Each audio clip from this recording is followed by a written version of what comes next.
Okay, nothing happened. Okay. Nothing happened. Everything's fine.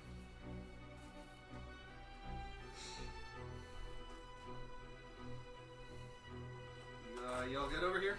Yep. Don't worry about it. Everything's fine. Like, I'm assuming everything's fine. Everything's fine. Got fired. I didn't do anything. What happened? Nothing. You're alive now, right? Yeah. That's good. That's good. Just just go to Twitch and just refresh the page. It should be fine. When people die, they just go away. Yep, everything's fine. All the bit rates a little wonky, There's but any everything's place fine. the soul would go. It's in your memories.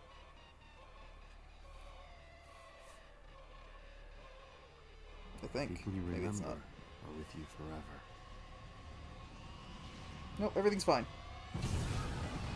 I definitely didn't hit the wrong button. What wrong button? I might have hit the stop streaming button. Oh. Because I meant to start, and that's not what that is. I turned the mic on, right? The mic is on? Yes. Okay, good. Okay, everything's fine. Everything's okay. 1,000 years of dreams. I don't know what that is. I was really hoping options would be on the screen, but it's not. So, hopefully there's not too much cutscene with no subtitles.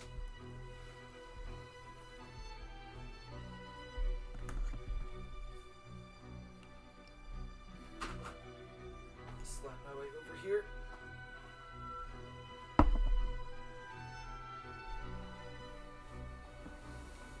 Yep, everything's fine. New game! Okay, here we go, text. What an aggressively Final Fantasy menu here. Caption on. Oh my god. Yeah, no, we're gonna play it in French. That's good.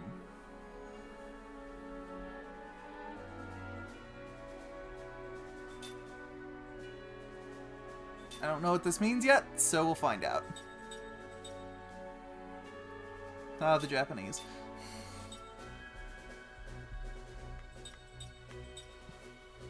All the rest of this should be fine until we get into the game, and then I can figure out. Yeah, we'll find if out it's a about what the problem. battle auto input thing is. On, and I want text speed to be fast, because I always want text speed to be fast, because I cannot be bothered to sit here and watch the text appear. Except at the same time you should, because it's got to stay long enough for people to read it on the VOD. I can leave it up. I can't stand waiting for it to appear. And on the VOD, people can fucking pause. It matters for the people who are here live. Yeah, but we don't get too many of those. If you look at the stats, nobody actually watches the VODs either. Yeah, somebody's giving us views on YouTube. Well, yeah, they open the video. They don't watch it. Kaim Argonar. That stat screen went by very fast. Probably wasn't important.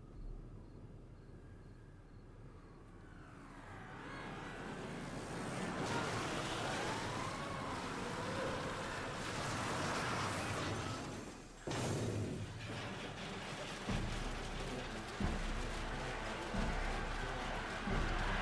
was a very clanky battle.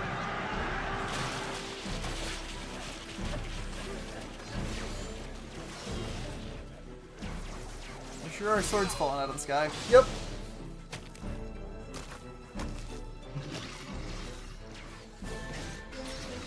Look, why invent arrows when you could just invent better bows that can shoot swords? I'm not even sure they had bows. They might have just thrown them. Also, these guys are dying. These guys are dying real hard. No, they got one of them.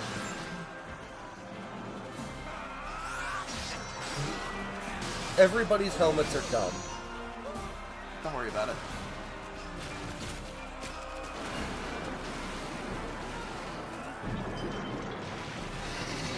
Also, are you also getting the vibe that the not gold ones are maybe automatons? They might be, yeah. That's the real twist. The gold ones actually are automatons. Very humanoid. Hey, I think I saw that mech on a magic card in Brothers War.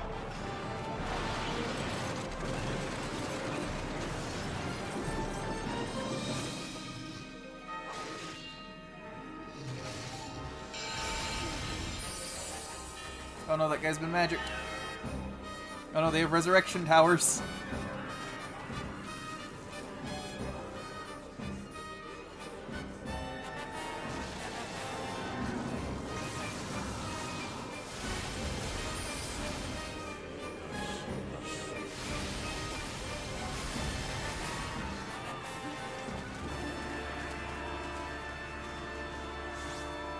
So zombies versus robots.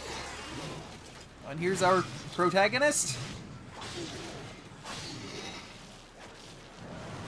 He sure does look different from everybody else.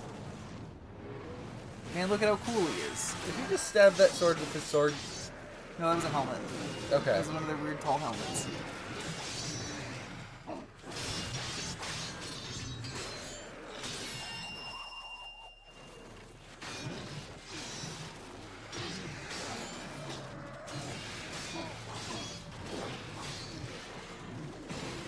See, look how cool this guy is.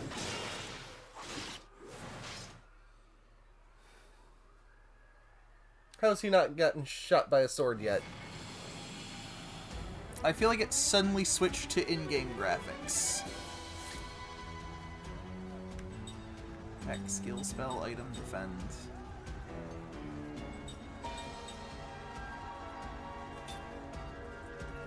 We get the magic tent soldiers.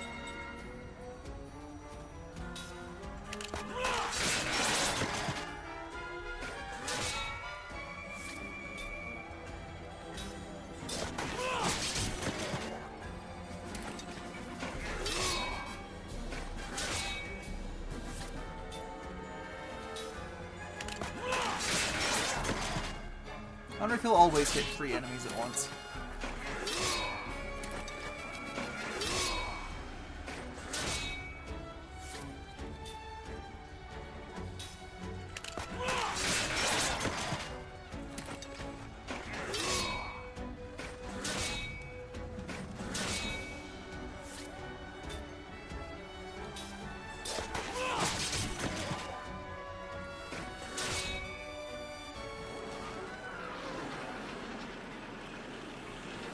Oh, they're bringing in more machines.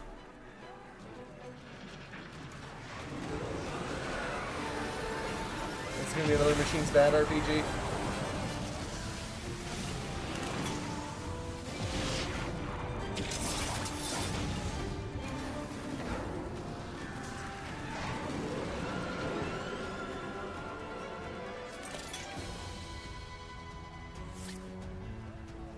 Oh, I can defend now.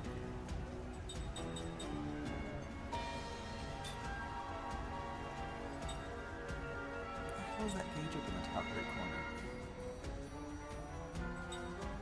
Looks like the right unit.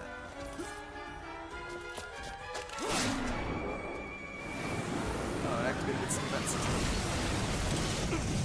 I took some damage. So it's got our health and our level.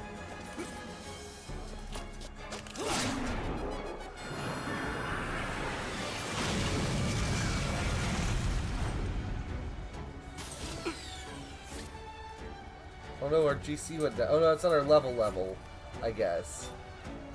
I'm sure it'll explain it to us later.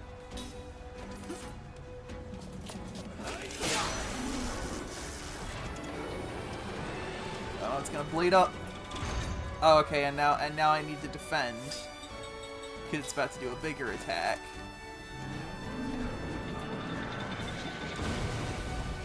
Let's see tutorials.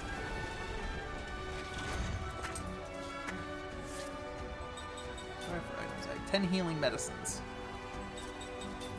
I think I hit the right unit last, so I need to hit the left unit this time.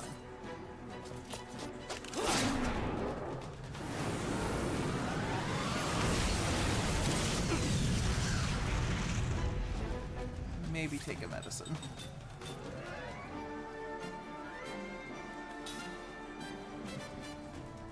Okay. Those do not heal me a lot.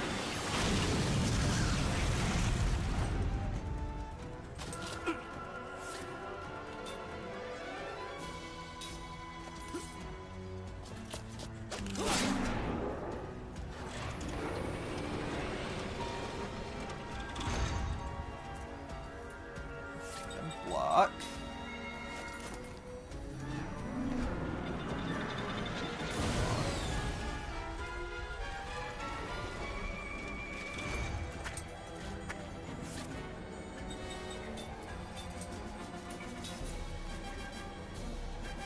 Okay. Okay, so it's not straight HP up in the top right. Concerned about what's gonna happen when it hits 0.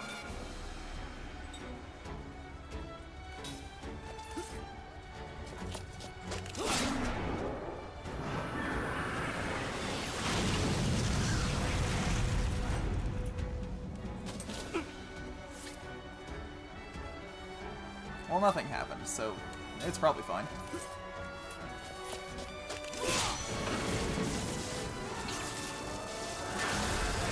Alright, I got rid of one of its things. I should make this significantly easier.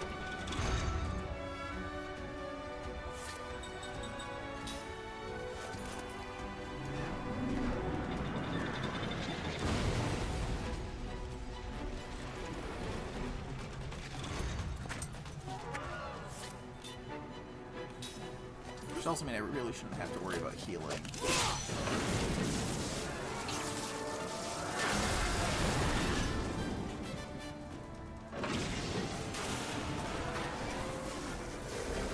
Alright, so it's dead now. Got it. Kind of seems that way.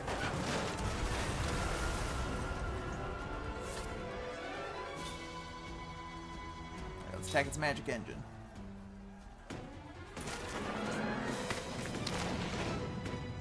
You have to really think about if you want to do that or not.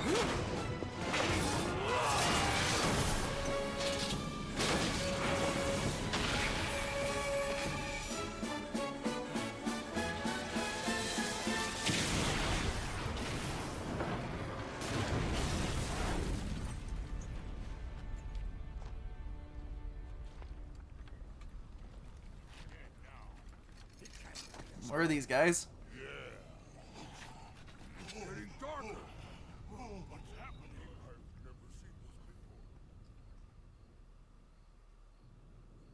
Oh, back to cutscene graphics.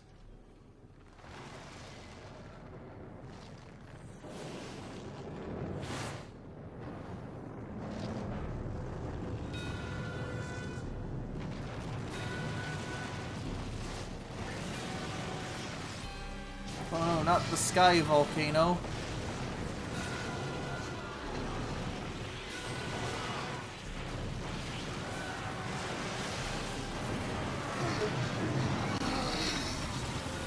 Oh, they might have been monsters, not robots.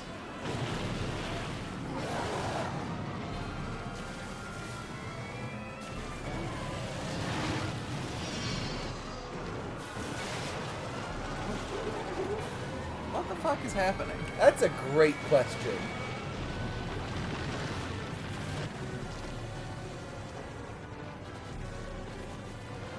He's having feelings about it. I'm not sure what feelings, but he's having them.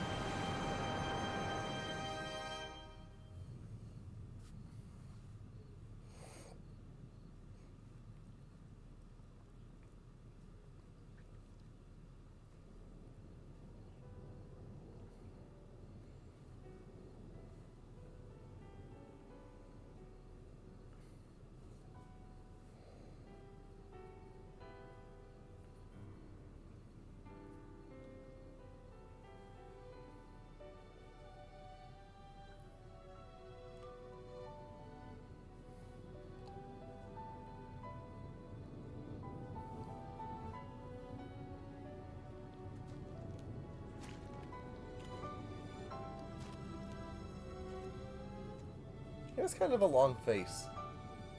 Yeah, he is pretty sad.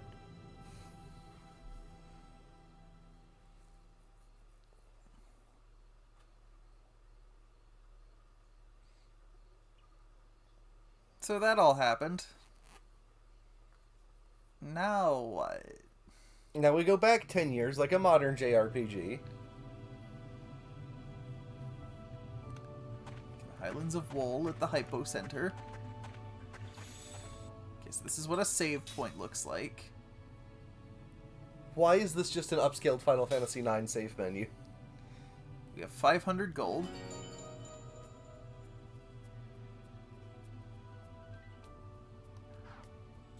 We're level 10, apparently. Let's pause. Okay, so Y is menu. Okay.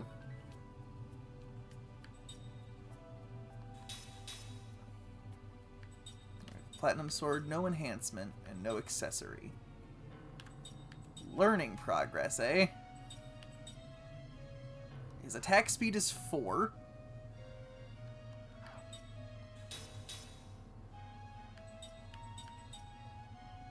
Set to absorb skills from mortals. I think one of the things about this game is, like, all your party members are dead. Spellbook, okay. So we got white magic, black magic, spirit magic.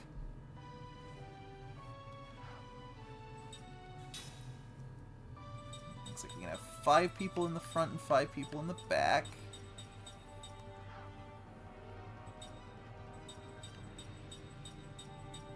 I wonder how many people that actually works out to be in the party. Hard to say. Kaim Argonar. Kaim Argonar. Ermagerd, Kaim Argonar. His attack time is 4, his casting time is 5, and his evade is 7. He has fuck all magic defense. Good magic attack, though, I think. I guess. I mean, it's significantly better than his magic defense.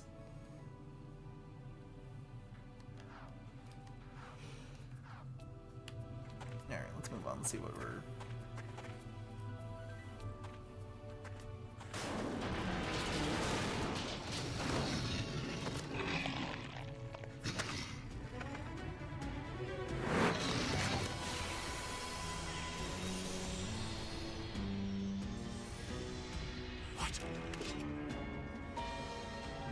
So dramatic.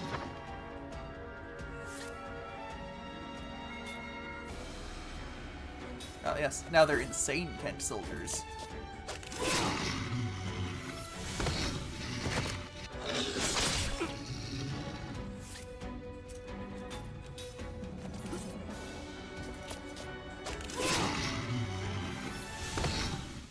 Like taking candy from a baby.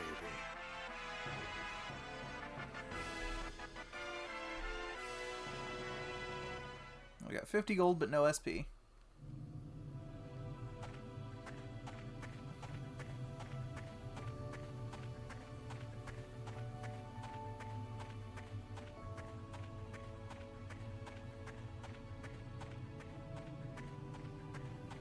Nothing there. Ram. I don't think that should have happened. We got a bruiser ring. View the target ring system tutorial. Yes, please. To trigger the target ring system, you need rings. After you equip your character with rings, the attack command will bring up the target ring automatically. Target ring battle system adds assorted abilities to your normal attack with weapons.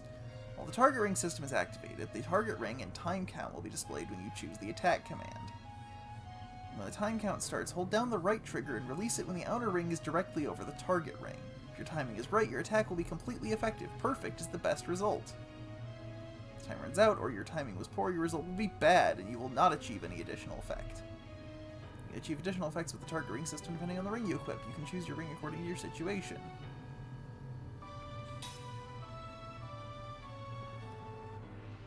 Okay.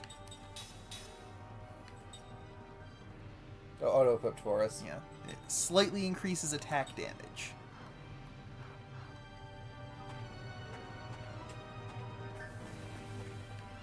Did it hurt him to walk over?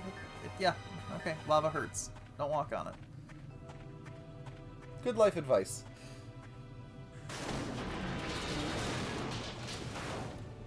Got Angel's Plume. I'm sure that's a Phoenix Down. You don't know that. I don't, but I'm taking a very educated guess. It looks like very bright. Looks like random encounters. Guess we have no choice. That's fine.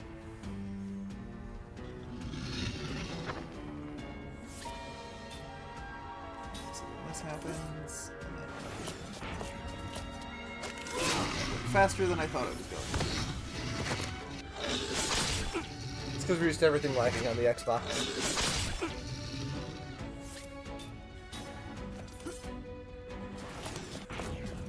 No, I think I let it go too early.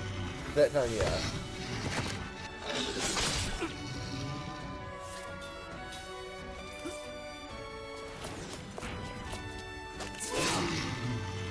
Maybe I should just pull it down as long as I can one time to see what it's supposed to look like.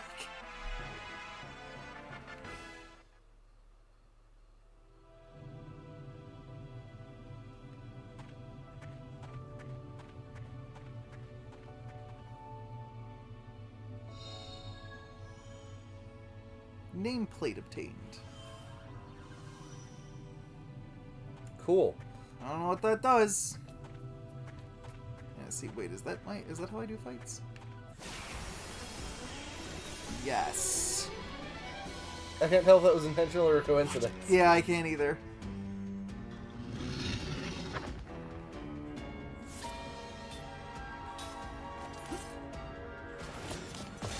Okay, I got good then. I think I just have to hold it way longer than I think.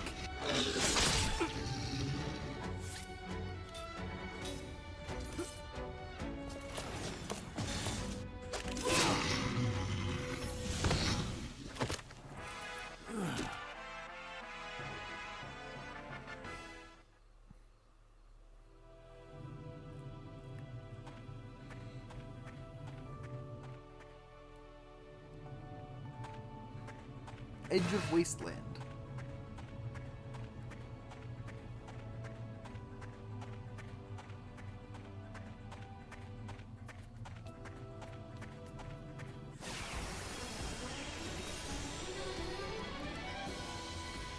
Let's take him down. Yeah, let's take him down, Kaim. Time. They'll probably tell us sooner or later.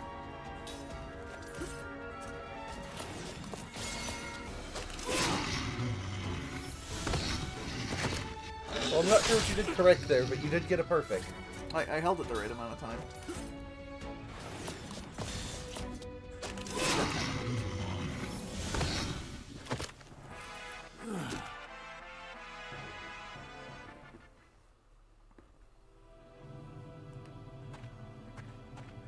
I'm not seeing anything this way. The fanfare for this feels like a holdover, like he was expecting to have an extra fanfare for something in the PS1 Final Fantasies. This was just left over, so he chose to use it. Got a mana herb. Probably restores our MP, but we don't have any magic yet, so I'll be curious to see how that's gonna work.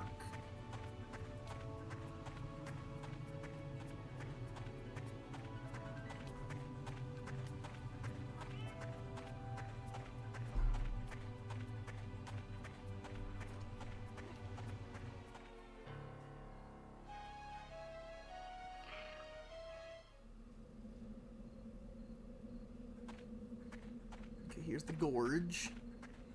Already another save point. Always good. I'd rather have 2 frequent save points than not enough. Yeah. Especially because I don't think it heals us or anything.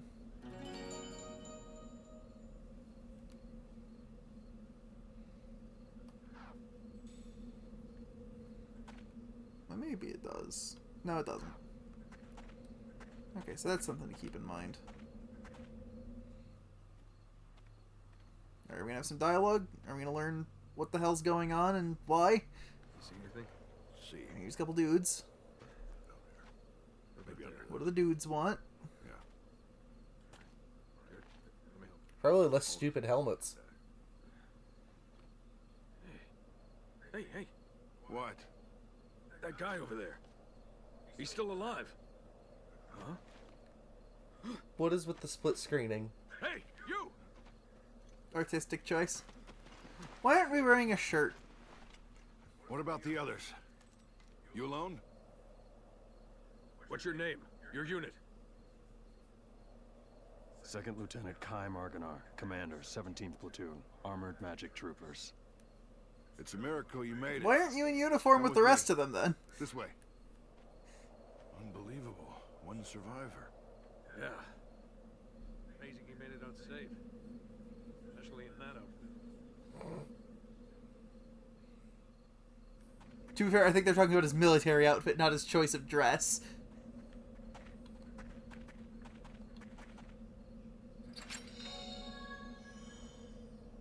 Four whetstones. You can assemble the rings you need for the target ring system using ring assembly. Remember that you need components. Okay. Okay.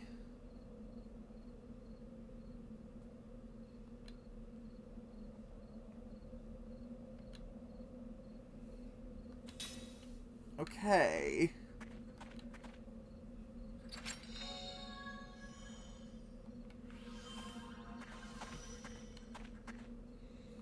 Amazed you made it out alive. You can take that armored car. Okay. Where's it? I doubt there's anyone left alive on the Highlands.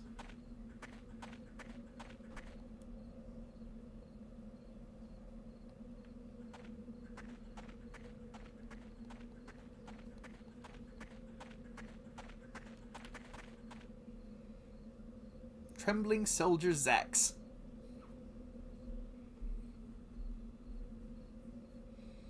Okay, so we have two warring nations, Kent and Ura.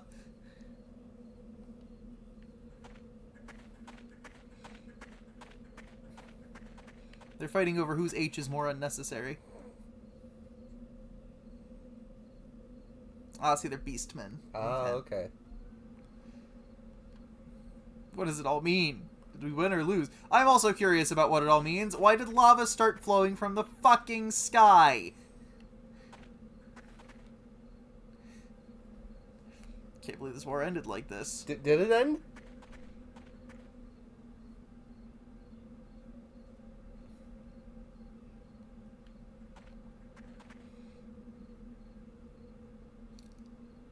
I mean, in a manner of speaking, I make it maybe? Is that what that was? That's It felt more like an upside-down volcano. not how meteors. What, you never had a liquid meteor fall from the sky? Board the armored car? No, not yet. Liquid God. meteors falling from the sky sounds like a fucking Slayer line.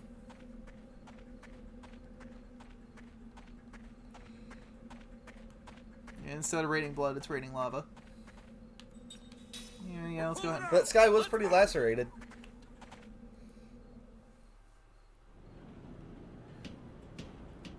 And now we're on a vehicle. You can tell because it's shaking.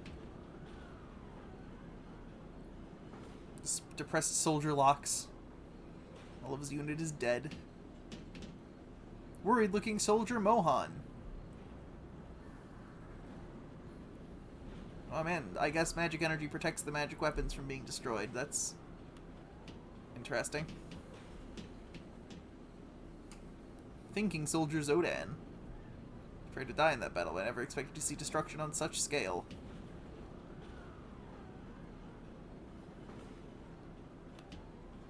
Everybody just... Oh, okay, I was gonna maybe talk to some more NPCs, but... I guess the cutscenes are lagging a little bit.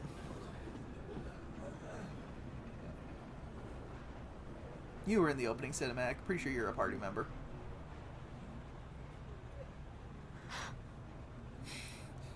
What was that face? That's Officer Seth Balmore with the 43rd Magic Division. She's like you.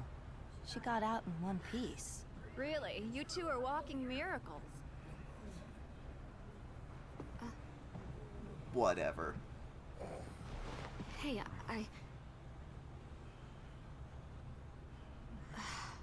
I think Kaim Argonar is maybe a man of few words.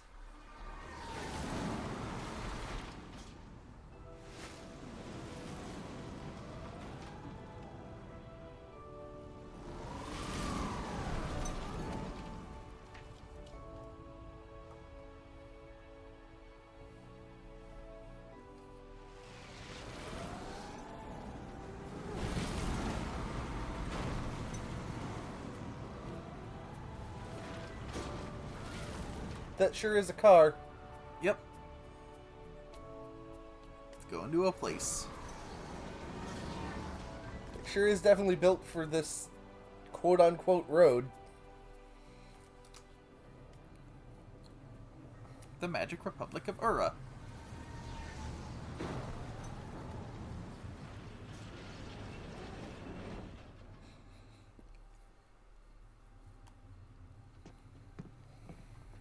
Here's where you get off, Lieutenant. The Council wishes to hear from a survivor, sir. I mean, shouldn't we all get off here? Sorry, not you, Officer Balmore. Why not? Hey, I'm a survivor too. The Council has only summoned Lieutenant Argonar. Sit down and shut up. Well, that's just weird. Her head is too small. This way, Lieutenant. I don't know that it's, like, actually too small. It's just we've been staring at his face, and his head is very long. But, like, it looks so tiny compared to her massive shoulders.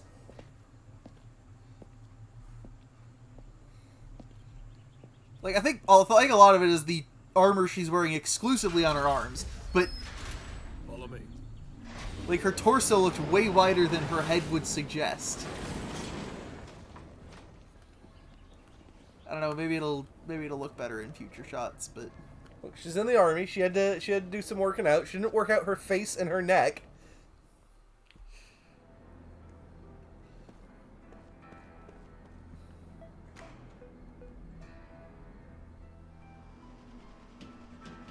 the Great Gate. What's around here?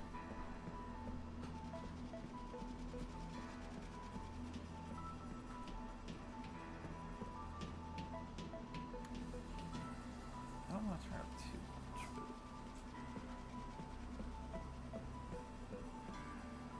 what do you have to say?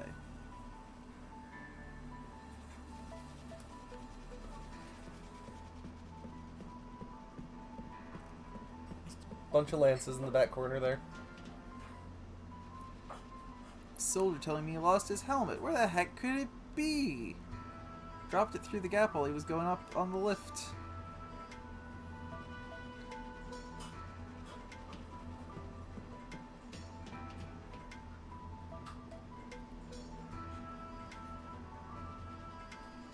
Oh, that's weird. So is that run animation. A little bit, yeah. But why is it hold X? Oh, they did not actually plan out this run animation.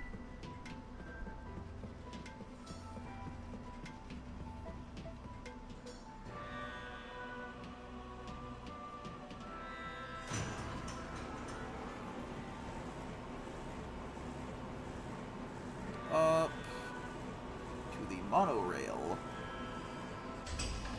Hey, there was one of those in the last game we played. Blew up immediately. Until it exploded.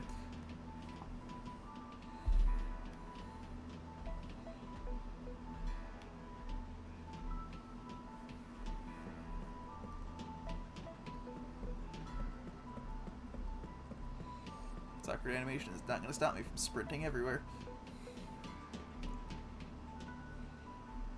I mean, stop goofing around. I'm taking this very seriously. Look at how serious I am.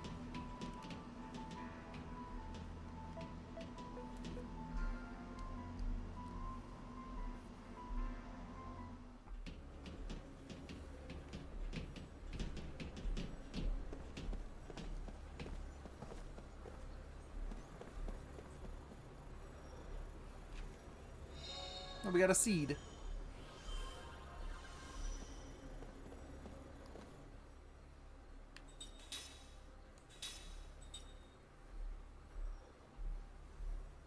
Tail feather from an angel? What? Angels have tails in this universe. I guess.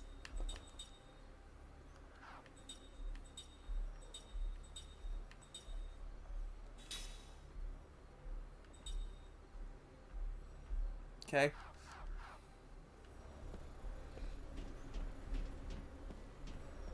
I'm sure these items will be important at some point.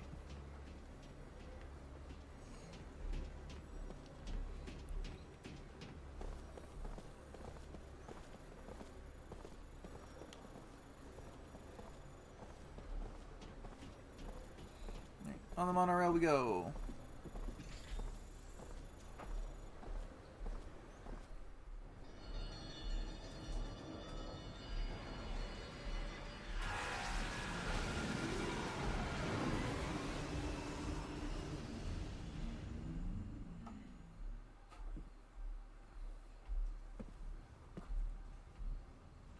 Really? I thought we were on the outside. Hey, you're that guy, right? The soldier that can't die.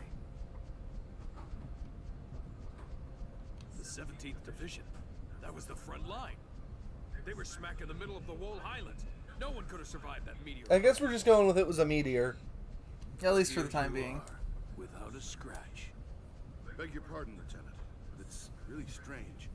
The few we were able to save were far from the center of impact, and even those men were seriously injured. It's hard to believe that anyone could have survived that inferno.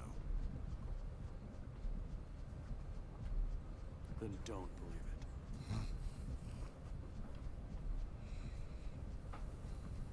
it. Watch out, we got a badass over here. Come on, tell us. How'd you make it?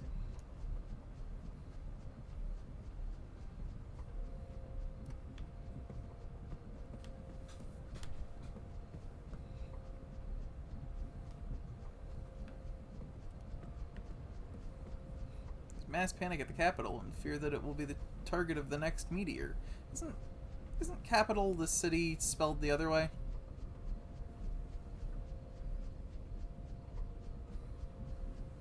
I don't know for sure. You got me second guessing myself on that.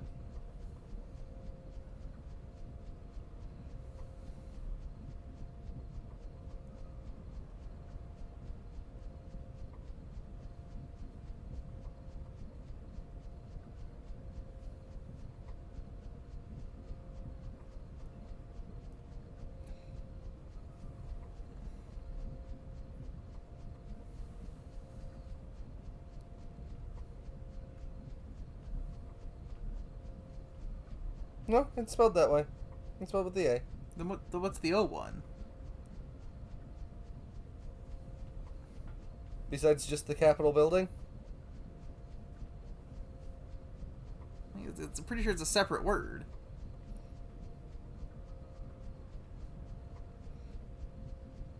So the O1 is specifically the two definitions on Merriam-Webster that aren't the specific U.S. Capitol are a building in which a state legislative body meets and a group of buildings in which the functions of state government are carried out.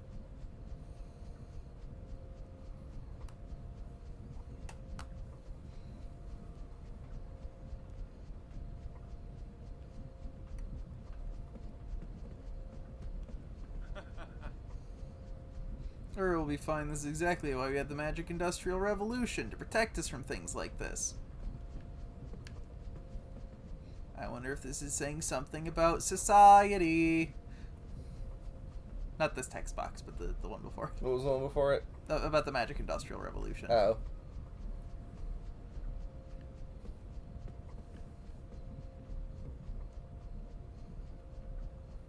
Yes, it looks like with an O spelling is specifically to refer to buildings, and may largely stem from the U.S. Capitol.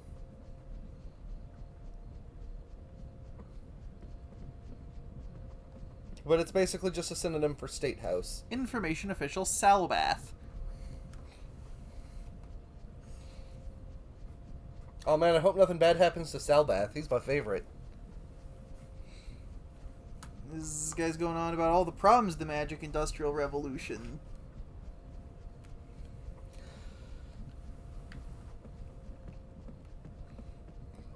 It's probably fed with the souls of the dead or something.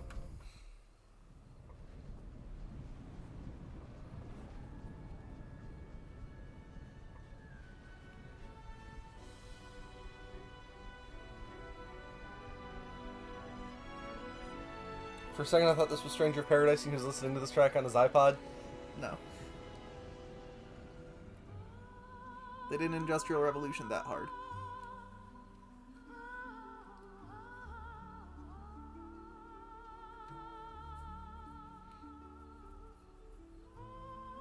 Developed by Feel Plus.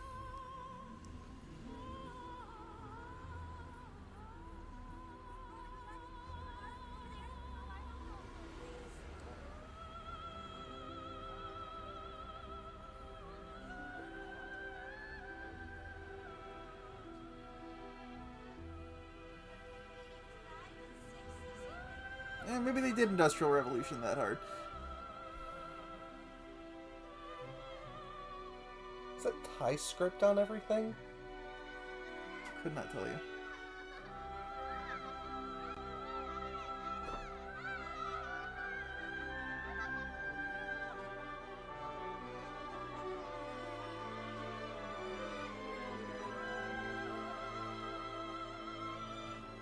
I know I have to give everybody credit, but they didn't have to tell us this was Nobuo Uematsu's music. To be very clear, this is Nobuo Uematsu's music.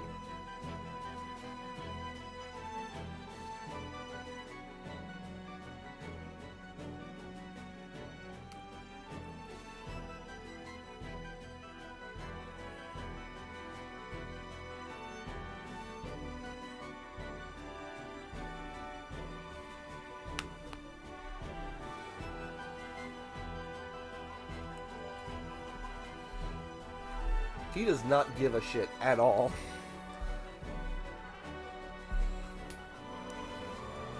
Well, I'm pretty sure he's a Highlander, so...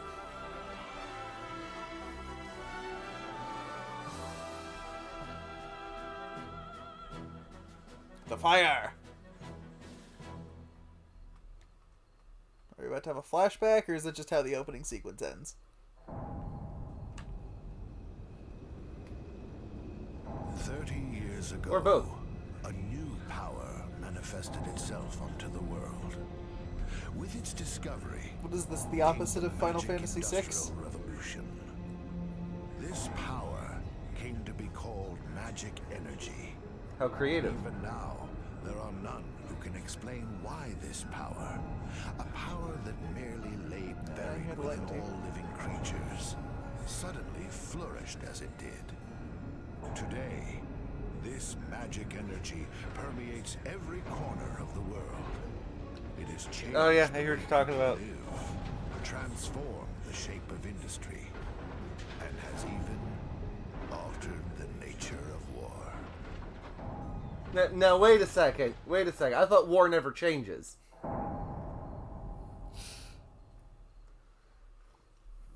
I mean, they never had magic in the Fallout world, Is so... it true the Kents have requested a truce? Indeed. We heard that enough men were committed to cover the wall highly. Most of the Kent force were eliminated. This war was started by them. It's only right they withdraw. We've also lost a tremendous number of troops. After suffering such a devastating loss, if the Goatsa were to strike now, there would be no way we could defend our country. And there are also whispers that Goatsa was pulling strings behind the invasion. What makes you think that the Goatsa were involved? We have Oh, no, confirmed not the that Goatsa. a large amount of military hardware has been moved from Goatsa to Kent. We assume Goatsa plans to use Kent to keep things stirred up and destabilize Ura. Are you saying that even the meteor crash was a Goatsan plot? My lord, I have some disturbing information on that subject. We suspect that a situation at Grandstaff may have caused the meteor crash. Grandstaff? This is not the first time that stories about it have reached my ears.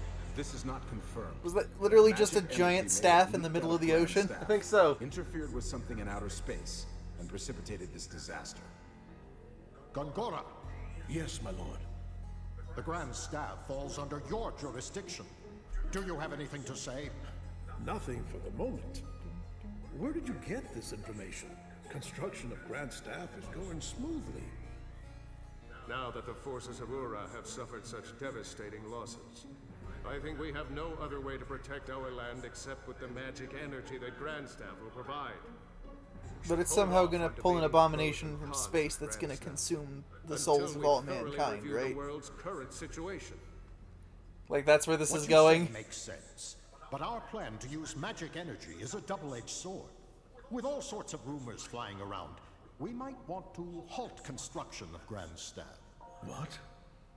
What is up with that guy's face? Only temporarily. That one that's on Soon as screen it's right clear now. that Grand Staff had nothing to do His with the weird Danny Meteor Trejo collision, wrinkles. we'll resume Like, is he a construction Klingon? immediately, Gongora. He does have a big forehead. That is a Peyton Manning 5 head there.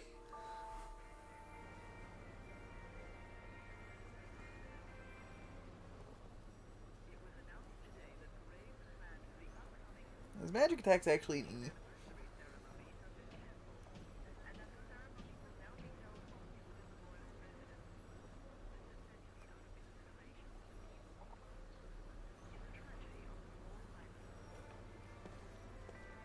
What's this thing? It's nothing.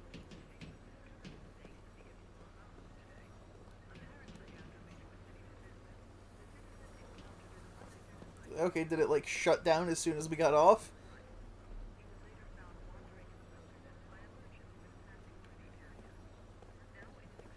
Who are you? Boastful Gulos. Didn't seem very boastful to me. I think there's a thing on the ground you can pick up. Where? Ah, yep, I see it. You got an engraved ring. But is that like a... I don't think that's a ring. So this game isn't, like, super prettier than, say, Final Fantasies 10 and 12. But I do think it looks better than Fables 2 and 3. Fable is trying to be more stylized, to be fair. Definitely by 3. At least that's the only explanation I can wrap my head around for why 3's characters do not look as good as 2's. Okay, so it looks like we can make another bruiser ring with our 4 whetstones, and we can make... If we get 6 Guardian Ores, we can make a Bruiser Ring Ultra. Which increases our attack damage, and the effective area is widened when we successfully do the ring.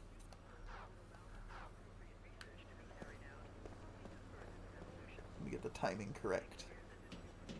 Now, what do you guys want? Okay. Whee! Lieutenant's not even that high of a rank for him to just be allowed to not wear the uniform.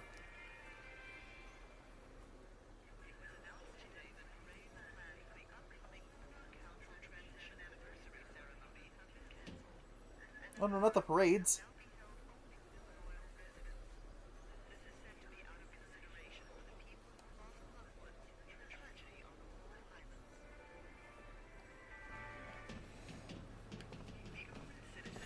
They're being very generous with these save points. I'm worried they're not gonna stay that way.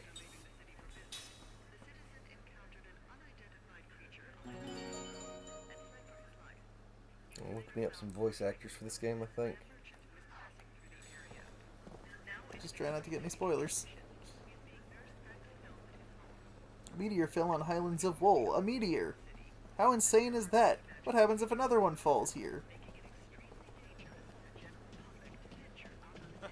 Ever since the Magic Industrial Revolution, it has undergone tremendous growth.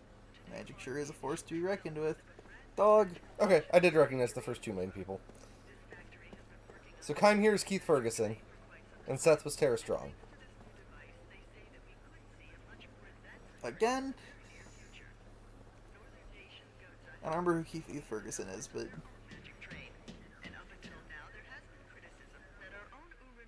Isn't he? Let me make sure he's who I think he is. There's 330 things that he's done.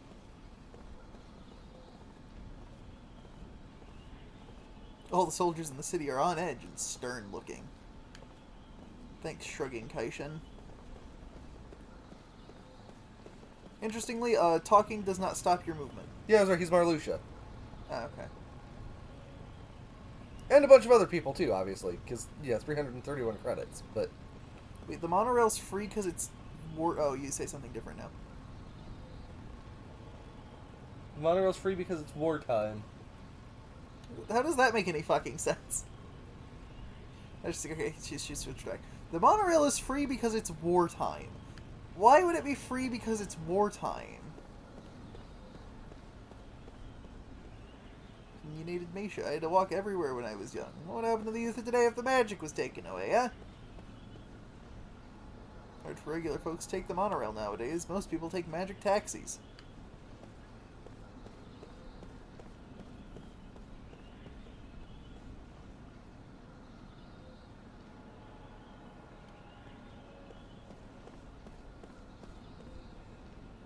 Worried Raoul.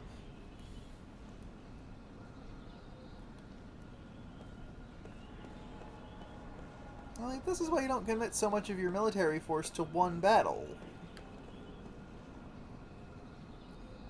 Lost Nook.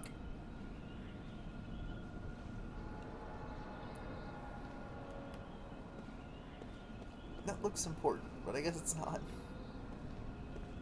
I guess the one next to it is doing that too.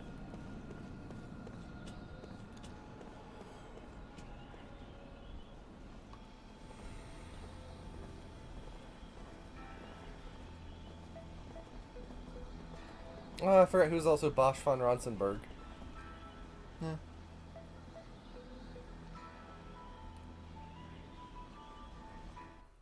Think about that next time you're playing through Kingdom Hearts. Sora's trying to figure out who Marluxia is. It's Bosch von Ronsenberg of Dalmasca. Well done. I'm the Captain Bosch. Lieutenant Kaim Argonar, we thank you for a job well done. I am Roxio, chairman of the Central Council of Ura. Well, Lieutenant, it seems people are calling you the Immortal. We've heard there were almost no survivors from Ura or Kent after the meteor crashed on the Highlands. Yeah, actually lava came out of the sky. You appear to be unharmed, even though you were presumably at the precise point of impact. Is there one precise point of impact? I don't know. And that was all they had to say about. No, wait, we just needed to. Allow me to explain. We needed to load out of that kind of cutscene into this kind of cutscene. Speak. Thank you, my lord. Actually, this man is immortal thanks to my magic energy. Oh. He is under a spell of immortality that I conjured. Oh. I wish to know more. This immortality spell, how does it work? I don't know. I don't think he was asking you. What? Are you saying that you don't know about the spell cast on you? I don't remember. I recall nothing. Oh good, we have amnesia. My lord, this man has lost his memory. However, he is skilled in magic energy. So I have been studying his abilities. Then what can you tell us, Gungar? So, okay, I'm confused. Did you make us immortal, or were we already immortal when you found us? With all due respect, my lord, the spell is a curse. It is said that merely hearing it brings death near. For the safety of Didn't everyone, you invent is it? better that the spell be kept secret. Didn't you say 5, like, seconds? Well, he said he cast it. I don't know if he said he invented it. Very well. Since I trust your studied opinion, I shall take your word that we should not know the spell. Death is determined by fate, and one cannot fight it.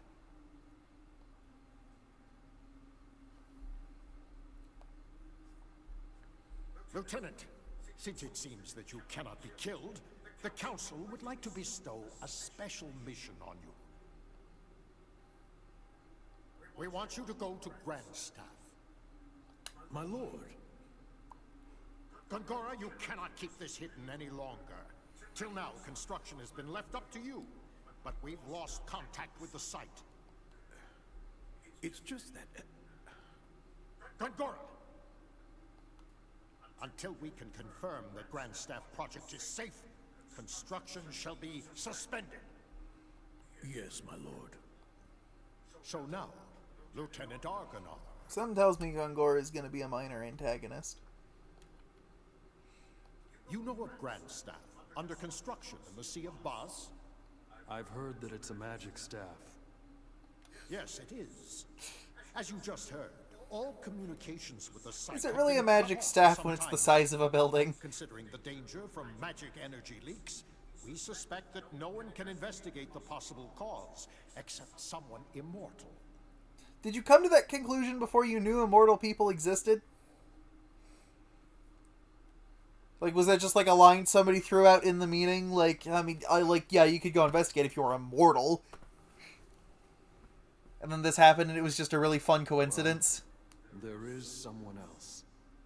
What did you say? At the Wall Highlands. Another immortal. Her name is Balmor.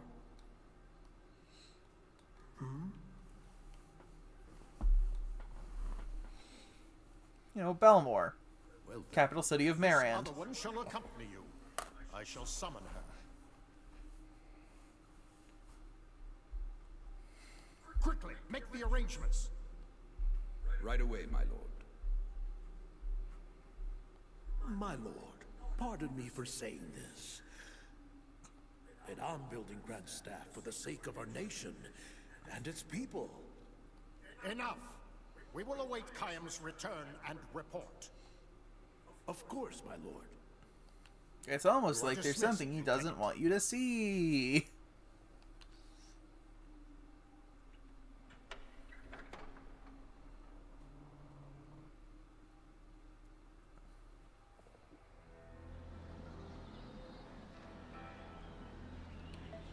Word from Chairman Rogues.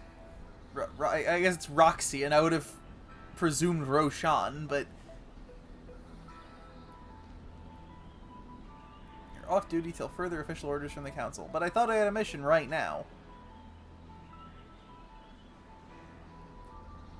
I guess I gotta go to the inn. You can check the location of inns and shops with the navigation map. Top right corner of the screen. You can also zoom in and out by pressing the back button.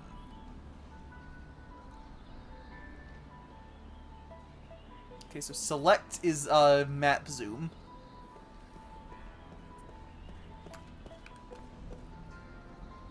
Highlands of Wall wiped out by a meteor? Was it magic energy? Is your fucking name Horhem? Yep. Horhem.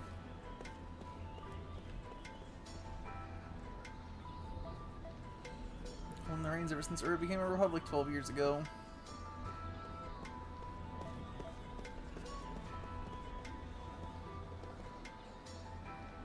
Yeah, it does seem to have been a pretty recent invention.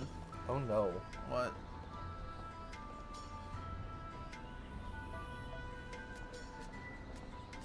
Here's the environmental message.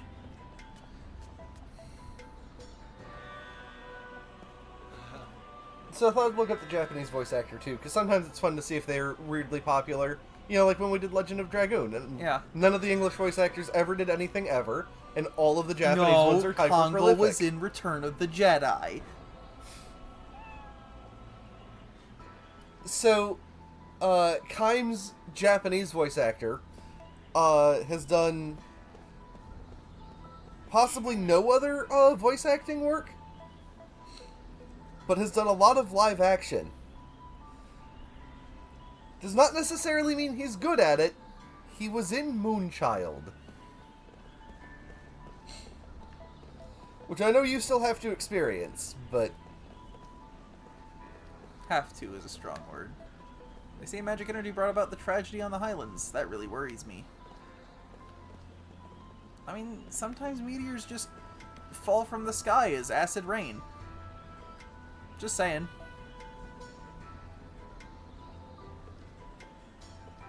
Oh, I guess magic also turned animals into monsters. Did they fall from the moon after we discovered magic?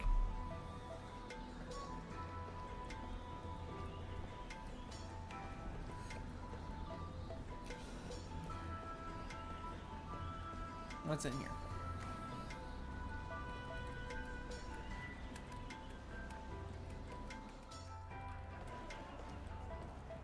Fear-Nose Tavern. Could it really be called a victory at the cost of so many lives? No, I'm pretty sure this is a draw, if anything.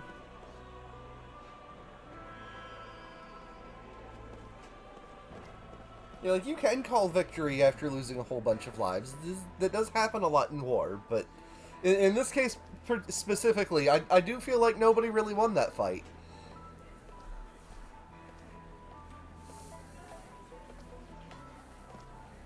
Let me play this organ.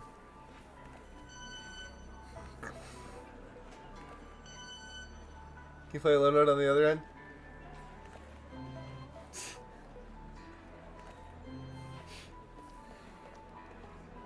Let me sit in the chair and play a song. Dude.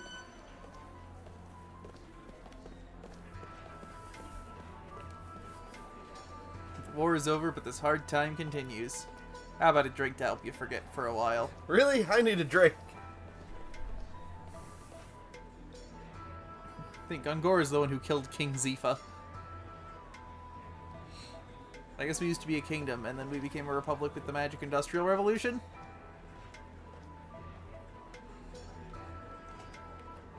Everybody thinks the king was assassinated. Which this is an RPG, so it means the king was definitely assassinated. It's a piece of fiction. It might as well.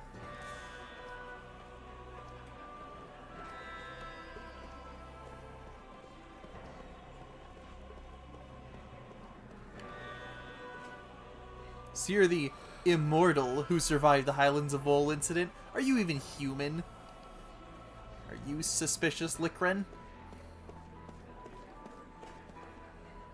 Apparently Gotza in the north is pulling the strings behind the Kent attack.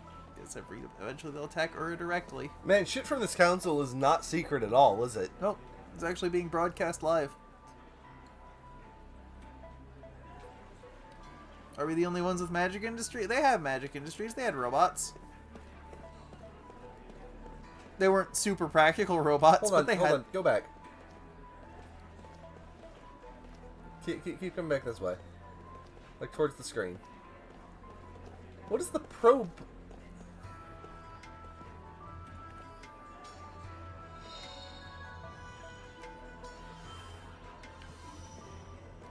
Why is that command probe?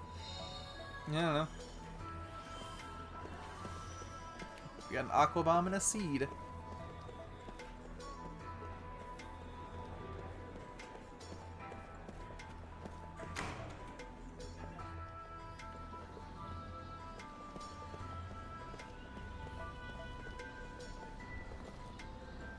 What's in here?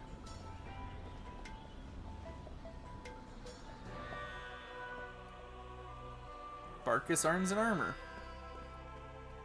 Oh, maybe that's supposed to be a cannon then instead of a telescope.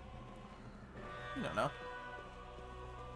The owner of the store often goes traveling to find quality items. I appreciate his enthusiasm, but we can't stop all these away, or we can't shop all these away. That upsets me.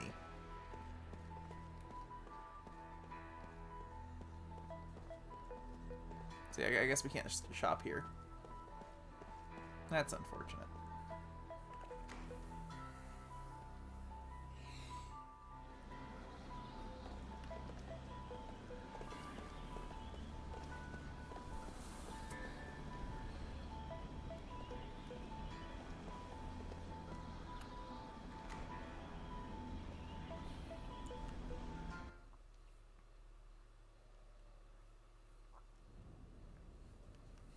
And I think we found the end.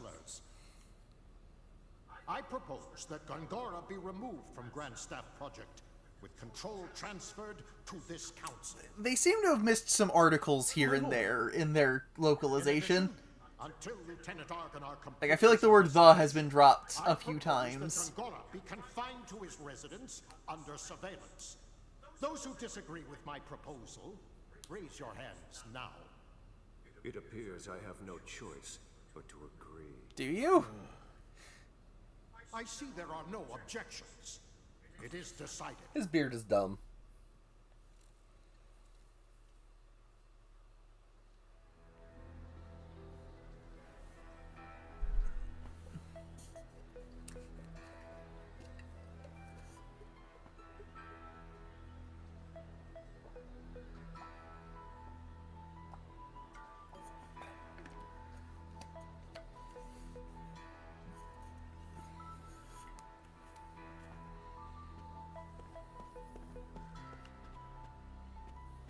What do you guys have to say? Okay, it's not Thai script. It looks like it's a Hindi script. Yeah.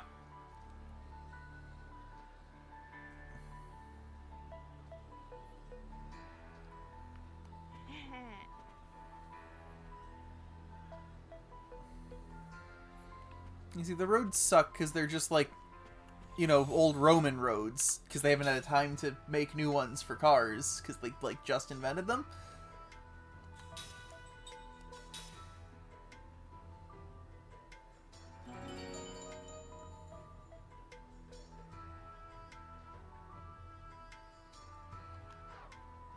There's little tooltips while it's checking the save data, and, like, it doesn't take long enough for it to do that to actually see any of those tooltips. I just saw one we're supposed to use water against fire, fire against wind, and I didn't get to see anything beyond that.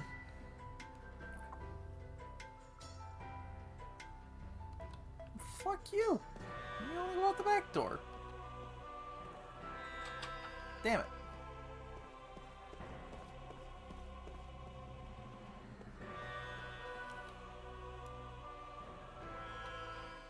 Let's go ahead and just stay at the end. As Kaim slips into deep sleep, his dream unfolds.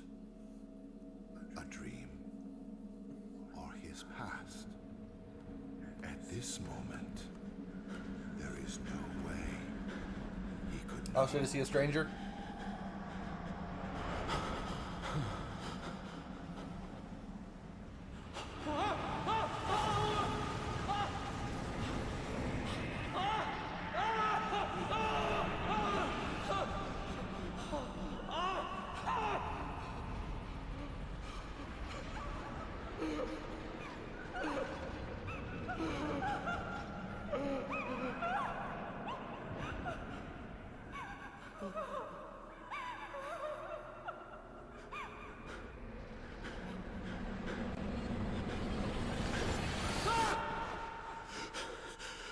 Those sure are eyeballs. Yep.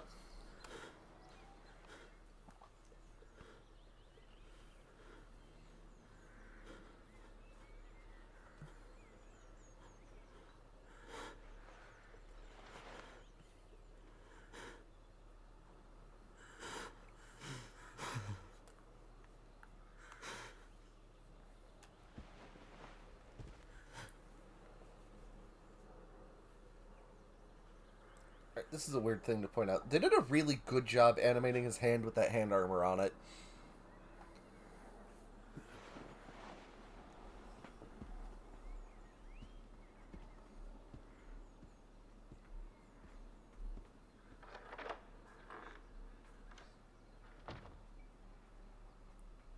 That's the sort of thing that I feel like in the PS2, PS3 era would have given modelers a hard time. Ah, it's recalled a memory that was locked deep within his heart. That young child falling off that cliff. I wonder if it's his child. That's kind of what I'm... Ah, press A to dream.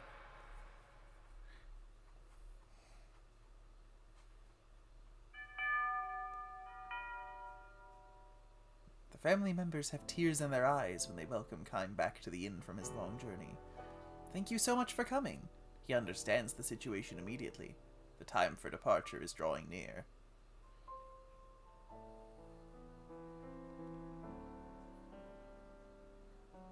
Too soon. Too soon. But still he knows this day would have to come sometime, and not in the distant future. I might never see you again, she said to him with a sad smile when he left on his journey, her smiling face almost transparent in its whiteness, so fragile, and therefore indescribably beautiful, as she lay in bed. May I see Hannah now? He asks. The innkeeper gives him a tiny nod and says, I don't think she'll know who you are, though. She hasn't opened her eyes since last night, he warns Kaim. You can tell from the slight movement of her chest that she is clinging to a frail thread of life, but it could snap at any moment. It's such a shame. I know you made a special point to come here for her. Another tear glides down the wife's cheek. Never mind, it's fine, Kaim says. He has been present at innumerable deaths, and his experience has taught him much. Death takes away the power of speech, first of all, then the ability to see. What remains alive to the very end, however, is the power to hear. Even though the person has lost consciousness, it is by no means unusual for the voices of the family to bring forth smiles or tears. Kaim puts his arm around the woman's shoulder and says, I have lots of travel stories to tell her. I've been looking forward to this my whole time on the road. Instead of smiling, the woman releases another large tear and nods to Kaim. And Hannah was so looking forward to hearing your stories. Her sobs almost drown out her words. The innkeeper says, I wish I could urge you to rest up from your travels before you see her, but... Kaim interrupts his apologies. Of course. I'll see her right away. Does every line have to be a different transition style? There's very little time left. Hannah, the only daughter of the innkeeper and his wife, will probably breathe her last before the sun comes up. Kaim lowers his pack on the floor and quietly opens the door to Hannah's room. Hannah was frail from birth. Far from enjoying the opportunity to travel, she rarely left the town or even the neighborhood in which she was born and raised. This child will probably not live to adulthood, the doctor told her parents. To this tiny girl with extraordinarily beautiful, doll-like features, the gods had dealt an all-too-sad destiny. That they had allowed her to be born the only daughter of the keepers of a small inn by the highway was perhaps one small act of atonement for such iniquity. Hannah was unable to go anywhere, but the guests who stayed at her parents' inn would tell her stories of the countries and towns and landscapes and people that she would never know. Whenever new guests arrived at the inn, Hannah would ask them, Where are you from? Where are you going? Can you tell me a story? She would sit and listen to their stories with sparkling eyes, urging them on to new episodes with, and then? When they left the inn, she would beg them, Please come back and tell me lots and lots of stories about faraway countries. She would stand there waving until the person disappeared far down the highway, give one lonely sigh, and go back to bed.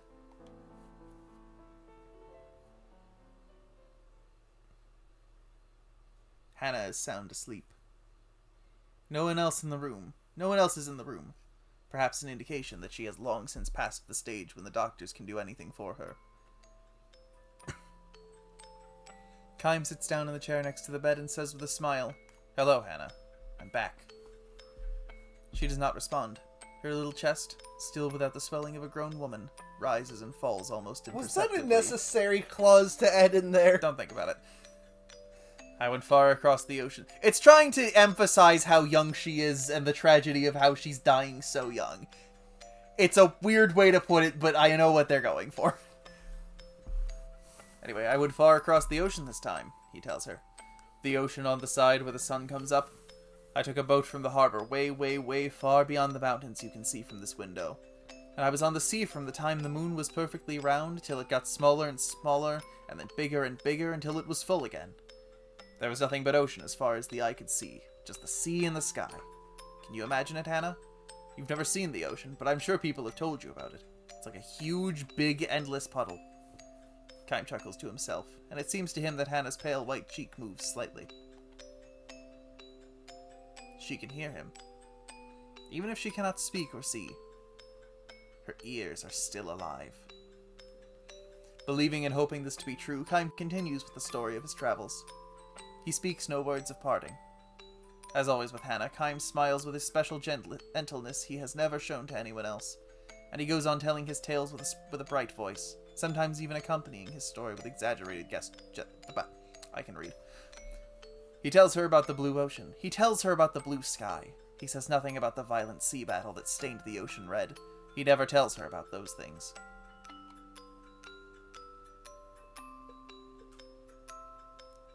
Hannah was still a tiny girl when Kaim first visited the inn.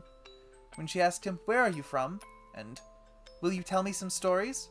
With her childish pronunciation and innocent smile, Kaim felt a soft glow in his chest. At the time, he was returning from a battle. More precisely, he had ended one battle and was on his way to the next.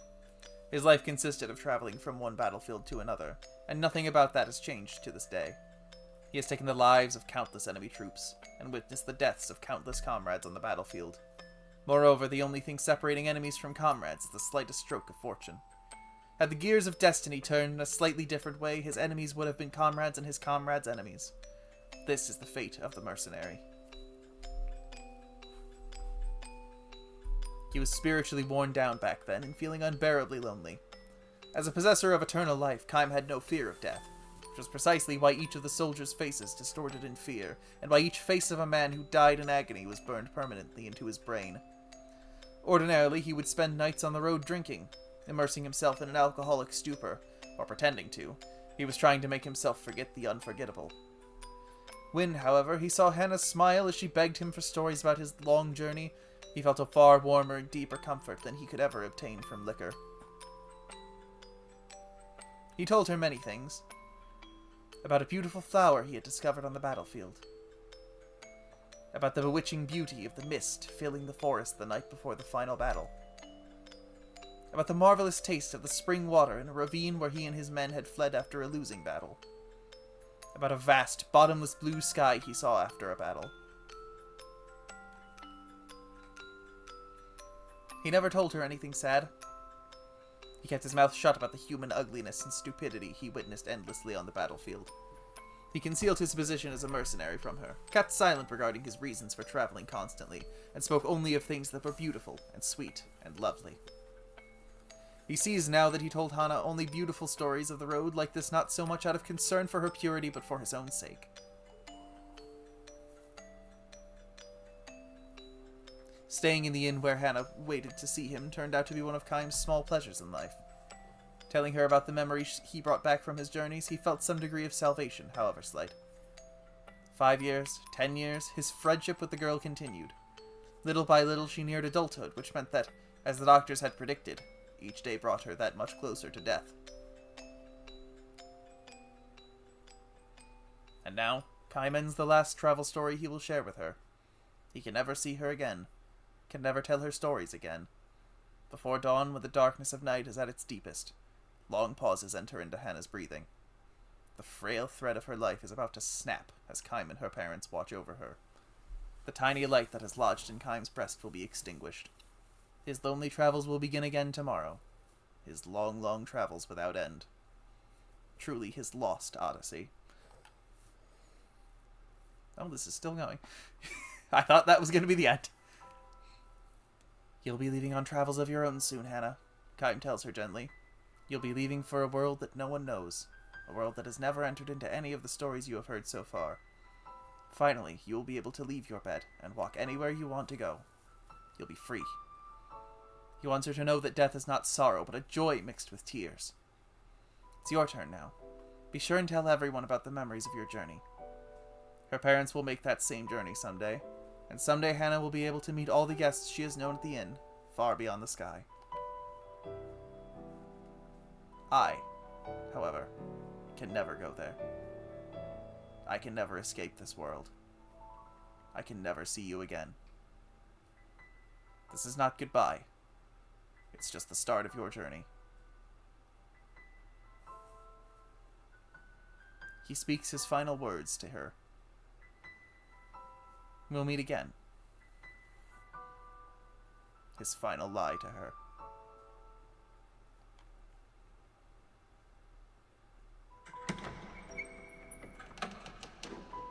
Hannah makes her departure. Her face is transfused with a tranquil smile as if she has just said, "See you soon."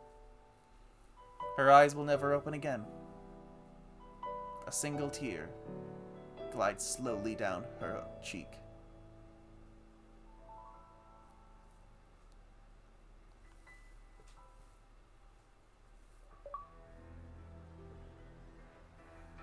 Yes. Kaim's mind is filled with lost pieces of past memories. Certain sights or conversations can bring these memories back in the form of dreams. To view episodes from 1,000 Years of Dreams again, rest at any inn or bed, or select them from the start menu. You can do these episodes any number of times.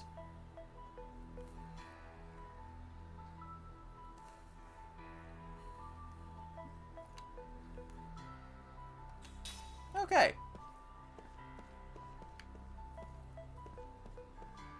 That was a hell of a one to start with. Yeah. Let's jump straight in on the sad. He's had a hard life. That's why he's such an asshole.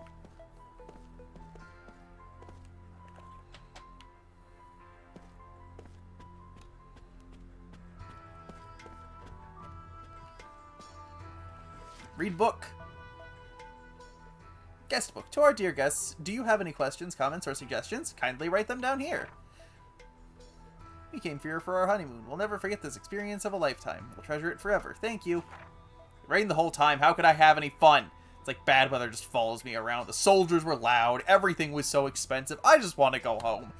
At least the girl was really cute and her food was good. This is my first time in the city. It's been an interesting and meaningful trip. I'd like to visit again. Came here to send my son off to the army. He's such a kind-hearted boy. I'm worried that he won't fit in with those military types. I just pray that he'll be back safe.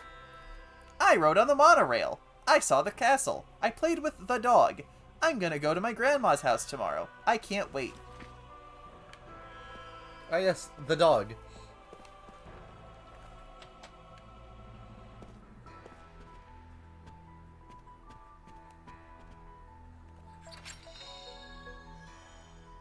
Holy Night Charm.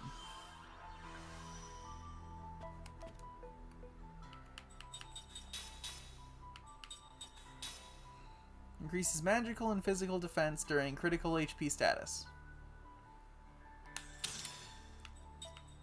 Oh, and I think if we get enough SP for it, then we'll learn it permanently.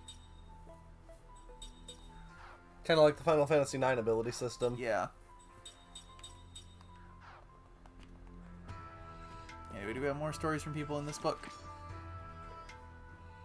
Aurora Street Mech, Great Gate, downtown area of the Palace Transportation. I'm not gonna read all this.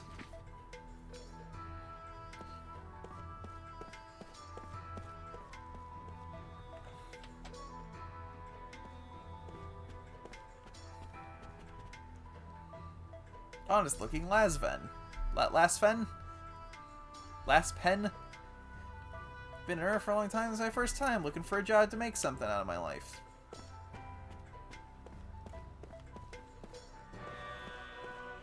I think that's the room we came from. So we can move on. Oh, let me probe another pot. Got an antidote.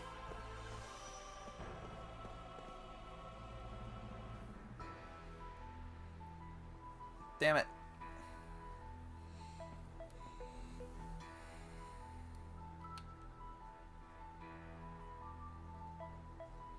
Okay.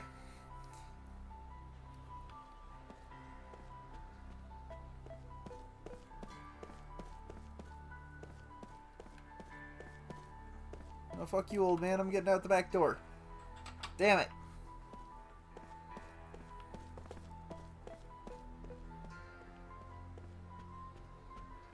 I wonder where I'm supposed to go now.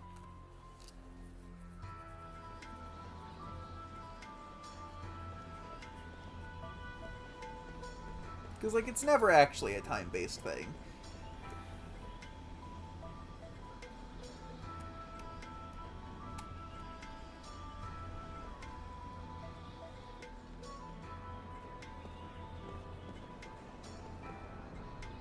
It's just the station with the monorail and taxis are all stopped. So I forget where you're supposed to be following the soldiers, too.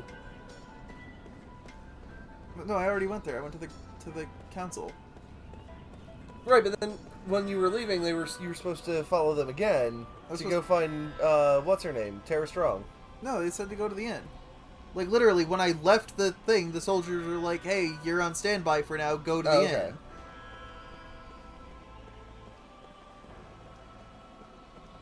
No, Seth Balmore. Kaim suggested she tag along, but they haven't actually given us orders yet. They were too busy kicking that other guy out.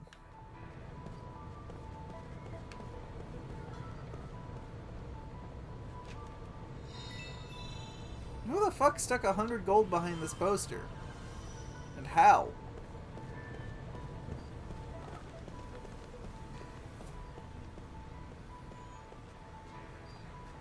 Industrial area that sprawls below is the crown, symbol of the magic industrial revolution.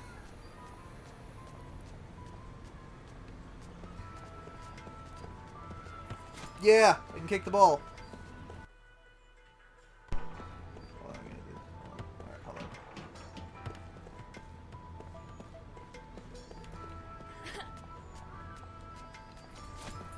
Yeah, whatever, kid.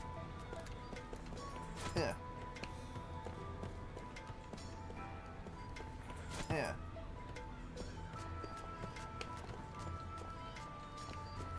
Yeah. I don't care anymore, this is the game now. I mean, we could have just played FIFA. Yeah. Well, yeah, but we can't play Magic FIFA. Would that be Blitzball? No. Blitzball's rugby.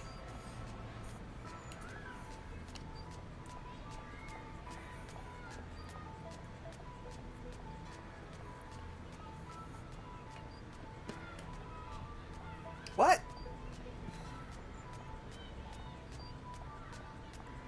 Sure.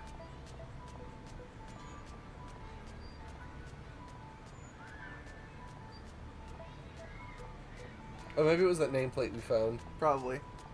This was my grandfather's nameplate, a souvenir from a war long ago that he miraculously survived. Probably the fellow soldier saved his life in that war, but I suppose his nameplate wasn't enough to do the same for my son.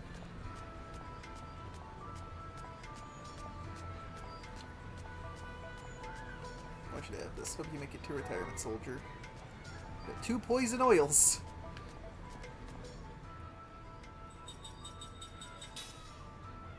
For making a poison ring that can cause poison. But we need 4 sticky tapes.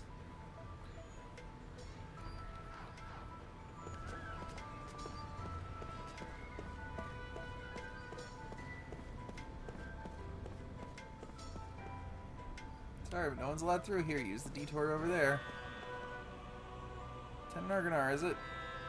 Councilman Gongora is currently serving his suspension. I believe you have your own mission to handle. Yes? No? They haven't told me anything.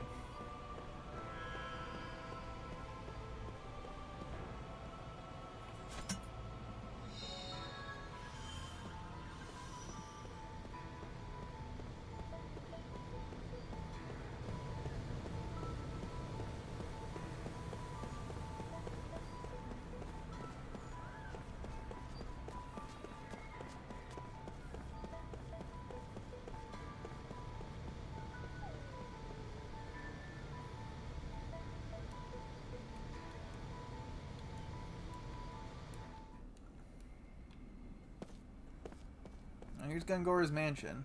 Maybe we'll go talk to him, see what he has to say.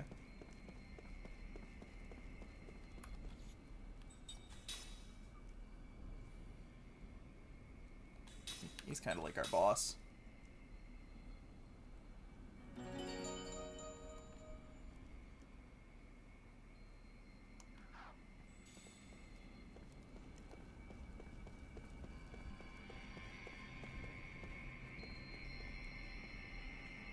This music is ominous.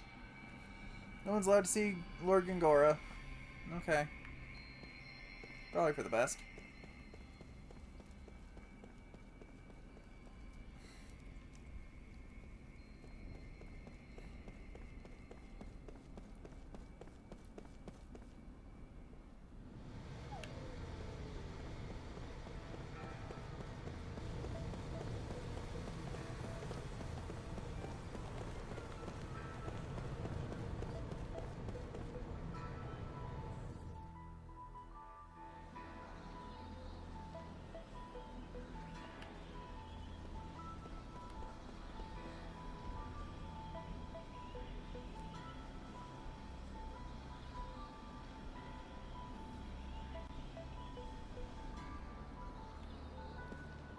Central Station Square.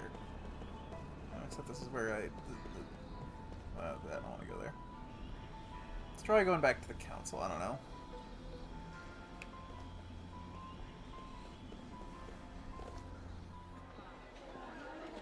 Okay, if I had just gone this direction in the first place. Look out. Sorry, miss.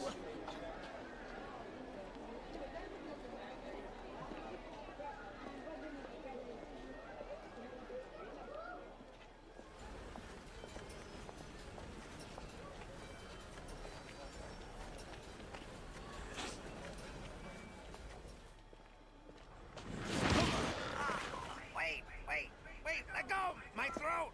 My throat! Damn! Why are you following me? You're Kaim Argonar! I mean, Lord Gongora asked me to do it! It's the truth! I'm supposed to tell you Oh, to his go to face the did not look right from that manor. angle. Something important to to tell you. But I was just there and I'm not allowed in. You are? Jansen, messenger for Lord Gongora. At your service.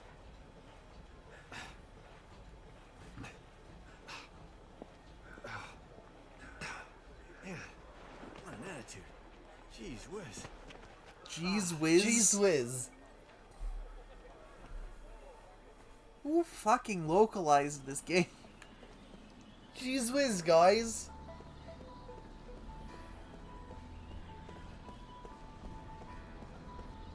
Jeez whiz.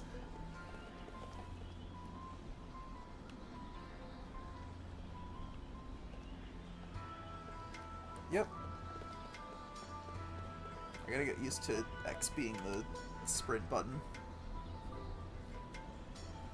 After finally getting used to being A in Fable.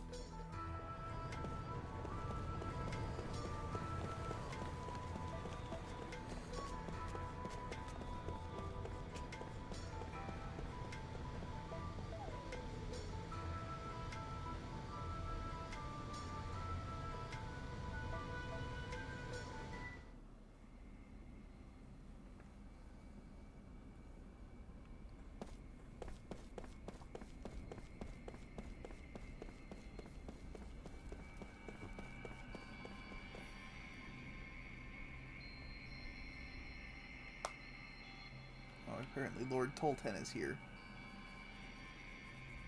I wonder who that is.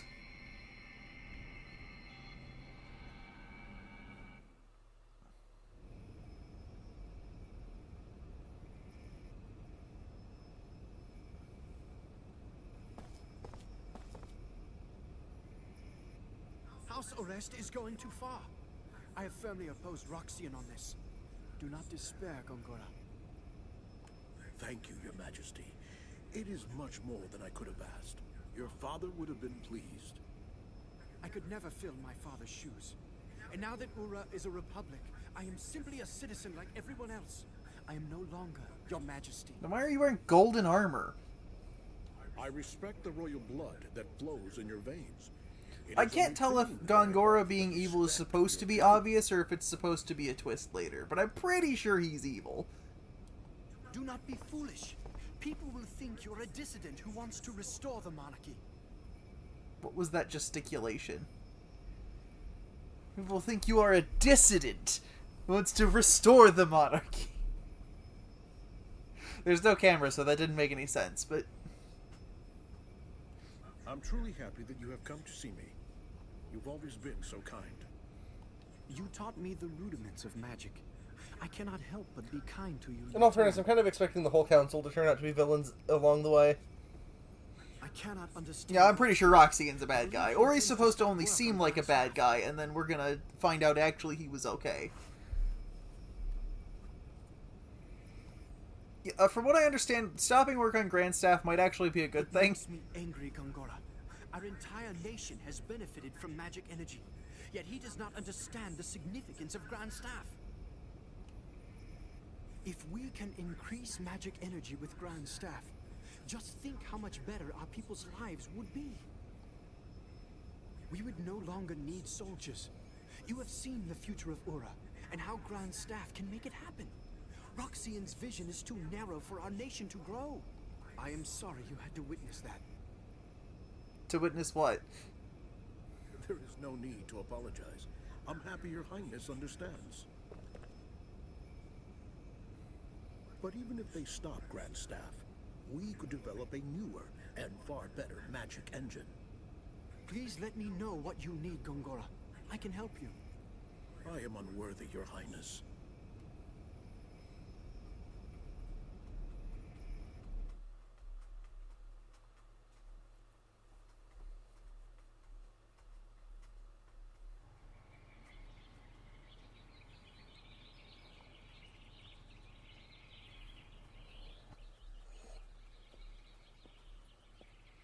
What is with the generic soldier outfits?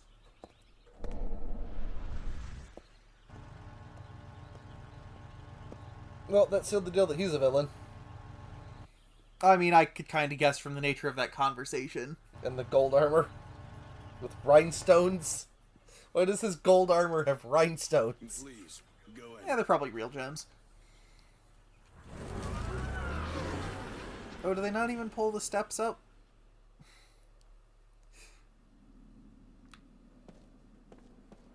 Ooh, free roam in the mansion! Nobody's gonna stop me!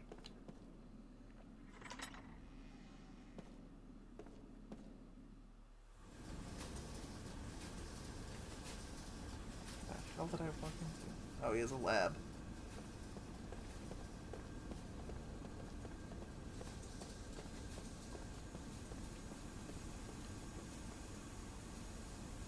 The likes of Lord Roxian would never understand the true merits of the great Lord Gungara. Holding him accountable for such a minor error? Laughable. Truly laughable.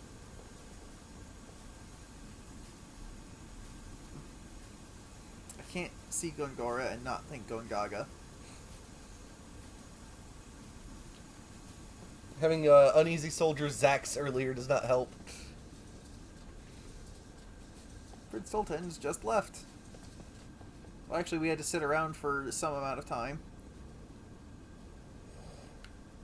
I like how we weren't allowed to see him before, but once we knew that he had something to say to us, we were just given free access to the place. You know, once the other guest had left.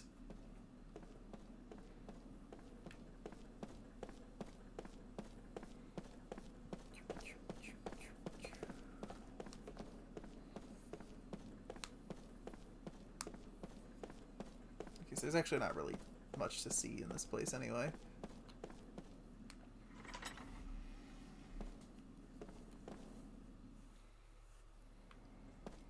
Okay, here's the courtyard. Here's a rock.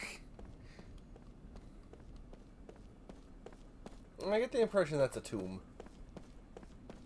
I mean, maybe. It's definitely a rock.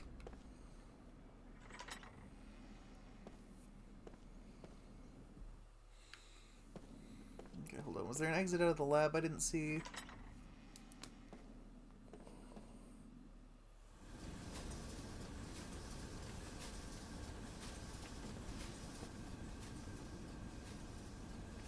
And once again, if I'd just gone a different direction for 5 steps...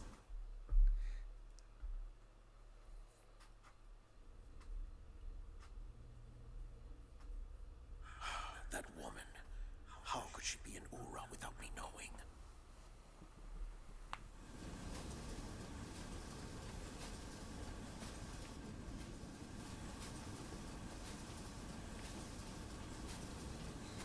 The elevator, thank you. I wonder which woman he's talking about. I'm gonna assume it's Seth for now.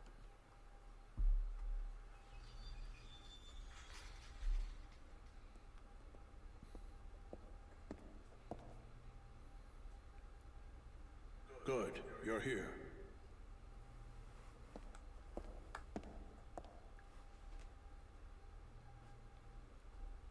I asked you here for only one reason. Hold on. What is it? I don't know, some asshole standing behind this pillar. Oh no. Great, here he comes. Hey, whoa, hey, you are really short-tempered. Hey, I don't have a sword, okay? Easy. Why are you here? I told you I'm just a messenger. I came to see if you really come or not, which you have, so that's good. Did you have to be That's hiding? enough, Kaim. He's on our side. Thanks. A little late, though. We can use him. He's cunning and quick, and he has many connections. I want you to take him on your investigation of Grand Staff. No way, sir. You know, I thought he'd say that, my lord. His shoes, hello? Look, this other immortal joining the investigation, she might be dangerous. Why? The woman was once a pirate. I don't know how it happened, but she's now a soldier for our army. Do immortals just not wear shirts? Well, the past is the past, and I know little else about her. Take Jensen with you. He can help keep her in check. Despite what else he may be, he has a healthy respect I hate for women. that Jansen is the most normal name in this game. She was a looker, if you catch my drift. I mean, you've seen her, right? Okay, okay, be that way. You guys are way too serious. Pirate. All right. Understood. All right then, I'll be there early. Oh yeah, you can count on it. Remember, Kaim, you're the only one I can trust. But also remember, Kaim, we can't trust him. I can't leave here for a while. The Grand Staff is my life's work. So if something is wrong, I want What is wrong you, with his your immortal forehead? powers, to find out what it is. Understood? Like, do you see how it, like, caves in the middle? Yeah. Like, that's not natural. I can't imagine it's healthy. Is he missing a chunk of his brain? Oh, he's gonna be fun to work with. This is for your trouble. Wow, nice. You know, my lord, I've been thinking, working with this guy, it's like playing with fire. I mean, did you see his eyes? I mean, that's creepy. I got a bad feeling about this whole thing. I mean, this little guarantee is not going to be enough, I'm afraid. Speaking of eyes. To keep an eye on him. You're going to have to give me a little bit more. You know what I'm saying? And then he got stoned out of his mind in half a second. Don't get greedy. What is it, a magic contract? Whoa, hey, okay, See, that's what he's gonna do to you. Mojo, buddy. Easy, easy. Is your fee still unsatisfactory? Okay, not funny. I'm not laughing, okay? I didn't stick my neck out for this. No, but you do okay? talk really fast. Jeez, everyone's a pain in the ass.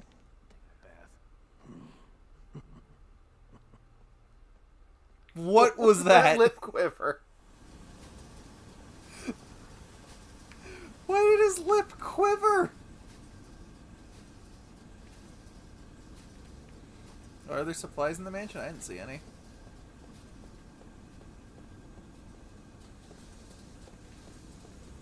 Well, there was still one room you didn't go into. Oh, and there's an exit back here. Was there?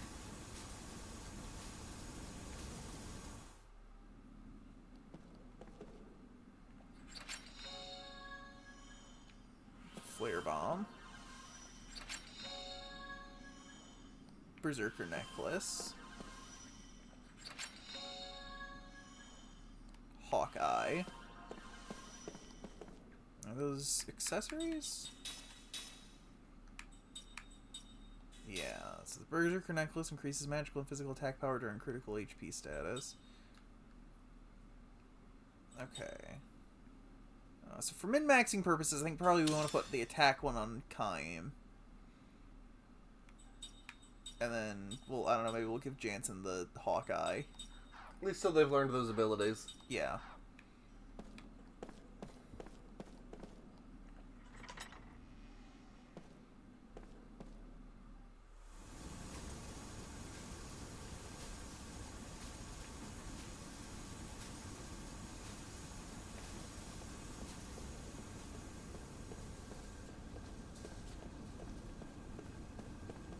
But if you go back out the left side again, I thought you didn't go through the door on the left. No, I did. That's where the rock/tomb was. Oh, that's right. That's right.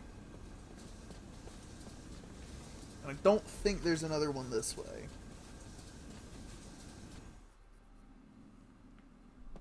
But I can go further back. But yeah, there's nothing back here. Yuki. Really?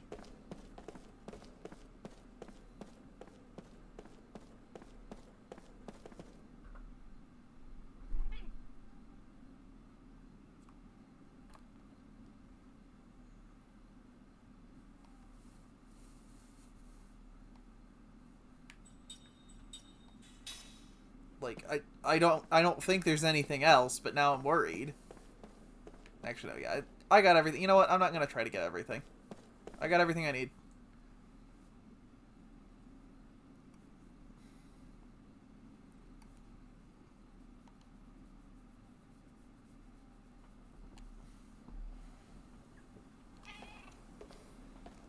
Leave.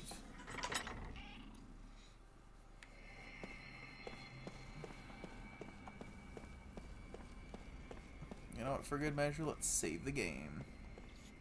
As we've been doing a lot, because there's a lot of these.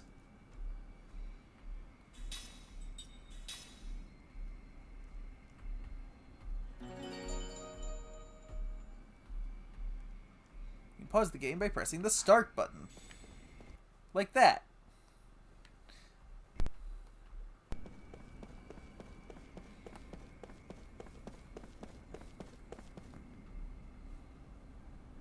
So I guess maybe I go back to the inn again? Sleep?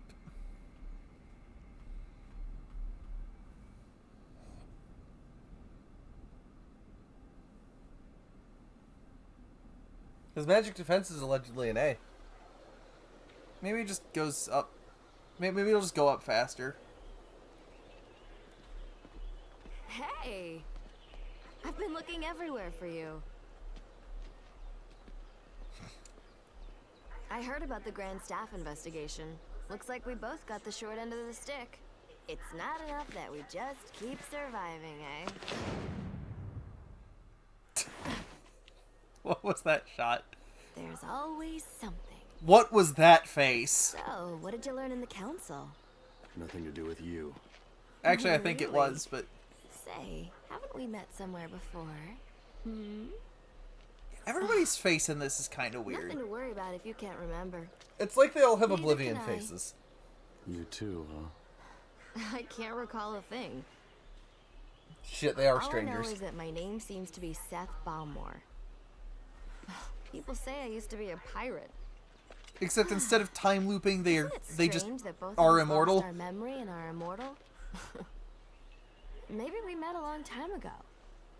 I sort of get that feeling when I look. As it could turn out, Gongora didn't actually make us immortal. That When we've been immortal for longer than that. enemies, Are we aliens? allies, or maybe even lovers. Looking forward to starting our journey tomorrow, Kaim Argonar. Tomorrow?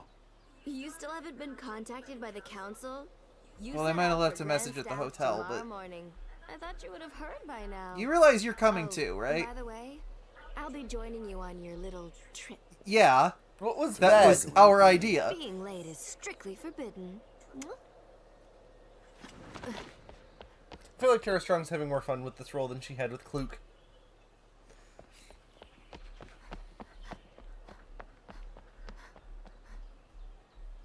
What was with that close-up shot of her face while she was running?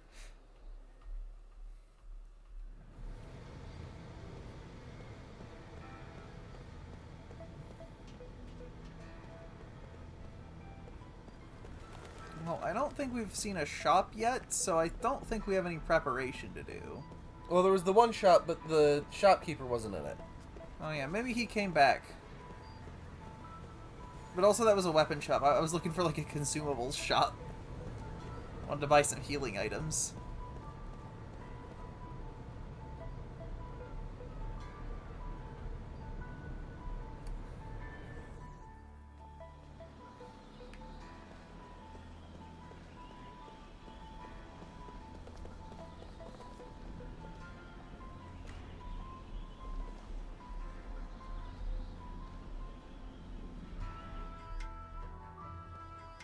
Nope, still gone.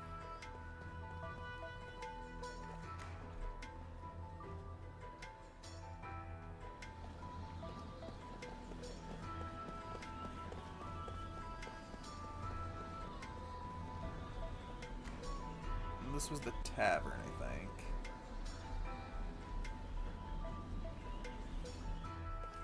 Yes. Verno's Tavern. You're fresh from the battlefield too, aren't you? Guess we both owe someone upstairs big time, huh? Kinda feel like a heel, thinking about all my dead buddies, but having another chance to see your family, well, that's a great feeling.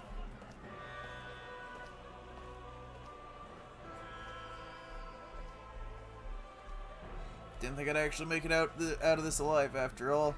No idea what I'm gonna do when it's time to knock on my family's front door. Kaim recalls a memory that was locked deep within his heart. A dream has been revealed.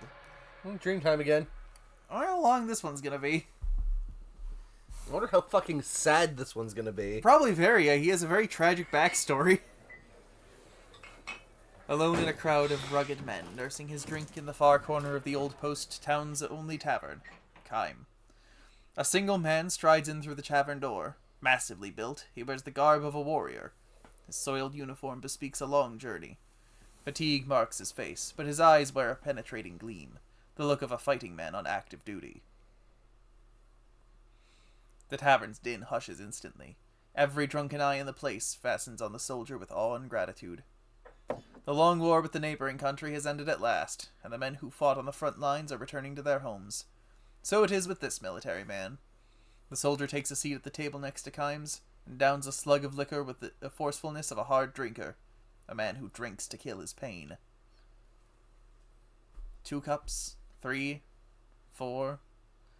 Another customer approaches him, bottle in hand, wearing an ingratiating grin, a typical crafty town punk. "Let me offer you a drink," wheedles the man, "as a token of gratitude for your heroic efforts on behalf of the fatherland." The soldier unsmilingly allows the man to fill his cup. "How was it at the front? I'm sure you performed many valiant deeds on the battlefield." The soldier empties his cup in silence. The punk refills the cup and adopts an ever more fawning smile. "Now that we're friends, how about telling me some more tales? Got such big, strong arms. How many enemy soldiers did you kill?" Without a word, the soldier hurls the contents of his cup into the man's face. The punk flies into a rage and draws his knife. No sooner does it leave its sheath than Kaim's fist sends it flying through the air. Faced with the powerful united front of Kaim and the soldier, the punk runs out muttering curses. The 2 big men watch him go, then share a faint smile. Kaim doesn't have to speak with the soldier to know that he lives in deep sadness. For his part, the soldier, having cheated death any number of times, is aware of the shadow that lurks in Kaim's expression. The tavern's din returns. Kaim and the soldier pour each other drinks. "I've got a wife and daughter I haven't seen since I shipped out," says the soldier. "It's been 3 long years."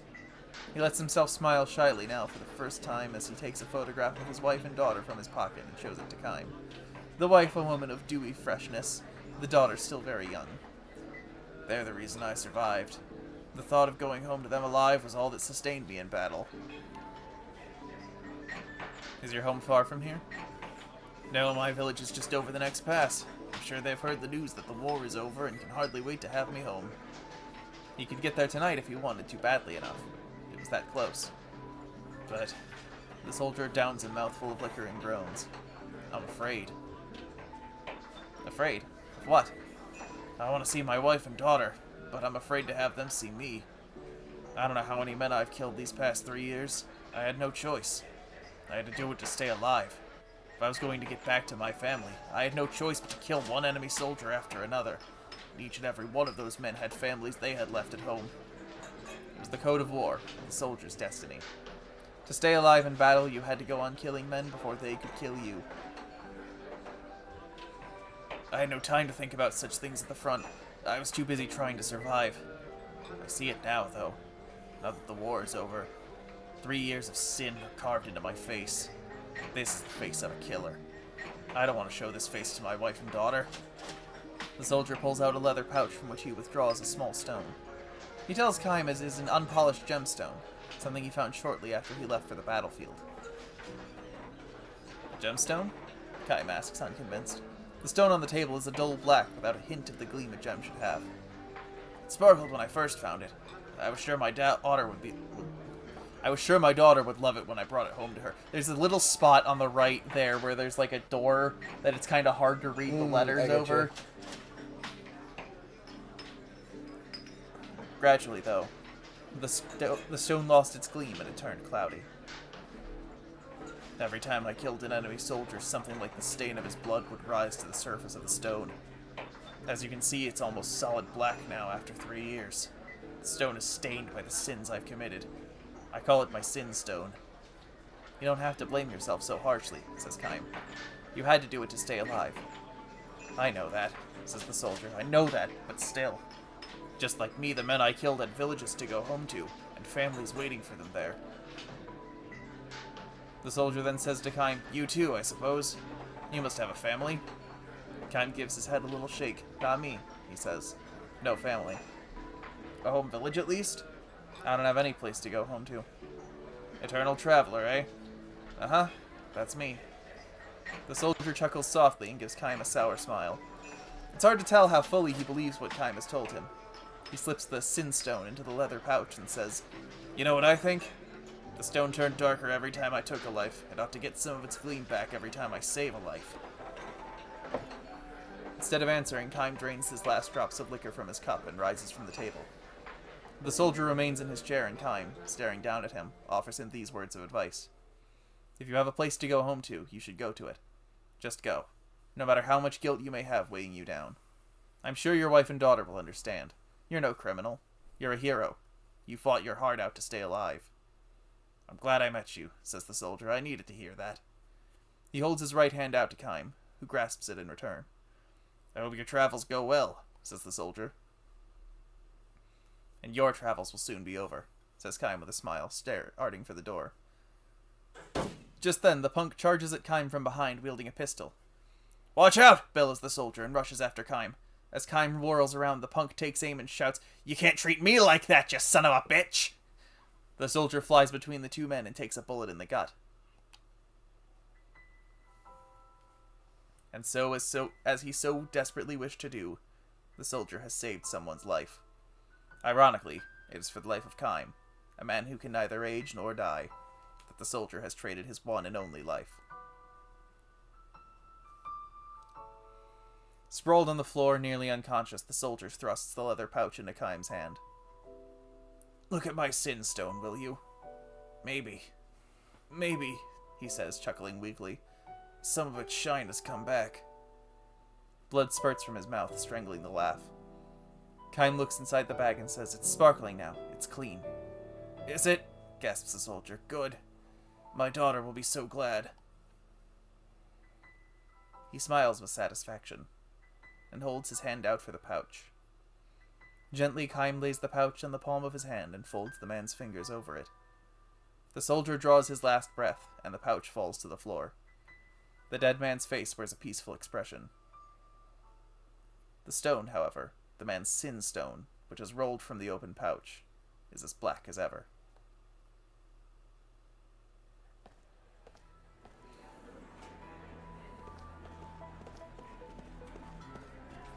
So everything bad that's ever happened has happened to Kaim. Yep. I mean, he's probably been alive for like 3,000 years, given what I'm fucking getting from these dream sequences.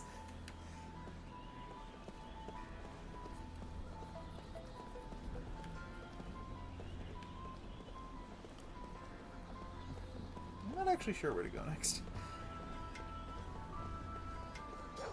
Doug. You're supposed to maybe rest at the inn again, because you're leaving tomorrow? Probe. Probably. And I probably will just do that. Like, I'd like to get more medicines and such, but it'll probably be fine. Maybe Jansen will be a white mage.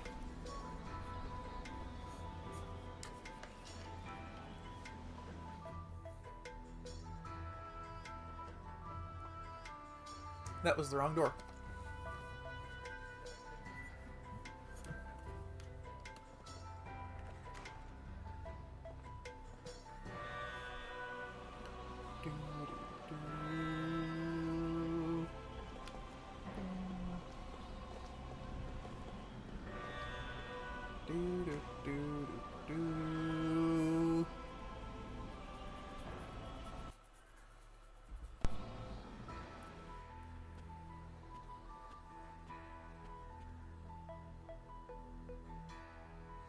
Received a message from the council earlier. You are to report to the Great Gate for your next mission. If you head to the station, you could either take the monorail or pick up a taxi to the Great Gate. Okay, so no, I was supposed to come back here, but I gotta take a taxi now, or the train.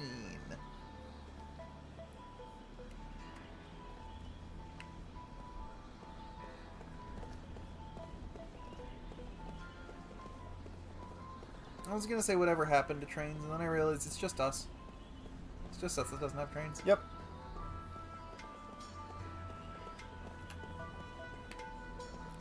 America got rid of all their trains for more car.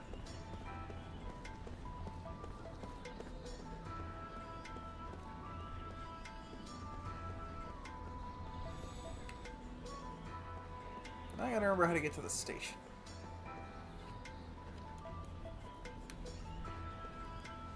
I wonder how many more depressing pieces of prose we have to read when we run into things. I wonder if there are 1,000 of them.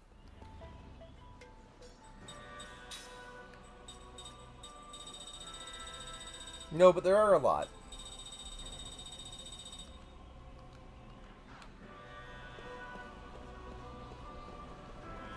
I can't wait for one where he, like, tries to kill himself. It doesn't work because he's immortal, and then he's just really sad about it.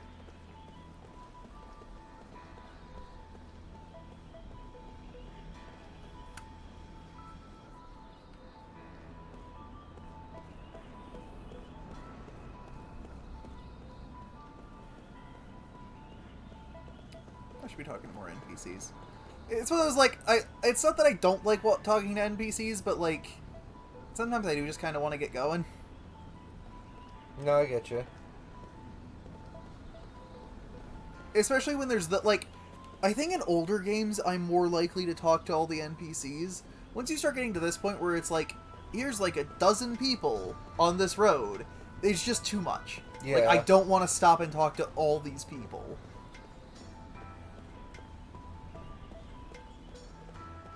Because it feels like if I start, I'm just never gonna stop.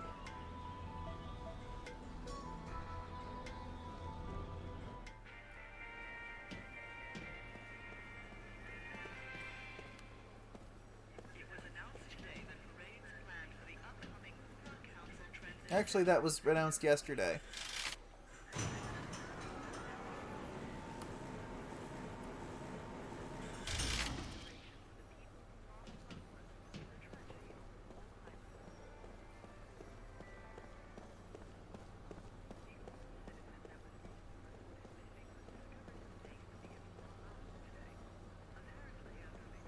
That monorail's not in operation, so I guess we have to take this monorail. Yep. Off to the Great Gate so we can get a move on with the game.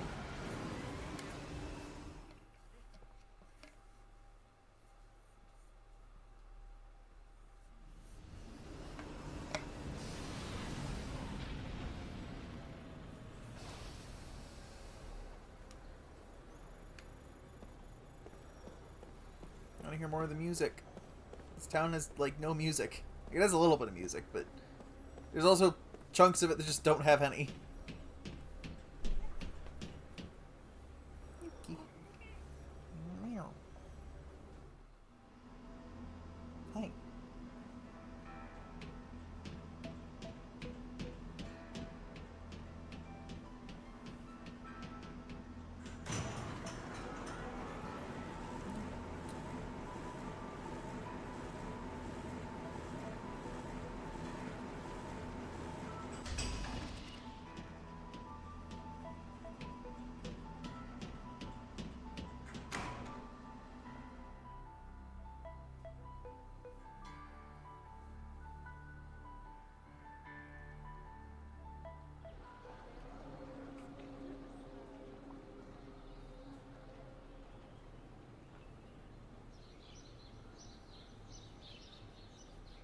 Why aren't we leaving? We should have already been gone by now. I'm waiting for somebody. What? Yeah, this fuckwit my boss said I had to take somebody along. Else on the team. Huh? I haven't heard about that. I have. Are you hungover, Kaim? Kinda looks like it. But that's also just been his expression for the last 3 days, so...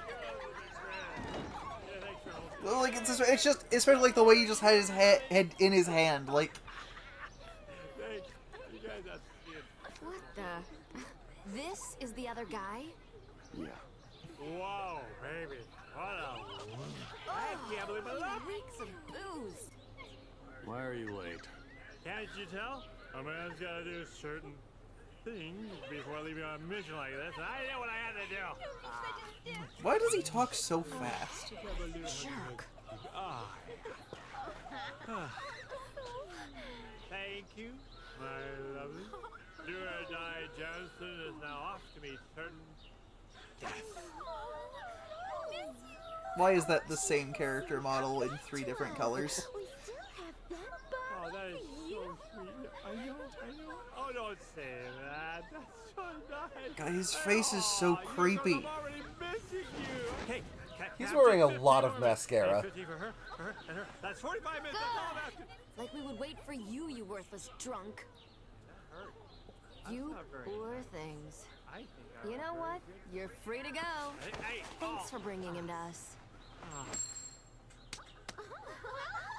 That was a pretty skillful toss. You're such a doll.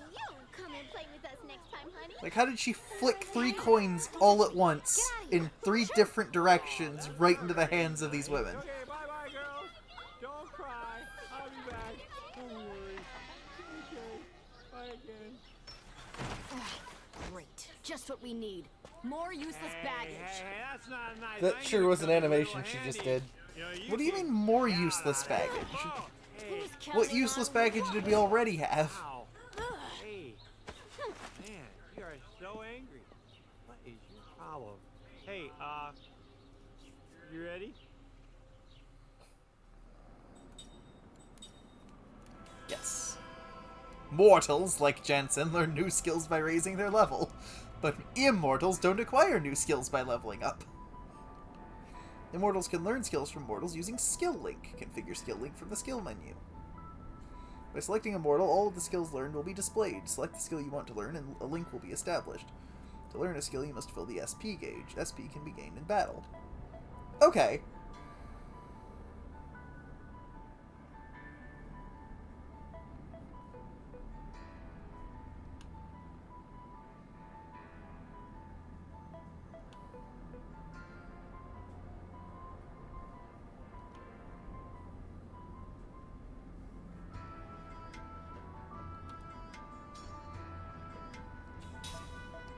Okay.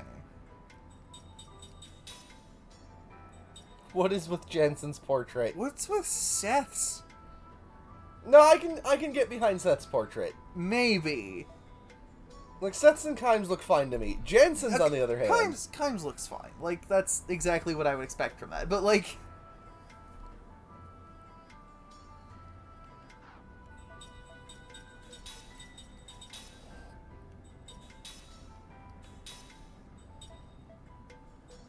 Okay, so we're kind of building on the Blue Dragon idea. Kind of, yeah. But yeah, let's learn some white magic. I think we need more healers.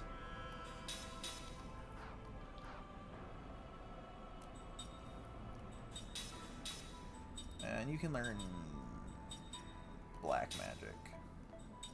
It's good to diversify. But then also, we'll give you the Holy Knight charm so you can defend better. I guess I should look at, like... Do we have any more rings for her to have a ring? No. But we can make one. Because if we go down to ring assembly, remember we have enough for another bruiser ring. That's right.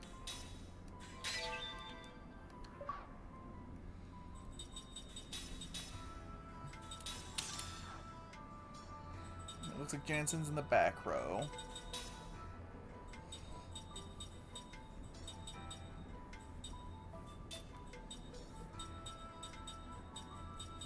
They still have not explained that gauge in the front. Yeah. And I'm also now no longer sure if we have 5 concurrent members or 10. Like, I don't... This is leading me to think it's 5. Yeah, but I can put him in front of... They can be one right in front of the other. So that actually doesn't tell me anything. I guess we'll find out when we get a 6th member. Yeah. Or however many we are allowed to have. Like, can't change formation yet.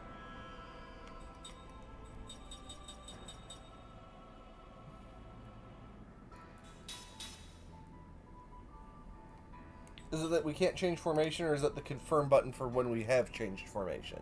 Oh, maybe that's the confirm button for when we have changed formation. Yeah, she's got more magic attack. He, of course, has lots of magic attack because he's a mage. He's got a stick that tells me he's a mage. His casting time is 2, which tells me he's good. He's got a good casting time.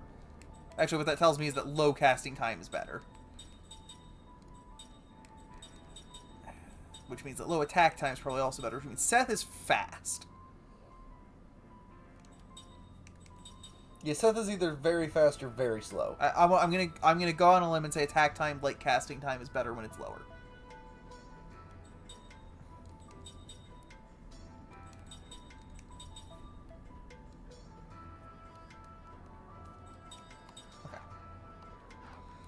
Okay. Let's see what happens. Out into the great wide world! Oh, more cutscene. Oh, no car. Never mind.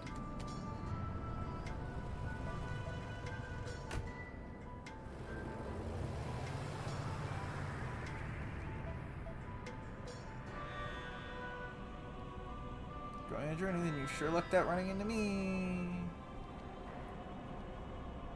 You best be prepared if you're traveling through there for medicine. Yeah, okay.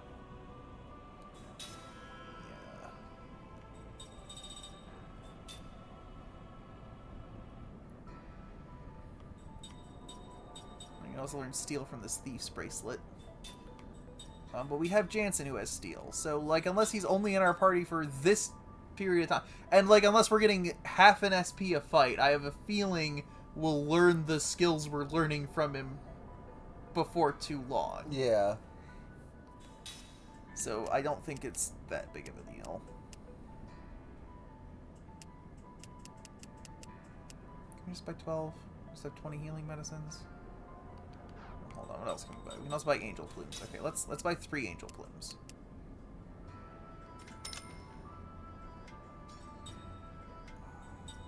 I'm concerned. We can buy these fairly cheap, so I'm inclined to buy a few more. I'm just gonna spend it all on consumables. That's fair. Like I'm a little interested in some of these other stuff, but yeah, and like there's nothing really we can sell.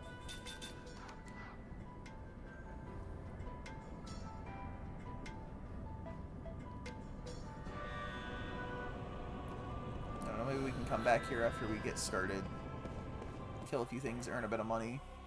Yeah.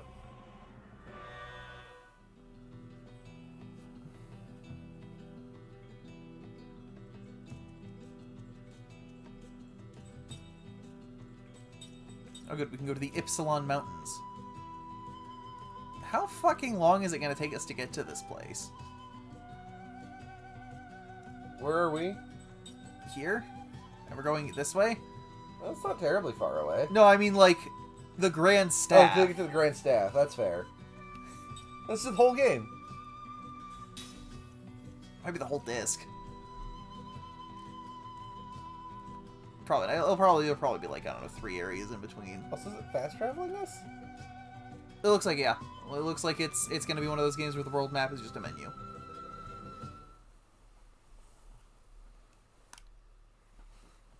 It happens. I'm not too upset about it.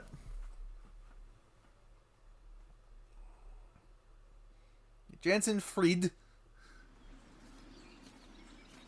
Here we are at the Ypsilon Mountains. Easy, Bug. I just gotta follow him. This is like a death march. Hey, we gotta get through that. There's no road. Pull yourself together. If this is all it takes to wear you out, we're in trouble. Yeah, well, I don't wear out in bed. Once we get through here, there's the Ypsilon Range. Those mountains are steep and rugged. The weather is unpredictable. And since the ground is unstable, we have to be on the lookout for rock slides, too. Of course, I expect to see you take a tumble into the canyon before we see any rocks doing it. Yeah, funny. You know, Lord Gungora was saying you have a problem with your memory, right? I mean, you sure know these mountains well enough. And of course, you know you shave your legs every day and you pluck your eyebrows. And you owe me money, so I'm confused. You sure you really don't remember? My body remembers. What? There was a time when I used to rush through here. I was a pirate, and supposedly I also went through these mountains. But I just don't know what the truth is. I don't have any answers. Huh. Well, what about you? Did anyone tell you what you once were? No, but I have been having these strange dreams lately. Nothing? Nothing. They all end with somebody dying. It's real tragic. Well, since you're so upbeat and happy, I doubt if anyone were. Like, is everything real or not? That's fine with me. Oh? My body also remembers. How so? Just that it was painful. If I happen to remember... Yeah, somebody had a bit too much fun with the cinematography on these cutscenes. Probably better to have never remembered. Different camera angles, splitting the screen up, and... Imagine a movie edited like this. It was the first Hulk movie. And they're not all bad. That's all I can think of when I see these split screens. You just had one. Yeah, how about some water? A little fruit? How about a foot massage? Because they did that a lot, not in the Edward Norton Hulk, but the one that came before that. Because the director wanted everything to look like a comic book.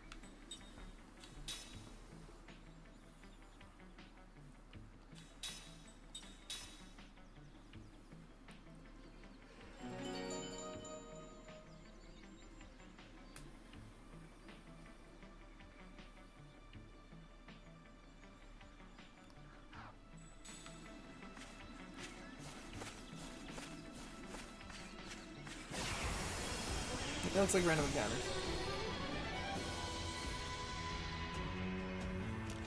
Not necessarily dramatic normal battle theme. We get cool swords though. Oh my god, it's these things!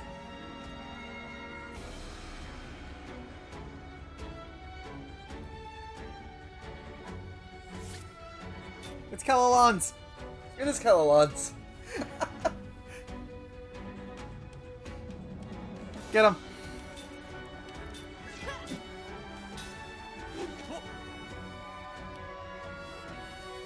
Oh. Gauge in the upper condition. Gauge in the upper right indicates allies guard condition. Guard condition is made up of total HP of the front row. Okay. By hitting enemies in the front row, you can reduce their guard condition. Get rid of the enemies in the front row, and the back row will start losing their defense. Oh, I didn't start fast enough. But so I'm assuming what it means based on the opening though is that even if you heal, it doesn't necessarily bring back up that gauge. Yeah. But it probably comes back after a certain amount of time. Because they keep interrupting me with cutscenes, I keep fucking up the timing on... My god, Jansen, shut the fuck up.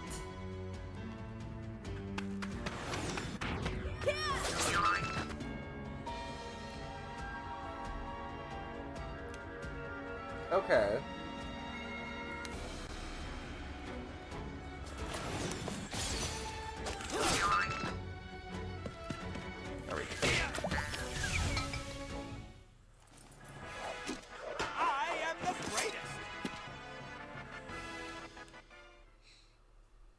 I'm glad Kellalons made it back. I wonder if there's Kellalons in Fantasian. Maybe. Spells can be bought in stores or learned by raising your level. Merely acquiring a spell does not mean you can use it. Spells can only be used when you equip the skills needed for the spell in question. These may view the list of spells you've learned in the spell book. This will also display the MP required casting time and which characters can use each magic. Alphabetical letters represent the casting speed within one turn. S is the fastest, and it will go slower from A to H. That's a lot of tiers. I feel like that's too many tiers. That's 9 different levels of casting time?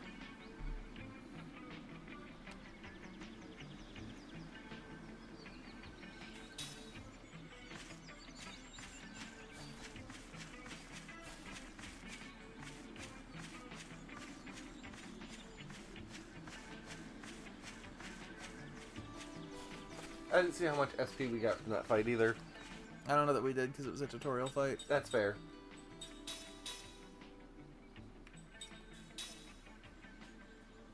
Two. Okay. Yeah, we got 2. Then yeah, it should not take us long at all to be learning stuff in this. Nope. Not compared to Final Fantasy IX, where everything costs 40 and you get like 1. Yeah.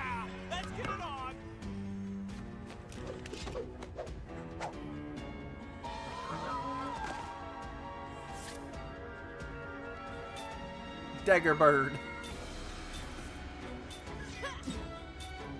Steel. We got Heal and Cure Poison. We got Flare and Wind. I wonder if it's going to be all the same spell names as Blue Dragon as well. Might be.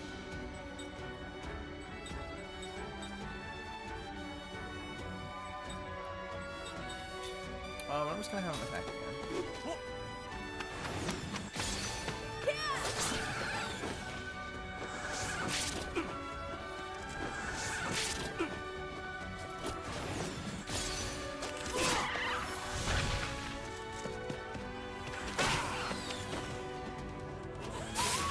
Ground.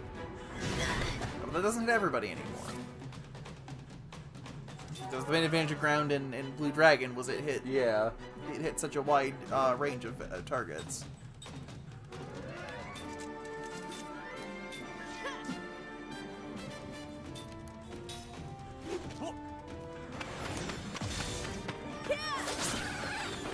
With this ring system, I really wish it was CTB and not normal turn-based. Because it's a little awkward.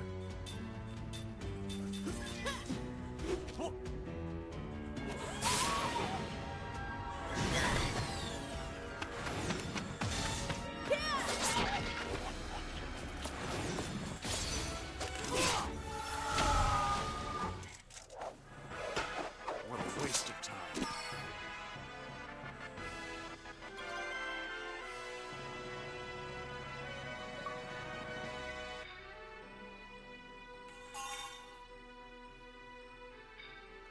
Jensen already got level 2 black magic.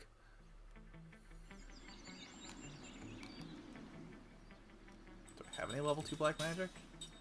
Yes, Sleep and Prism. Okay, so it looks like we might unlock like 2 of the spells per level just by somebody learning it by level up. Yeah. And then the other 2 have to be acquired through other means.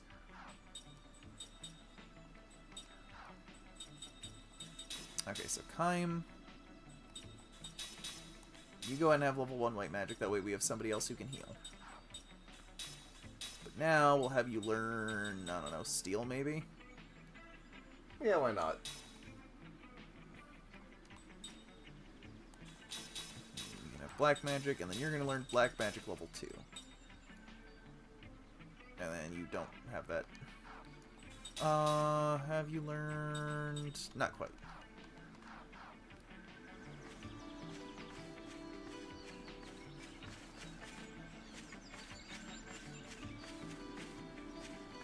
What's up this way? More pots to probe. And we learned ground.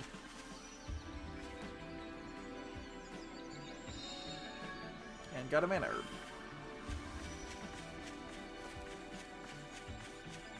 Unfortunately, we can't just learn MP walk. I hope it's not like Blue Dragon where just all the best spells are hidden in chests.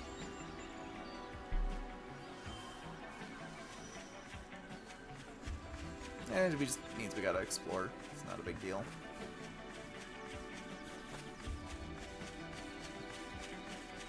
There's probably enough good ones, at least, that you either buy or learn by level up. Slot Seed. Flare Bomb.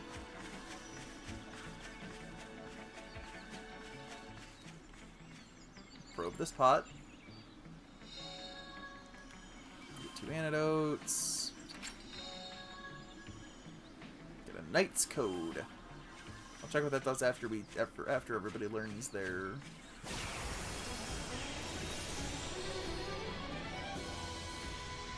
So dramatic. No one gets in my way. I wonder if the weapons change appearance when we get new weapons. I hope so. Plant.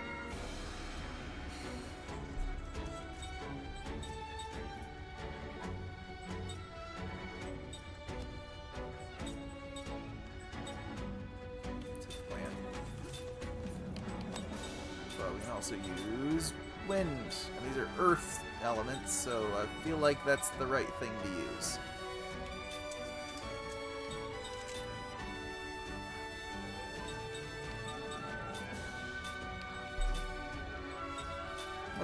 let's just try it out.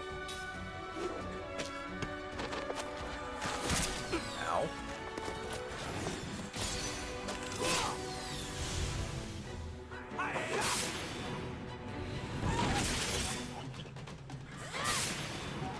Okay, it looks like ring only applies to normal attacks.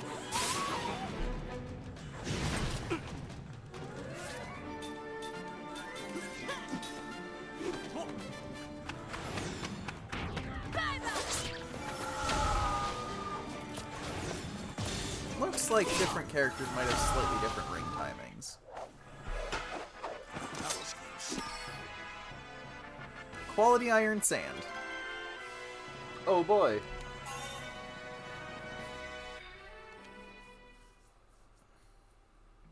I hope we get more skill slots. I don't know how yet, but I hope we do. I would guess that's going to come through level up. Probably, yeah. I'm going to go ahead and give him Crisis Attack Boost, because I have no reason not to right this second. Yeah. Like, they're probably going to be the first things to go, but... I'm a little curious how the magic ones work. Like, will equipping level 2 black magic give you 1 and 2, or... I have to assume.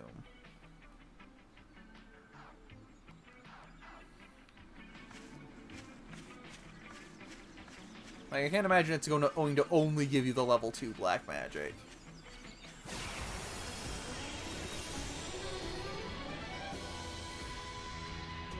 Out of my way. Especially when we're only starting with 3 slots. Kelolons. So many Kelolons. Probably don't need to try too hard against Kelolons.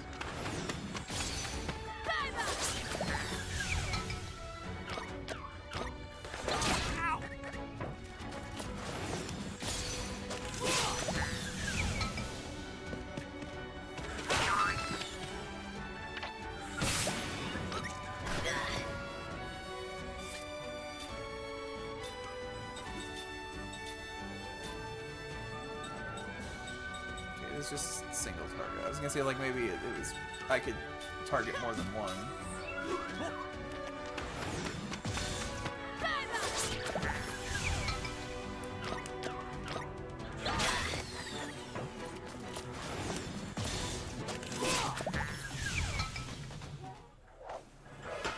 What a waste of time.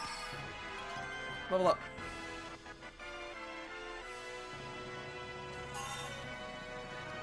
Kaim learned Steel, so now what? We only have one mortal, and he's not got a whole lot of skills. I will let you figure that out for a minute. I will be back shortly. Yeah. Yeah, let me have him just learn level 2 black magic, and we can answer that question about... do you get both? Well, I guess that'll also happen when Seth learns black magic level 2, but... Also, there's no reason to not just have him learn everything they can.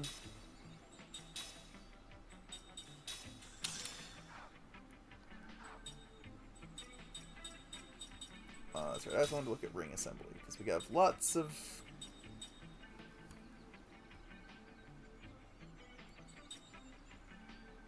Okay. This is gonna be a deep and intricate crafting system, I can already tell.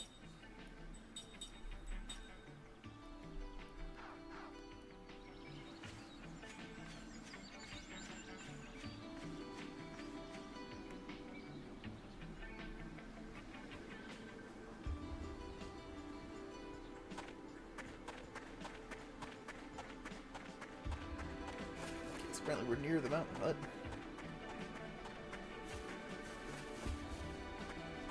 Nothing there? Okay. I just kind of figured since it was off the path, I'd kind of probe. Got a barricade. Wonder if that's spirit magic. I'm actually curious. No, okay, it's another level 1 white magic spell.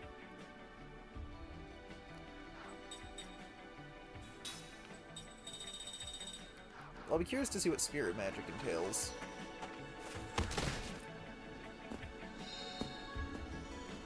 seed. I wonder what we do with these seeds. Like, I wonder if it's just a side quest, or...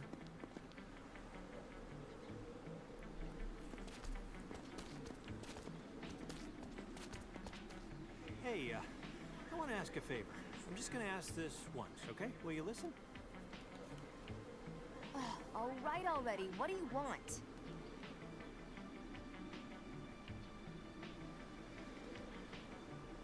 Whining. Okay. Is that all you can say? Can't we just rest in that hut over there? All you do is complain, complain, complain. I'm not like you two. I'm a normal human being. Yeah, and I'm sure they still feel some degree of fatigue. What should we do? All right. Let's rest. Thank you. What was that animation? Oh no. Alright, time to sleep in this. I wonder if we're going to unlock another dream. Another memory of Kaim's past where somebody probably fucking died.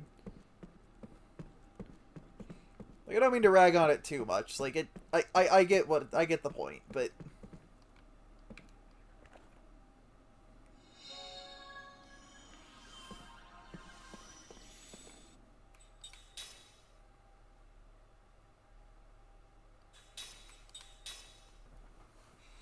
Saving being plentiful is always nice. Just because then if something goes wrong, we don't lose it. Also, it'll mean that we don't have to worry too much about getting to a save point when we need to stop. Hopefully.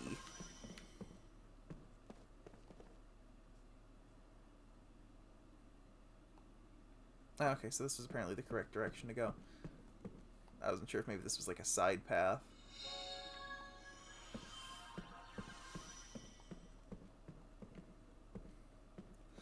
And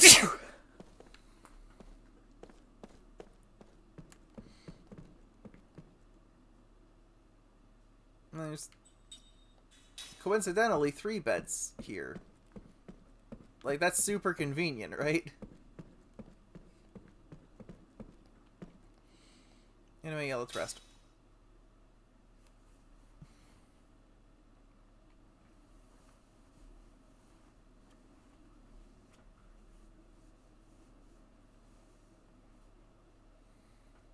I wish I had better access to these stat screens. And I didn't have to hope they come up on a loading screen and hope that they stick around long enough for me to look at them.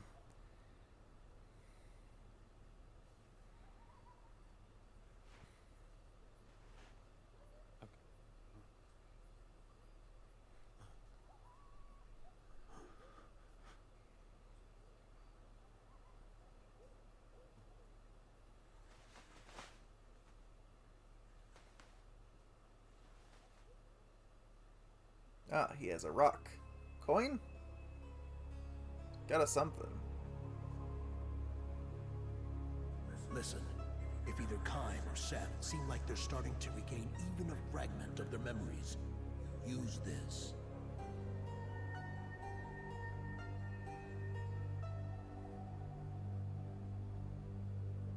What is it?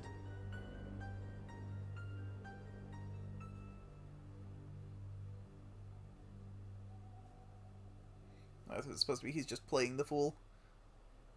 Oh, hi. I couldn't sleep. I'm usually exercising, you know, sparring with people, and I work out a lot before I... Was that all?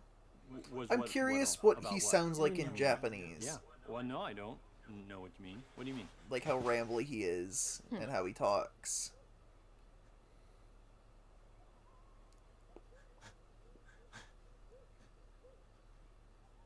Is he supposed to be snoring, or was he supposed to be, like, sleep-talking? Because his mouth was moving a lot for somebody who was asleep.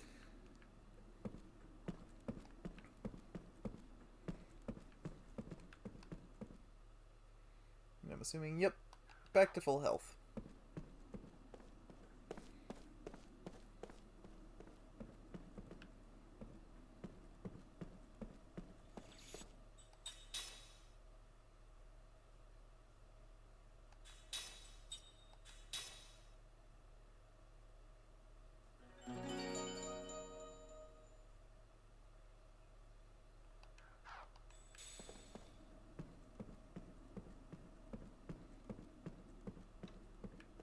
I'm actually curious because I think there was another path back this way I want to go check out.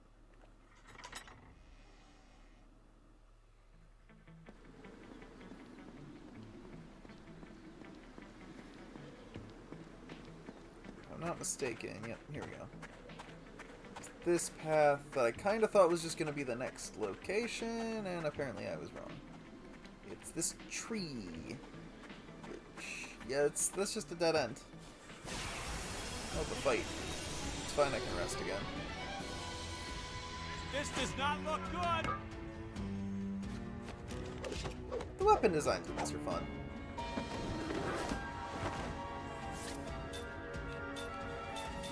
Let's just attack.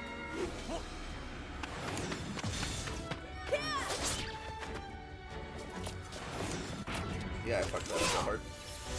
Hesitated way too much.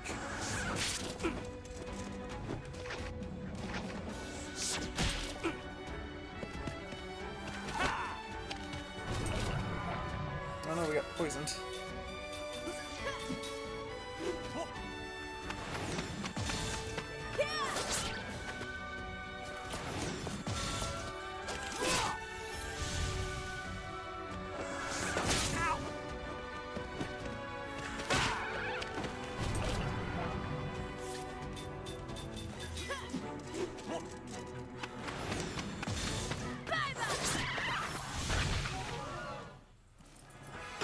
Leap before you look, I always say.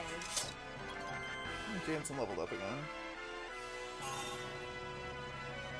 Seth learned level 2 black magic, okay.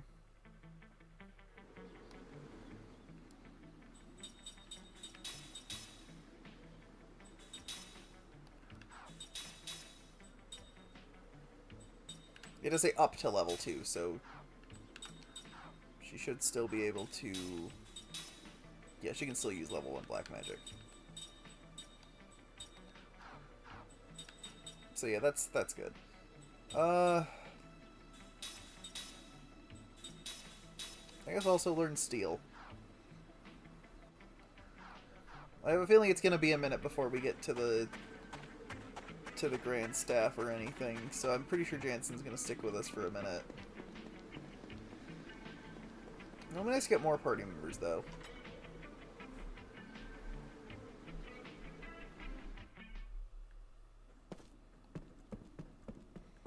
Alright, let's go rest again, since I lost a little bit of HP and I got poisoned.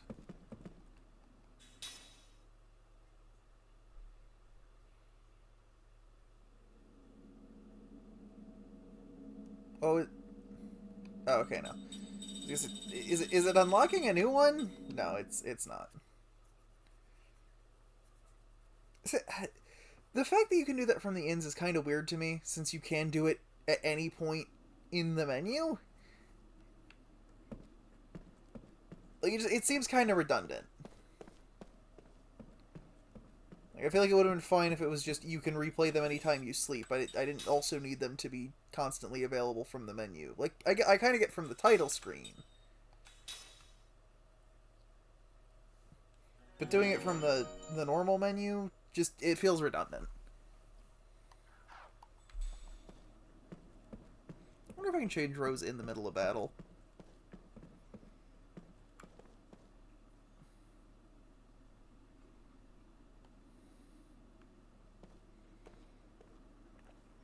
Out the other door we go.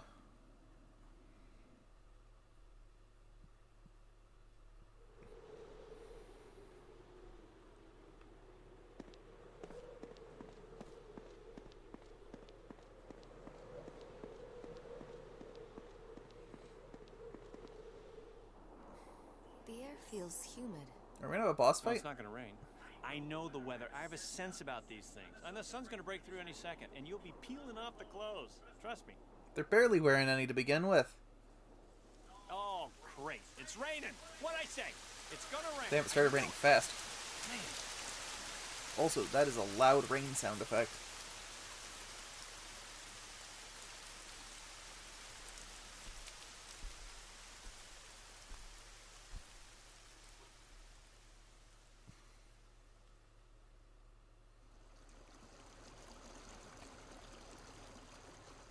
Meanwhile,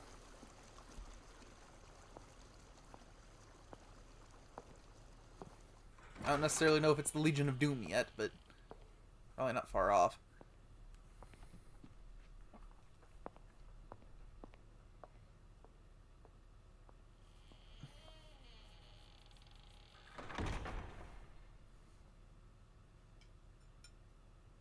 Rich people and their extra long tables. What the fuck? You're dismissed. That is an awkward ass eating animation. Why are you holding the spoon like that? Oh, Lord Gongora, please wait. Pardon the intrusion. Oh! No, the soup. Gongora, what are you doing? A moment, please. Just so fucking angry about soup. What is going on, Gongora? Answer me. The council has placed you under house arrest. Behold.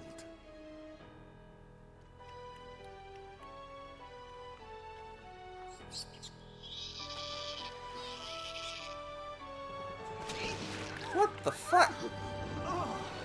Did the soup do that?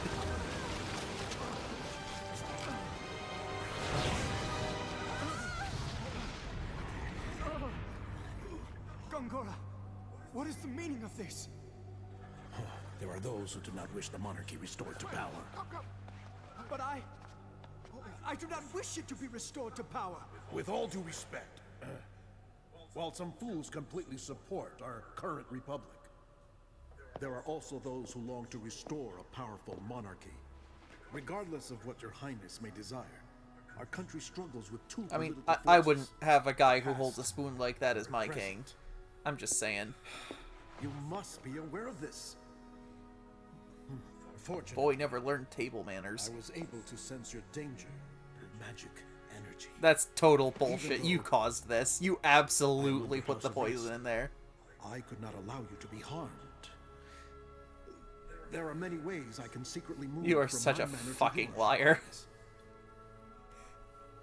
But if Roxian knew you had been out of your home, you would be subject to even tighter restrictions.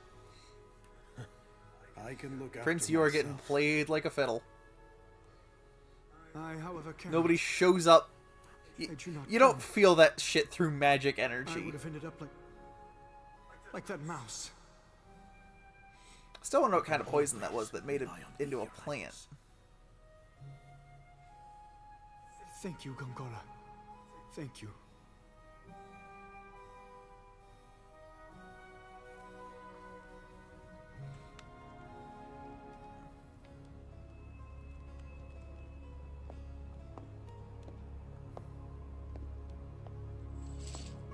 Well done.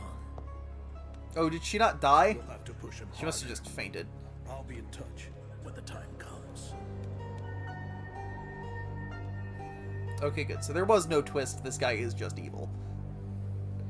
I was a little worried there for a second. They were gonna try to be like, no, he's totally on your side.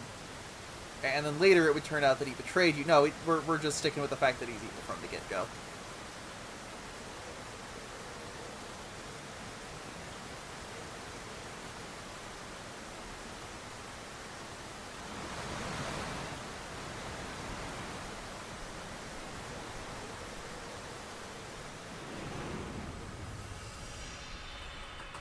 Jesus. So you missed the prince, I was okay. watching all of it. I figure the twist is less that Gongora is going to turn out to not be evil, but more that the prince isn't evil. Well, he's clearly not evil. He's clearly being manipulated.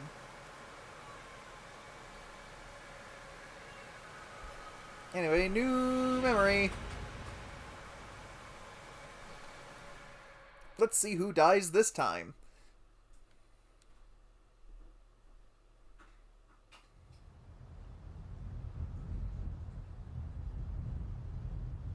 The Upstreamers.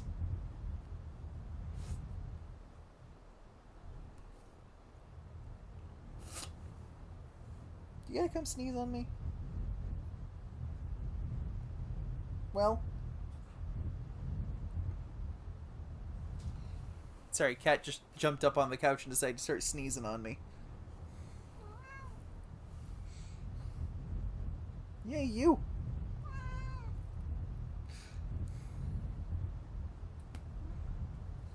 Strong winds have always blown across this vast grassy plain. Perhaps the area's topography has something to do with it, but the direction of the wind remains constant, irrespective of the time or season.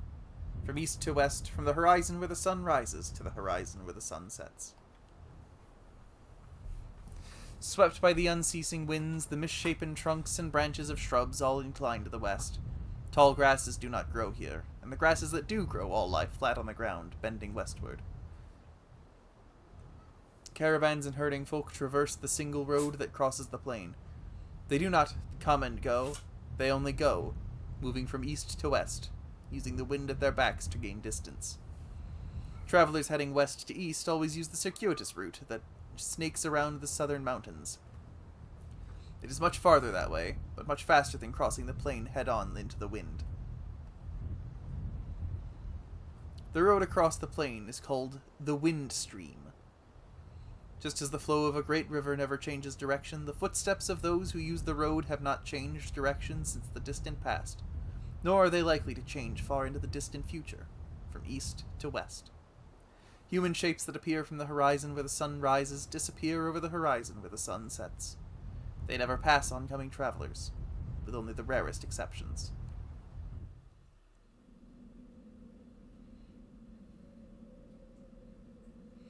The first time she passed Kaim on the wind stream, the girl was just an infant. So was my grandfather alive then? Grandmother, my bad. In response to the girl's untroubled question, Kaim smiles and answers. She was, and I remember what a nice old lady she was too.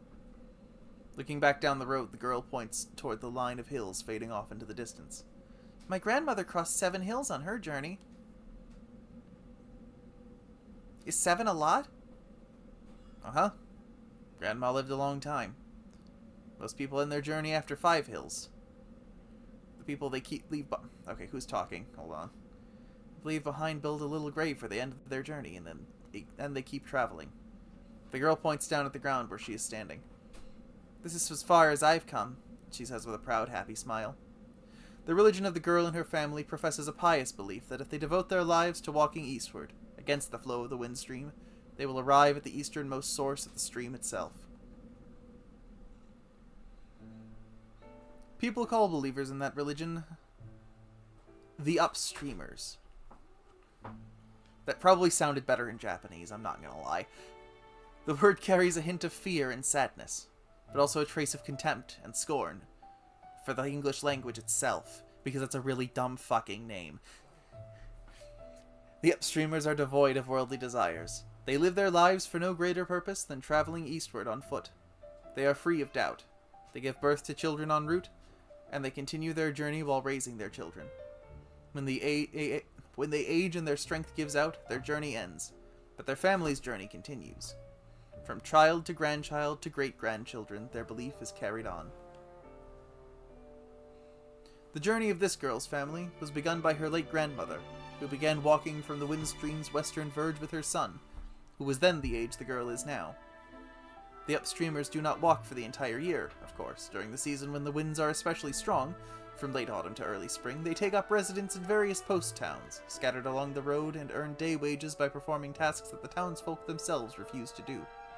Some upstreamers choose to stay in the towns, while others, conversely, take townspeople with them when they return to the road in the spring. Those are people with whom they have fallen in love during the long winter, or boys who dream of travel, or grown-ups who have tired of town life.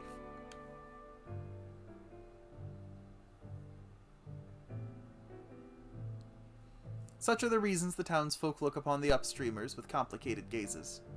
The little girl's mother was one of those who joined the journey midway, and the girl herself, some years from now, might fall in love with someone in a post town somewhere.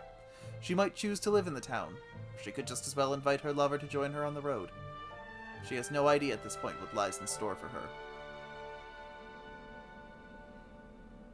The girl's father calls out to her. Time to go! Their brief rest is over. She seems sorry to leave and stands up reluctantly. Too bad, she says. I wish I could have talked with you more. But we have to get to the next town by the time the snows start. Constantly exposed to headwinds, her cheeks are red and cracked, her lips chapped. But her smile is wonderful as she wishes Kaim a safe journey. It is the serene smile of one who believes completely in the purpose of her life, without the slightest doubt. Will I see you again somewhere, she asks. Probably, Kaim answers, smiling back at her, but he can never match that smile of hers. He is now in the midst of a journey that will take him beyond the western edge of the wind stream. He heads to the battlefield as a mercenary, and by the time the western battle is over, a new battle will have begun in the east. It will be a long, cruel journey, with nothing to believe in. When he meets the girl again along the way, Kaim's smile will have taken on even more shadows than it has now. Perhaps as a parting gift of sorts, the girl sings a few short lines for him. The wind, where does it blow from? Where does it start its journey here? Does it come from where life begins, or does it begin where life ends? Goodbye, then, the girl says, trudging on, one labored step at a time, hair streaming in the headwind.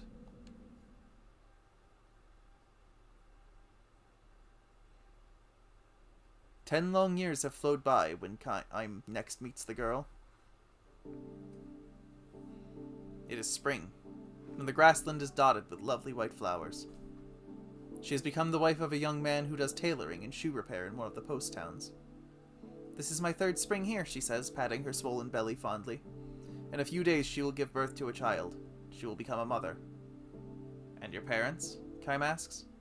She shrugs and glances eastward. They are continuing their journey. I am the only one who stayed on here.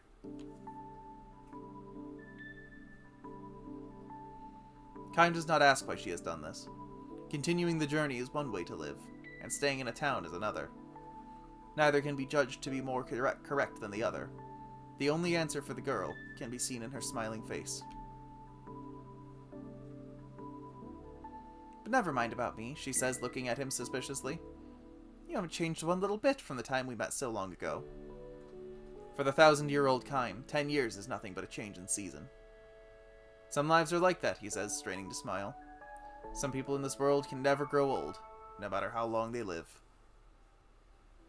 He looks at the girl, now grown into a woman, and wonders again. Living through endless ages of time, is it a blessing or a curse? Kaim's remark hardly counts as an explanation, but the girl nods with a look of apparent understanding. If that's the case, she says, you should be the one who goes to the place where the wind begins. You'd be the perfect upstreamer. She could be right. After all, the lifespan given to humans is far too short for anyone to travel against the flow of the wind stream as far as the starting point of the wind. Still, Kaim responds with a few slow shakes of his head. I'm not qualified to make the journey. No? Anybody can be an upstreamer. Anybody, that is, who wants to see where the wind starts with his or her own eyes. Having said this, however, the girl adds with a touch of sadness. No one has actually seen it, though, I guess. The place where the wind begins. That place is nowhere at all. Even if, after a long journey, one were to arrive at the eastern end of the wind stream, the wind would be blowing there, too. And not just an east wind. West wind, north wind, south wind. Winds without limit, without end. Human beings who cannot live forever. Who cannot not live for... Human beings who cannot not live forever. Daring to take a journey without end. This might be the ultimate tragedy, but it could just as well be the ultimate comedy. Kaim knows one thing, however. One cannot simply dismiss it as an exercise in futility.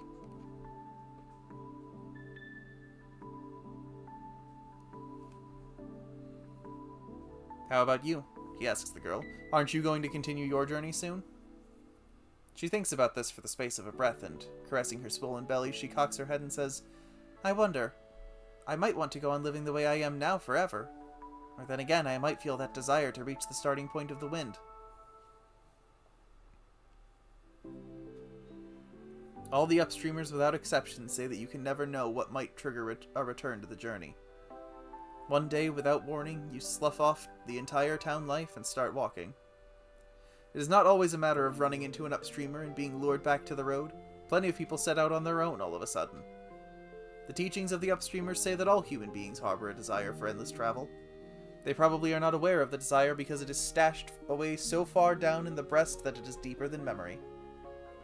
The instant something brings it to the surface, a person becomes an upstreamer.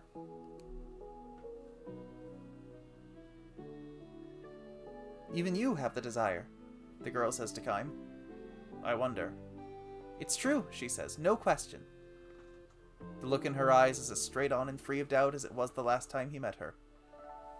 Fixing him with that look, she points to her own chest. I haven't completely lost it myself. But I'm sure you're happy with your present life? Of course I am. Do you really think the day will come when you will want to set out on the journey, even if it means giving up that happiness? Instead of answering, she gives him a gentle smile. Many years flow by, but every now and then, something reminds Kaim of the girl's words. That everyone harbors a desire for endless travel. For Kaim, living itself is a journey without end. In the course of his journey, he has witnessed countless deaths, and he has also witnessed countless births. Human life is all too short, too weak and fleeting. Yet the more he dwells upon its evanescence, the more he feels, inexplicably, that words such as eternal and perpetual apply more properly to life, finite as it is, than to anything else.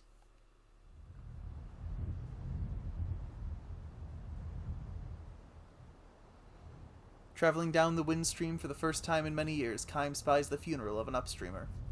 A young boy in mourning dress stands by the road, holding out wildflowers to passing travelers, and urging them to offer up a flower to a noble soul who has made the long journey this far. Kaim takes a flower and asks the boy, is it a member of your family? Uh-huh, my grandma. The boy nods, his face the image of one Kaim knew so long ago. The old woman lying in her coffin must be the girl. Kaim is sure of it. Grandma traveled a long, long time. She brought my daddy with her when he was just a little boy. See that hill over there? She started walking from way, way beyond it, and she got all the way here. So the girl must have set out on her journey after all. Turning her back on the town life, leading her child by the hand, she trod her way along the endless journey. Her wish to aim for the place where the wind begins would be passed on to her child, her grandchild, and on through succeeding generations. To head for a land one could never hope to reach, and to do so generation after generation. This is another endless journey. Is it a tragedy? A comedy? Perhaps the serene smile on the face of that old woman in the coffin is the answer. Kaim lays the flower at her feet as an offering. The family members who have traveled with her join together in a song for the departed. This wind, where does it blow from? Where does it start its journey here? Does it come from where life begins, or does it begin where life ends? The wind blows. It sweeps across the vast grassland. Kaim takes one long, slow step toward his destination. Have a good trip, calls the boy. Red and cracked as the girls were so long ago, his cheeks soften in a smile as he waves to the departing traveler. Well, I almost thought we were going to get through that one without somebody dying. Nope, everything ever awful has happened to Kaim. Well, we just confirmed he's several thousand years old.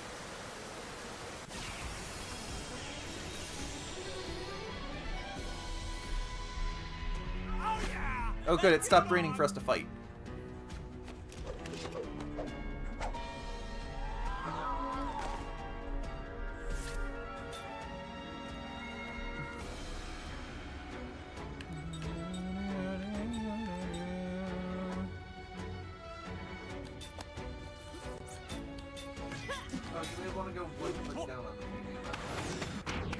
Okay. That sucks because I can kind of barely hear things as it is. There's not much of an echo, just a very slight one with did you actually turn the thing down for Tony Hawk before? I did, but I don't know if I turned it all the way down. Because, like, you could... That... We're quite in the green. Yeah, that's fair.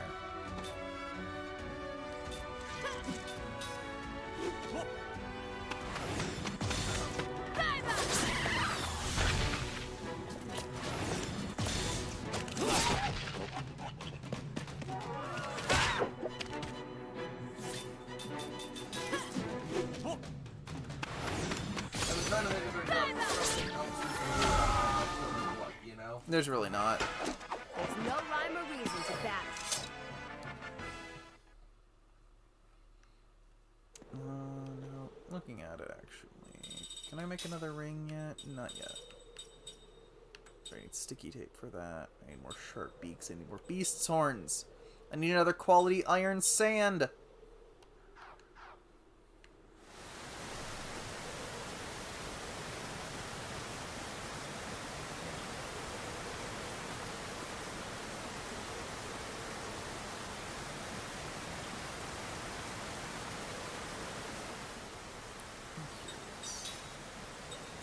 Okay, so either we missed 4, or we get these out of order. I'm not sure which it is. I'm willing to bet we get them out of order. Or at the very least, we probably haven't permanently missed the 4 we didn't get. Are you okay? You're very sneezy tonight.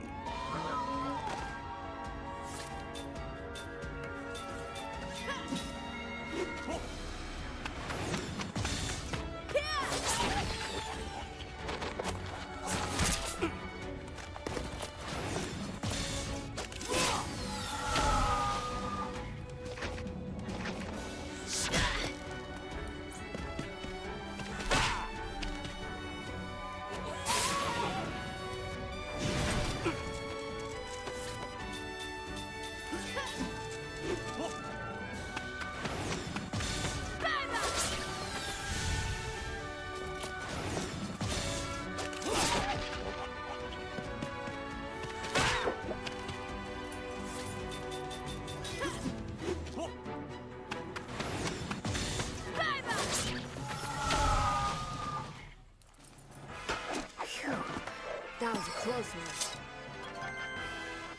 Okay, levels all around. That's good.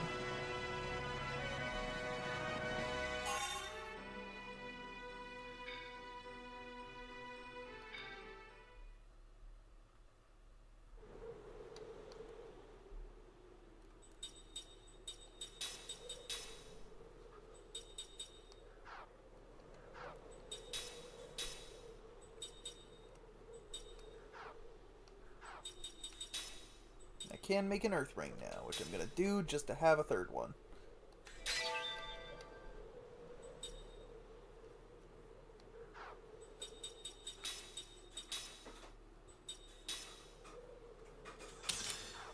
It'll make his attack earth based, but that's probably fine.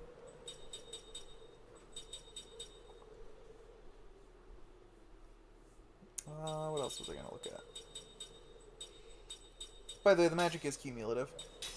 Okay, good.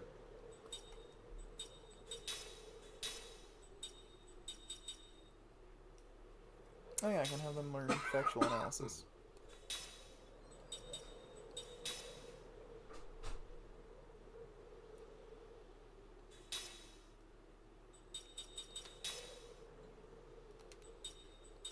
Although really, I should probably have her learn white magic. It never hurts to have more people with white magic.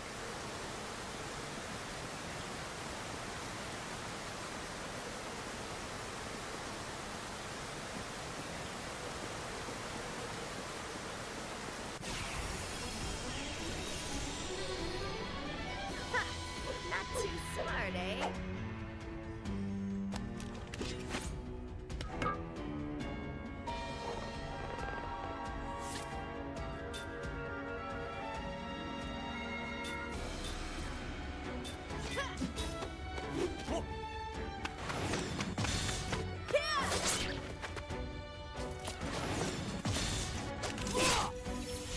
Luckily, so far, enemies in this are easy enough to kill with normal attacks. I don't feel the need to use magic, but we'll see how that ends up.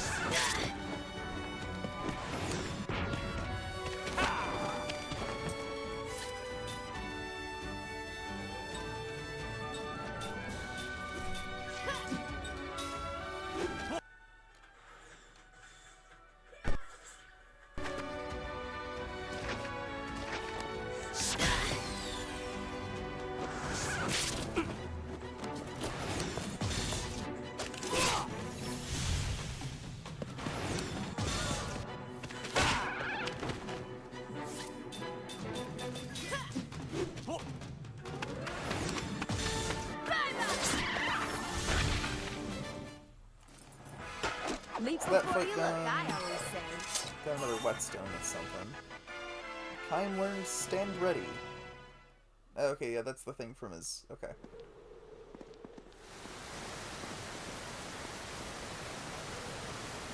Well, I guess the rain let up enough for us to run normally now.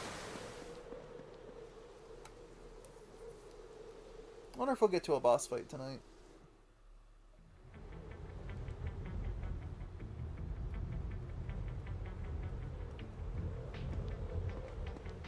Well, that's a save point, so that's promising.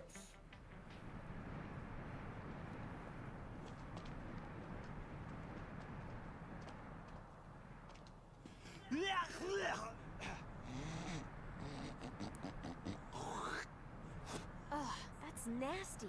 Cover your mouth. Ooh, I'm freezing here. Hey, turn around. Whoa, what a view. Whoa, what is that?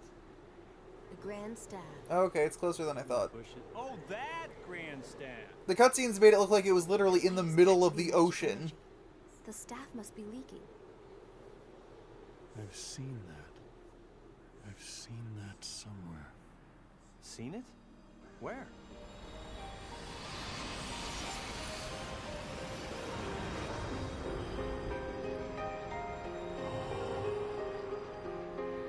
He was born from it. He is magic.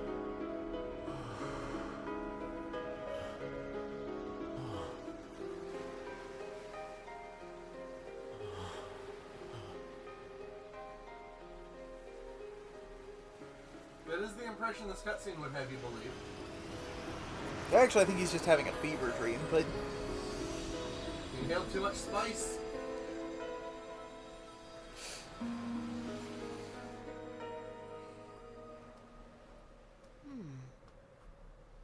I don't remember. Ooh, deja vu. Or maybe your memory's coming back. No. Maybe what you've forgotten you're remembering. What? Well, excuse me for helping. You are such a pain. Okay, fine. Look at the view. I'm gonna go ahead and fix everything. You just talk amongst yourselves. You really seen this before? What do you mean by that? Just what I said. Do you feel like you've seen this before? What's with you? Just trying to be a friend. Don't look at me like that again. Like but what? I thought you... Forget it. Hey. All right, come on, you two. I thought we were in a rush. Whoa. What the heck is that?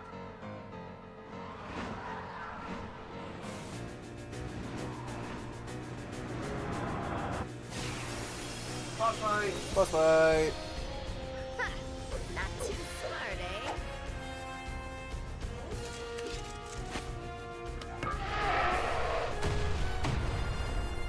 Hey, this was also in the opening. 1 second.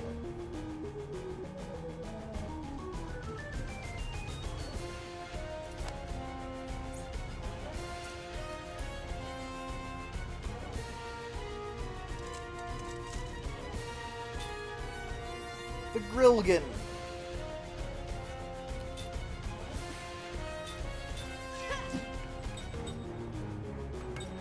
Actually, I should probably steal from it.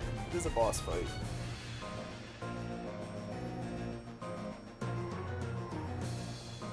Now, I do know, unlike Blue Dragon, this does have multiple boss themes. Blue Dragon could have used the second boss theme. This one has like 4.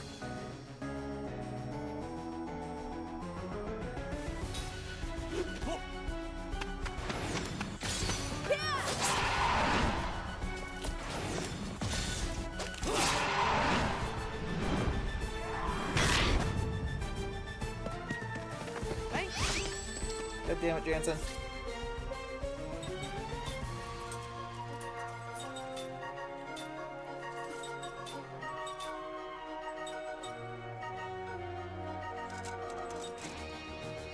Well, apparently Prism is a moderate amount of random elemental damage on all enemies.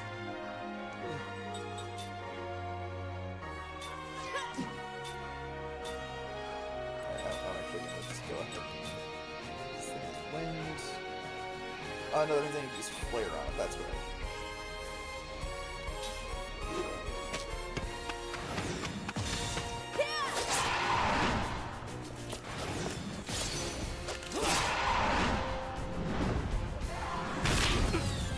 Man, this thing hits hard.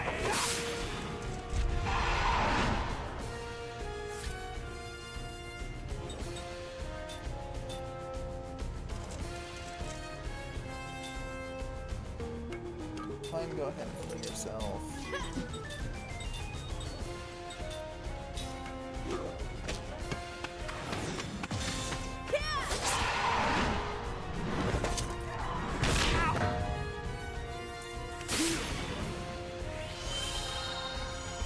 Wow, you suck.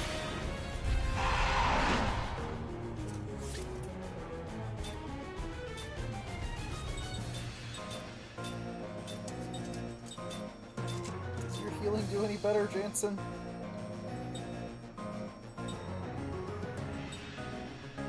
Let's see, well,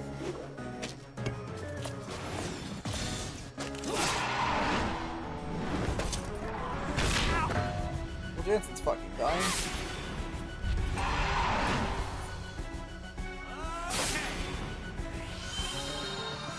Well, he heals a little bit better, but yeah, so my healing options are not great in this. Which is maybe a problem. Her sword is really cool. It is, yeah. I really like Kaim's sword actually. So go ahead and fucking heal yourself.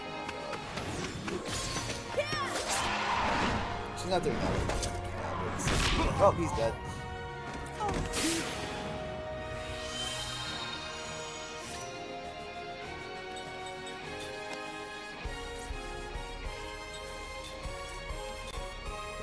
Angel's Plume. Okay. That was close. Uh-oh. Please don't hit Jansen. Okay then. Go ahead and antidote yourself. See, this is definitely not as easy as Blue Dragon was.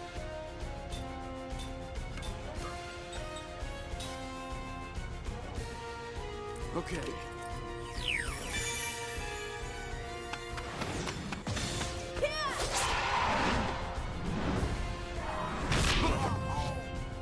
Motherfucker!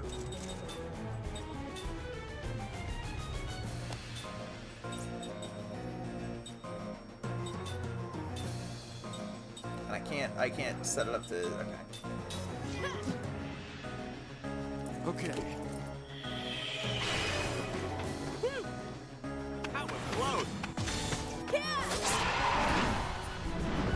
Don't hit Jansen. You.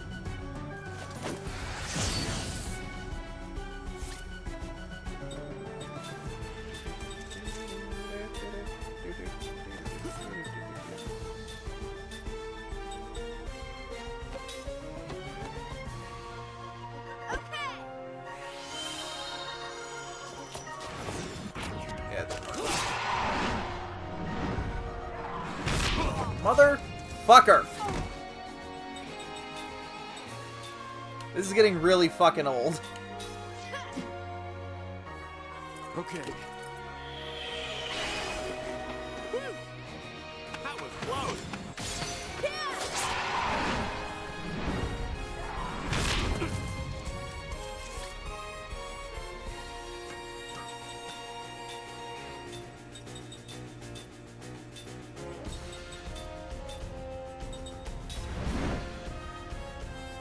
Okay.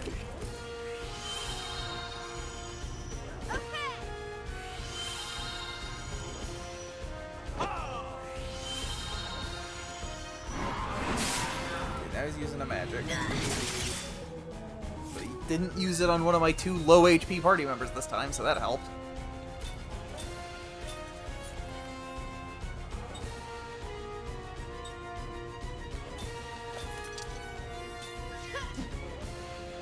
Kaim, you attack. You use a healing medicine. on Kaim. You cast heal on yourself.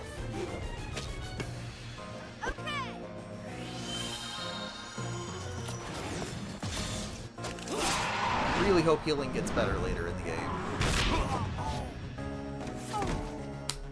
Every fucking turn.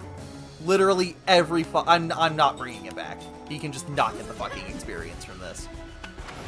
I'm not wasting every single resurrection item I have because the game keeps targeting him.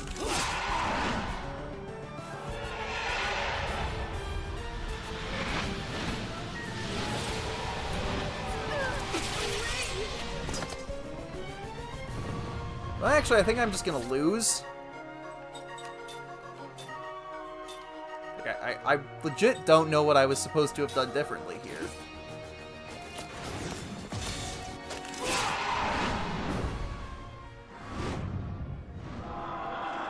Oh, I guess I won. Never mind, then. By the skin of your teeth. What a waste of time. Didn't even get a level up. Probably didn't actually get any experience. No, it doesn't look like it, just SP. Yeah, classic Final Fantasy.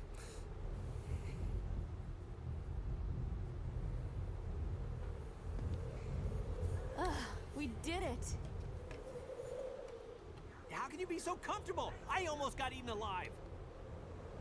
I think it'd be an improvement if you got eaten a little. You'd talk less. You did seem particularly annoyed at Jansen.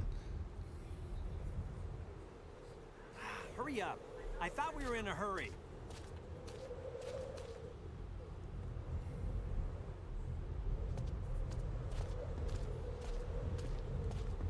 I mean, hopefully whatever the next level of heal spell is way better.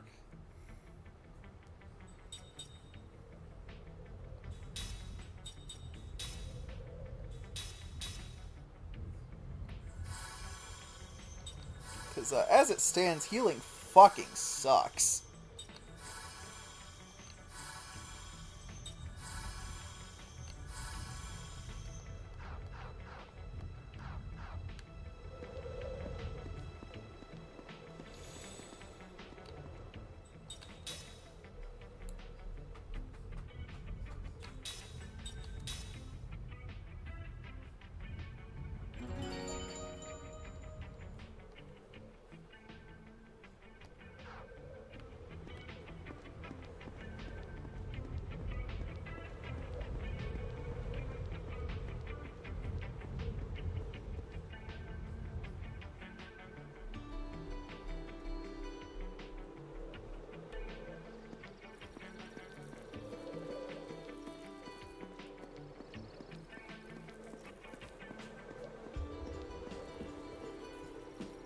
Oh boy. Jumping. Jump. Jump. Ah, Final Fantasy X-2.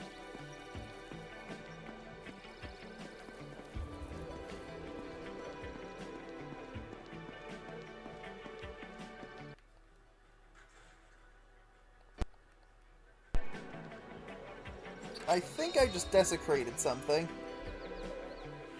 Some novice earrings. What does that do? Oh, I can teach level 1 black-white magic. Okay.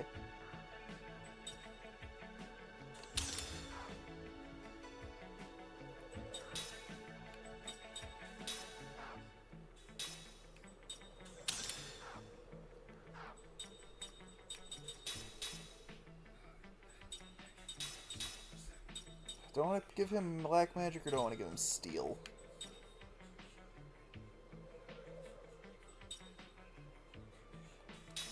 Yeah, let's give him black magic for now.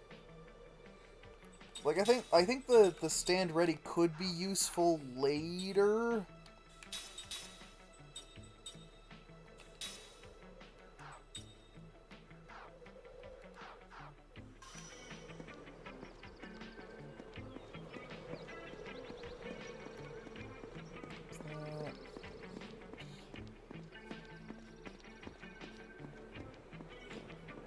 Here, anything Anything in this box? Nope.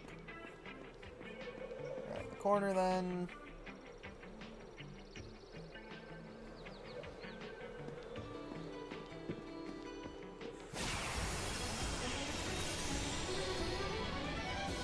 If it's a fight you want, you got it.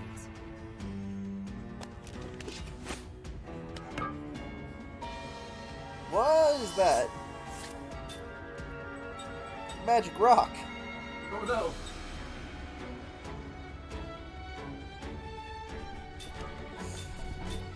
Why though?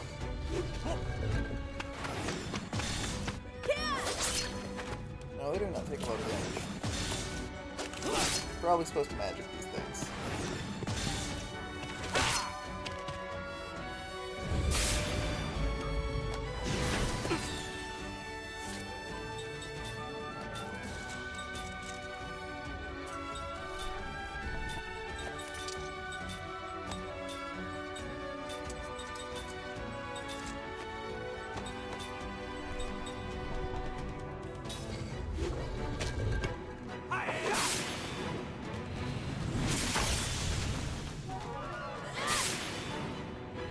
Was just gonna immediately kill? Okay, no.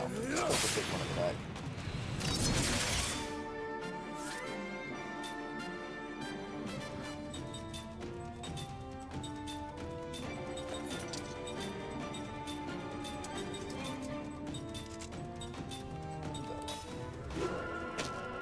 Now that I'm out of MP.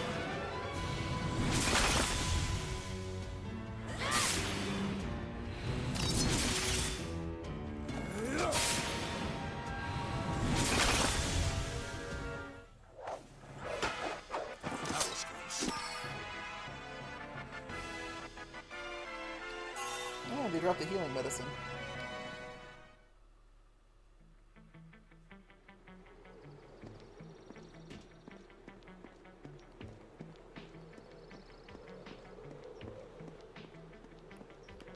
Do I have to take this cart to get across? But I gotta push it.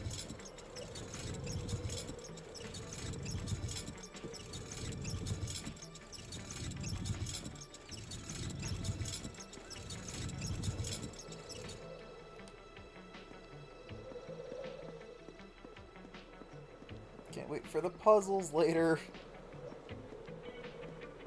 Where's the fucking... Okay, okay, I got it. Damn invisible walls.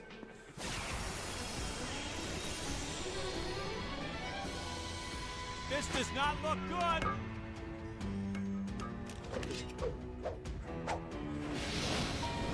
No! No, it does not! What the fuck?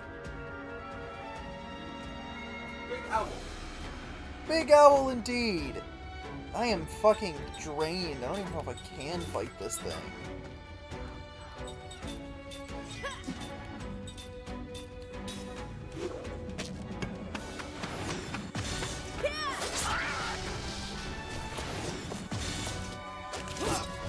God damn it, Kaim. Oh no, I made it angry. No, but it doesn't actually hit that hard.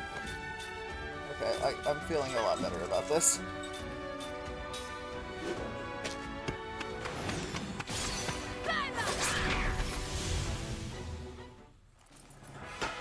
It's not in my nature to lose.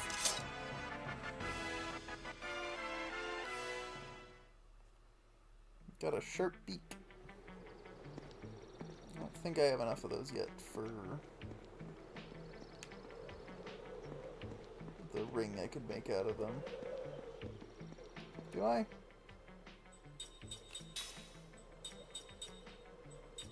No, I need one more.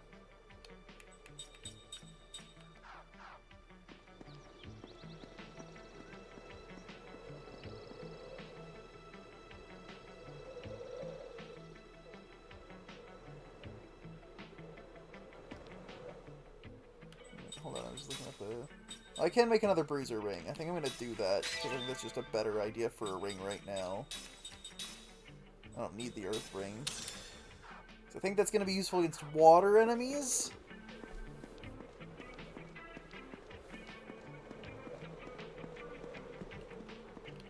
I think is gonna be the process of events.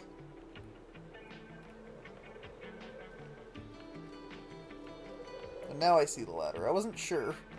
You just kind of started climbing and I wasn't 100% sure what was happening.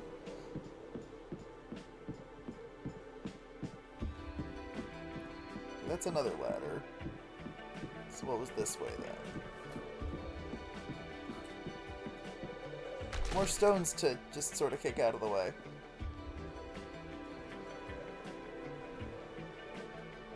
And a treasure chest. Slot seed.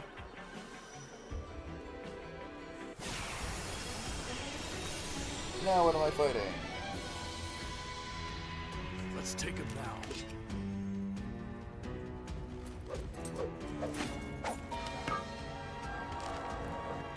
These.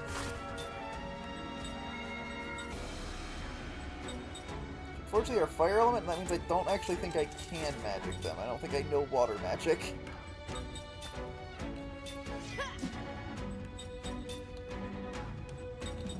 Never mind the fact that I'm just kind of out of MP.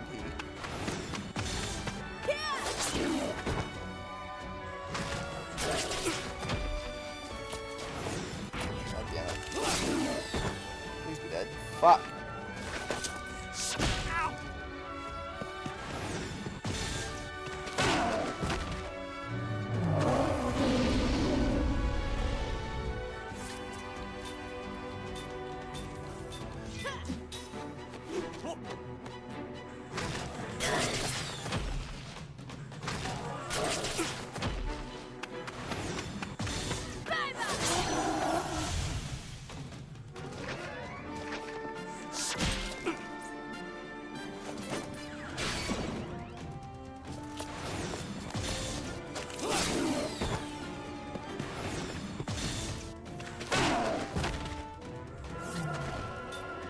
This is not going well. This is not going well even a little bit.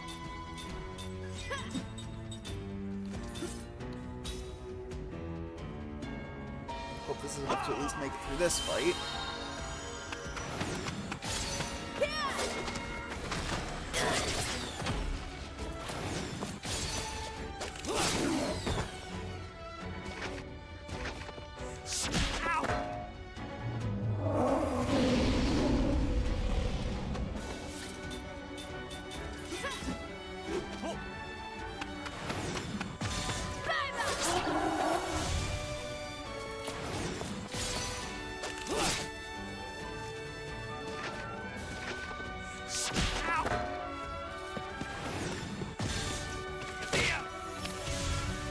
Oh good, that killed it.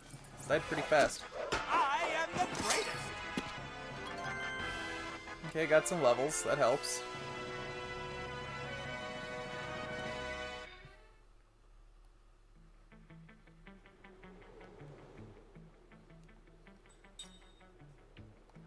I don't know what I was gonna go to the menu for.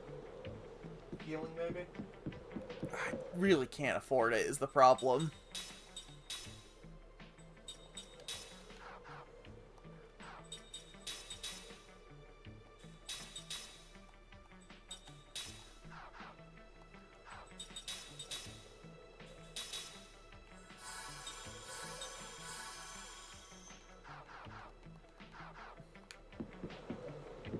Like, it takes someone's whole MP bar to heal up the entire team.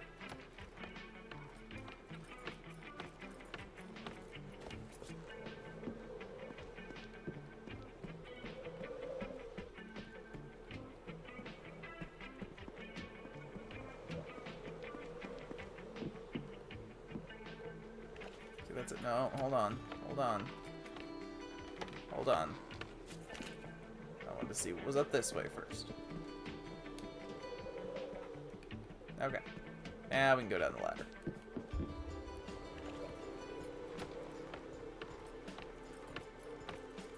It looks like I can't sprint down ladders. That's unfortunate.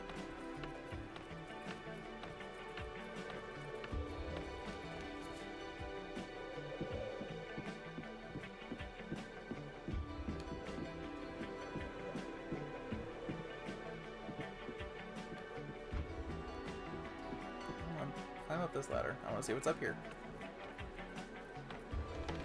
Treasure chest. Jump. Oh my god, open the chest. Yeah, I got Aqua.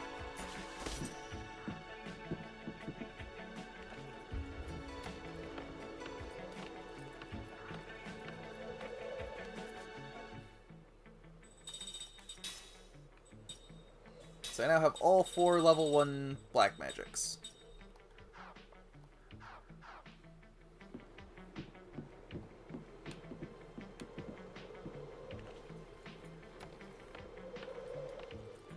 Keep going down.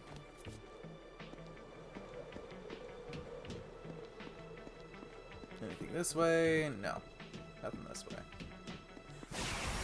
And more fight. Hopefully I can do it. Are you some kind of beast?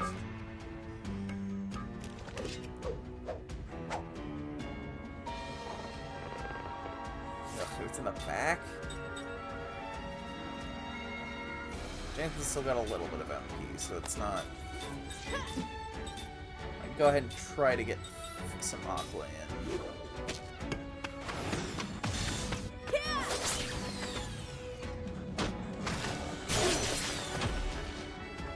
Things just hit so hard.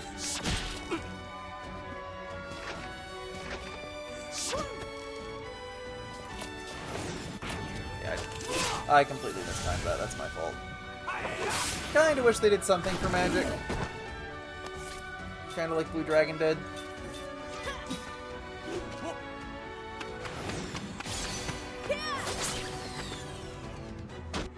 Wait, did that not kill it? Oh no, it's got 7 HP left.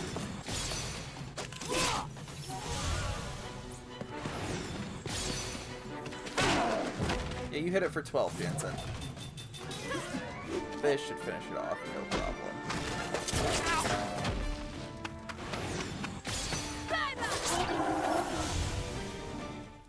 Yeah, I wasn't sure if it was gonna need more than one attack, but I knew it was gonna die that round.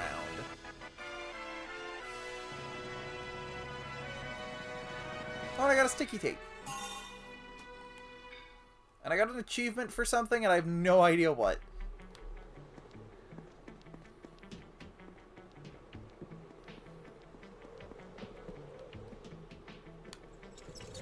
Push this through so we can walk over it. Jump.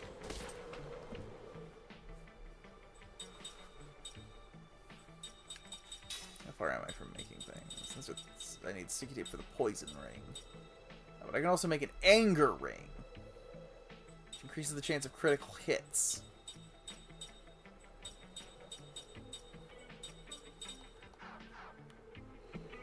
They're all level something. I wonder if that means that later rings will have better abilities, or if, like, maybe I can upgrade the rings.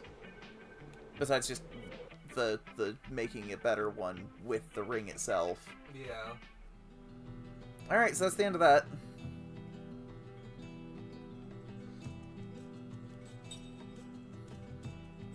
Can I just...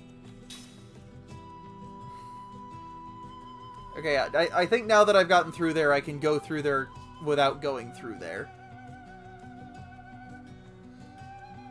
I'm gonna hope so anyway. Because I want to go back and buy some consumables. Because I mean, I think having a lot of healing medicine is gonna be a good thing. Just for healing in between fights, since magic seems to be so limited. Of course, I have a feeling I'm eventually going to hit a tipping point in this game, right? Where it stops being quite so difficult.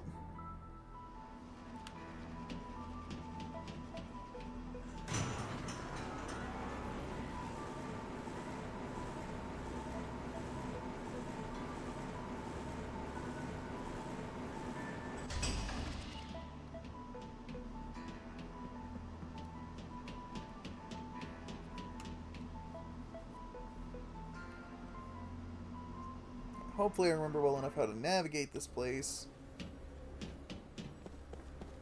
to get back to the shop. This way? Yeah. It's like trying to go back to Lindblom.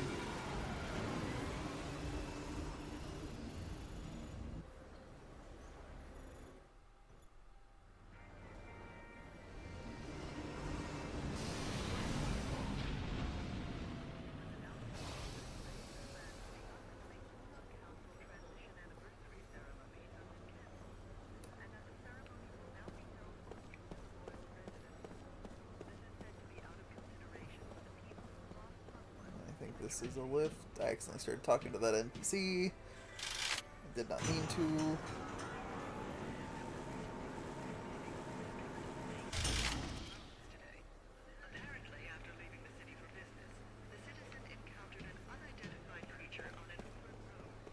Because I keep forgetting sprint is X. Yeah. I probably would not be having such a hard time if it was just B, like a normal game.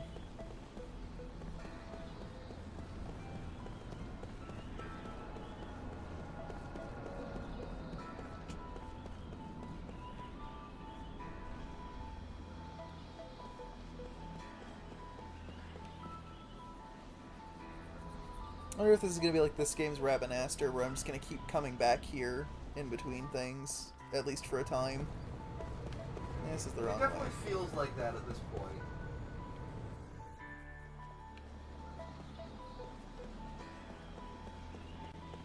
I mean, we're not very far in. We're, what, 4 hours into the game? Not even?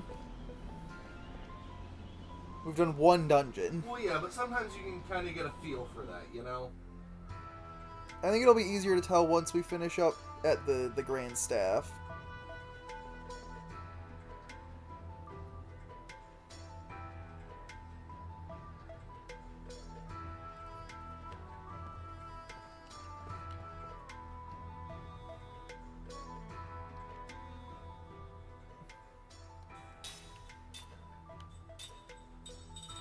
Okay, so you don't have any weapons, you just have the same stuff from before.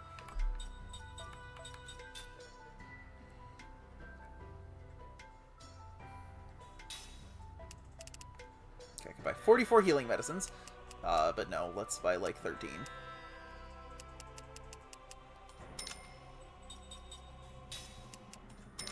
Three of those.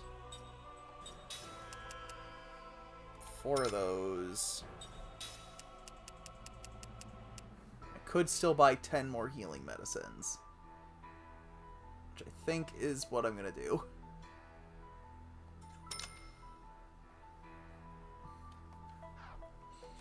Yeah, given how badly things were beating the hell out of you, it's probably a good idea. Yeah, I think having a lot of those for in-between fight healing is just going to be my best bet.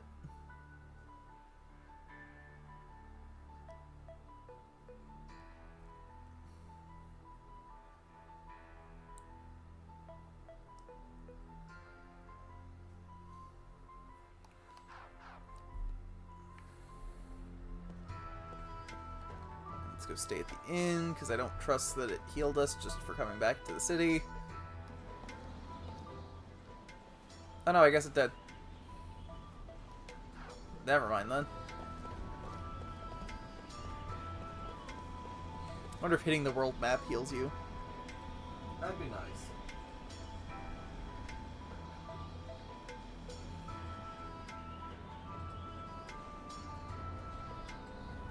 Yeah, I was gonna say, did you want to... Yeah.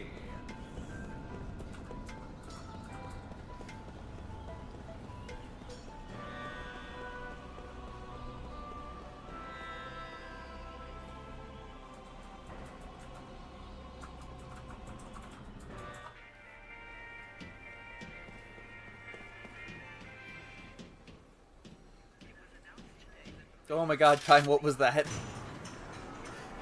I had to walk the entire space of that elevator.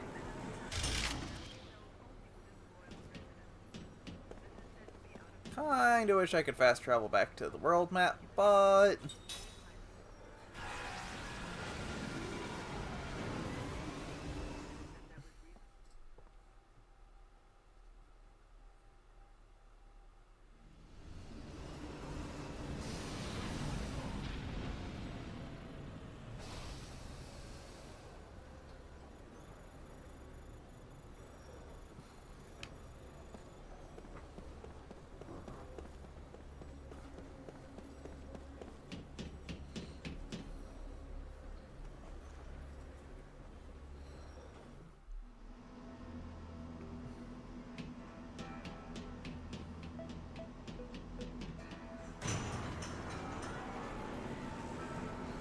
Oh, by the way, for Tuesday, you should take the Fable tag off. Oh, I guess I didn't take the Fable tag off. I thought Nope. I did. Nope. Yeah, I'll have that fixed next time.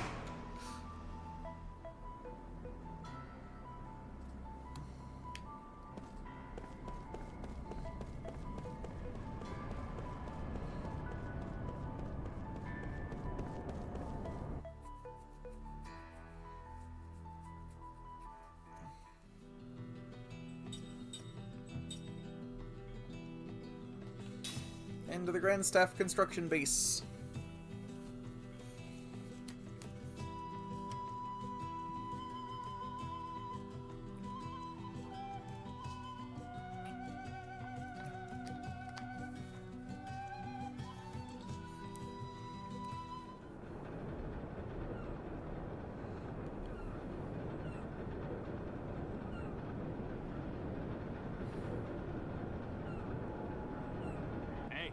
The new boss.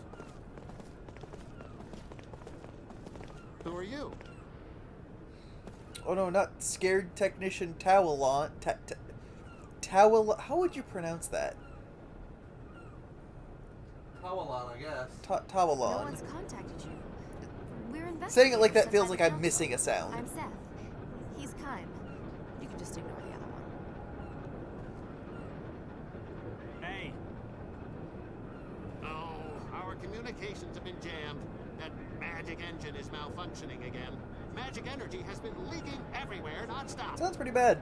I knew it was out of control. Didn't it bring down the meteor again? Ugh, meteor? What are you talking about? We tried our best. We've evacuated this site, but we did everything possible to get a control valve in place to stop the flow. 3 days ago, the runoff was unbelievable. And that's when that happened. It's been 3 days. It's not even been. How fast did we cross those mountains?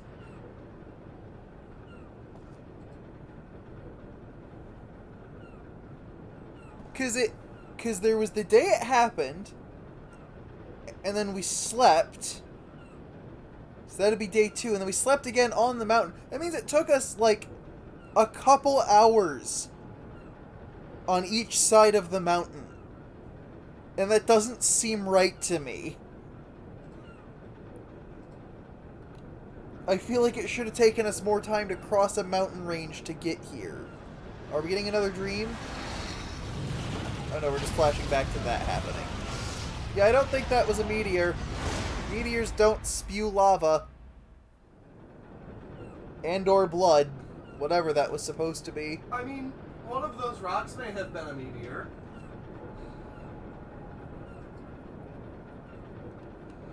I think what actually happened was a portal to hell opened above us.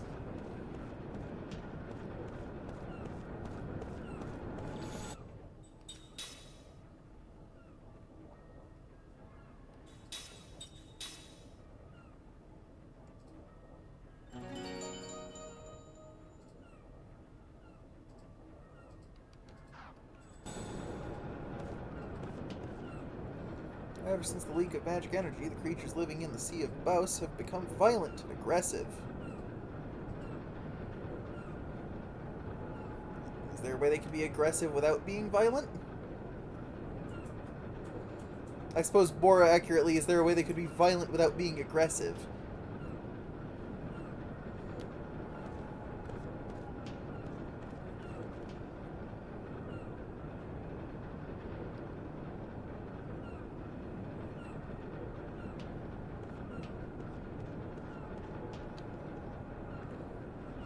What's in this room? The engineer's resting room. Oh, we can rest here. Sure. I'm not sure what that does if we heal when we go to the world map. Or maybe we only heal when we go to town. I don't have any way of knowing right now. Yeah.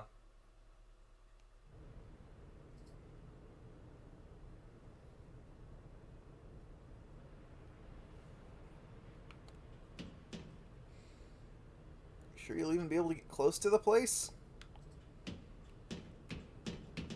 Like, did we consider maybe turning it off? Can we turn it off?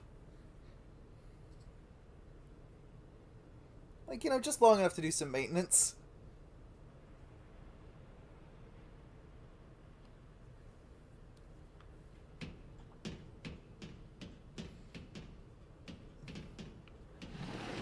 Okay, sliding block puzzle.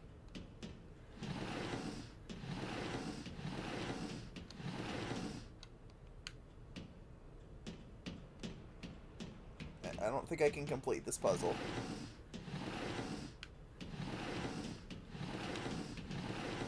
Also, I hate that I have to hit a button to let go.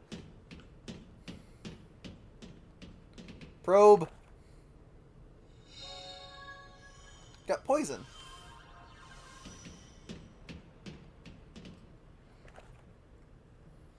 Yeah, we gotta leave no pot unprobed in this game.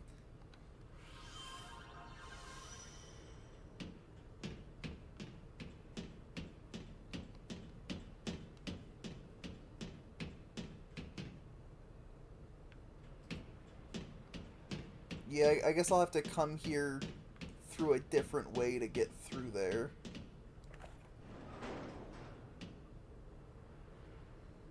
Not looking forward to that. Feels like I'm not sure where I'd even get into the other entrance. Like, I guess I'd have to come down from somewhere. Okay, I see. Yeah, I see. Authorized personnel only in the box room.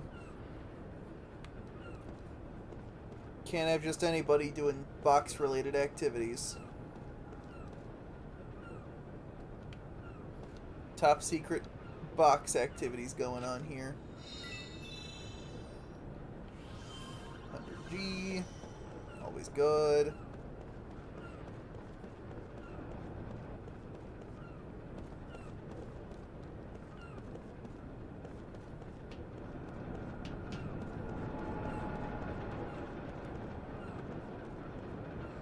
Crunching numbers in the lab all day. It's more tiring than it sounds, trust me.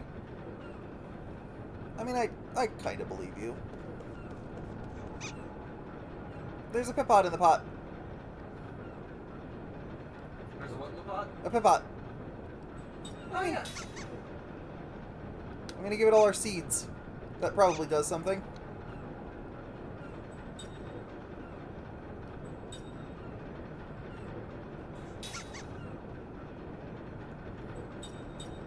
Give it a healing medicine. I'm gonna give it another healing medicine. I'm gonna give it another one. 4. Oh, give me a healing herb. Okay. I'm assuming that's a better healing medicine. I would hope. No, it's worse.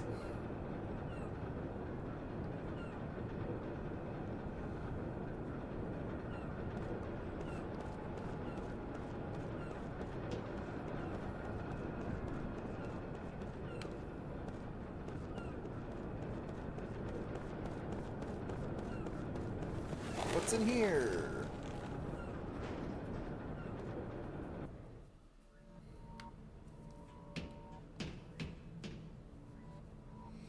Before the incident, the magic engine in the control room started up all on its own. Someone set all of this up beforehand? I wonder. I wonder if maybe there are people in high places with devious designs. Magic power is now in remission. Although it is in a reduced state, the outflow is gradually increasing.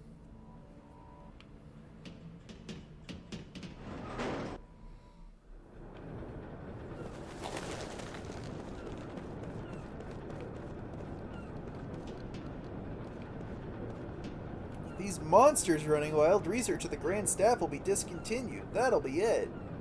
By the way, you're going to the Grand Staff, yes? Here's a little advice then. When you target an ally in battle, you'll be shown assorted information on that fighter. You know, HP, status ailments, that sort of thing. The little bits displayed under the info window is the current status of that character. Basic attributes are attack, defense, magic attack, and magic defense. Blue means it's raised, and red means it's reduced. You'll also display natural healing and other special status attributes you have, so make a note of it, okay? The fuck do you mean natural healing?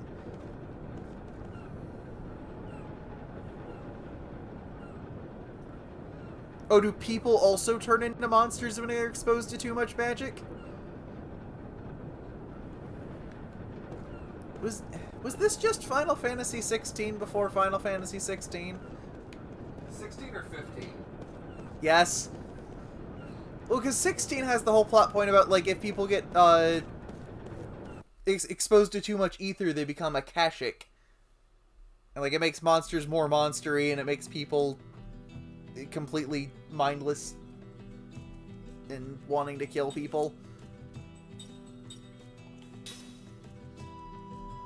Onto the Sea of Boss.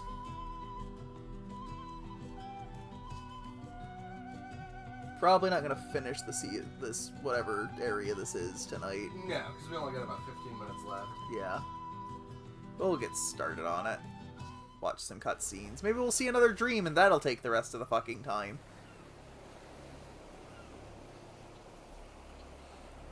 Like, I don't want to complain about the dreams. They do take a little long.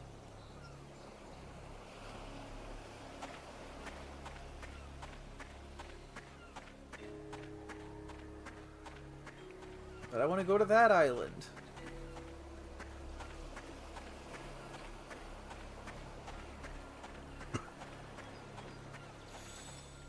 Treasure chest. Treasure glasses. Fuck are treasure glasses? Do they just show me what enemies will drop?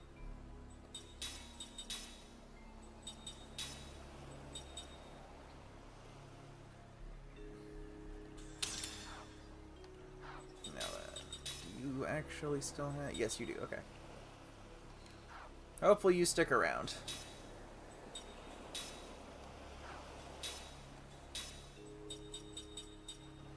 Yeah, there's literally nothing left for Kaim to learn. You can learn factual analysis, why not? Luckily, mortals seem to be able to use whatever they've learned. They don't have any limits on what they've got. Hello. I'm struggling to read your name on the screen because of the color. It's Wizzlurg. I don't know why.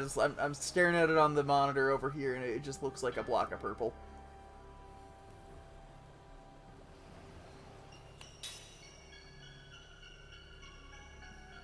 Saving up the game.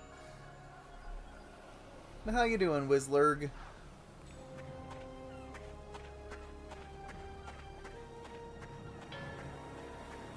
Junk up ahead used to be a magic power amplifier, but it's been destroyed by the influx of magic power around these parts. Heard that people have been lucky enough to find good stuff among the wreckage, though. Maybe able to find some good stuff with magic energy added to the mix. You really want to know? Yep. And, okay, you're still talking. Anyway, points of bright light indicate a high concentration of magic energy. Keep an eye out.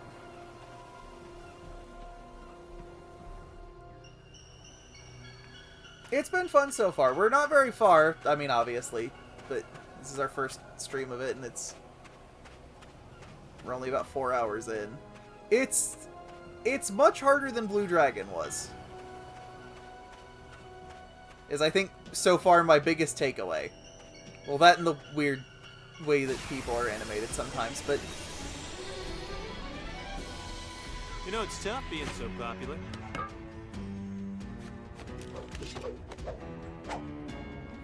Uh-oh. What are you?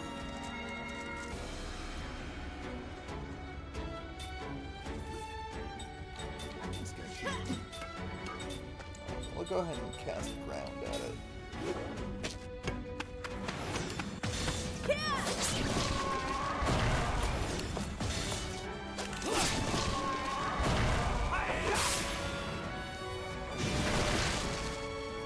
It's kind of hard to say. Mostly because we just haven't gotten to interact with them much. Because, like, Kaim's a pretty stock cool character, at least so far, because he's had, I think, a dozen lines of dialogue throughout every cutscene. I'm kind of enjoying Seth so far, Yeah, honestly. Seth's not bad. And I kind of hate Jansen. And I think that's really my thoughts on the party so far.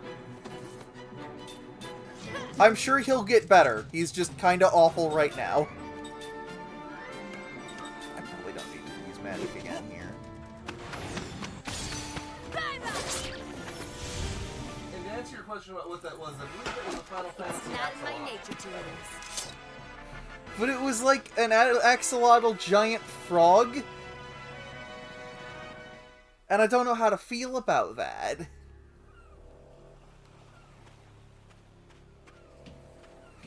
Why was that the first enemy I ran into? Oh, hello. Ah, 3 insect innards. I suppose this is as good a time as I need to check if I can make any new rings. No, but I can... Bio ring. Hardened killer.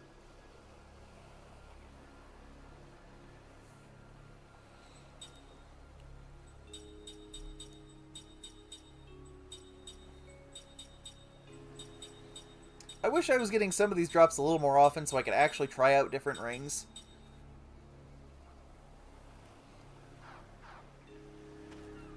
But, like... I'm just not.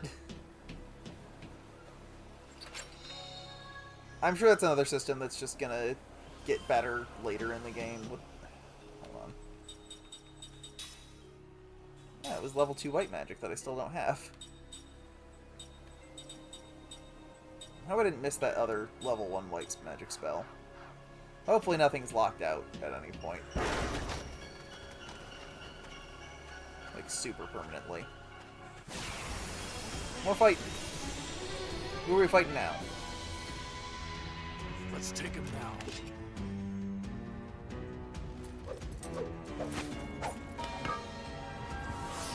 Oh, it's Final Fantasy X Water Elemental. Yep. Like, just...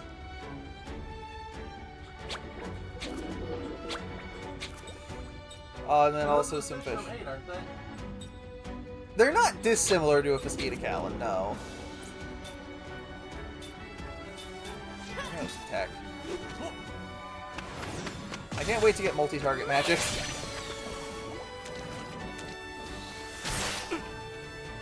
These things hit way less hard than the things on that mountain did.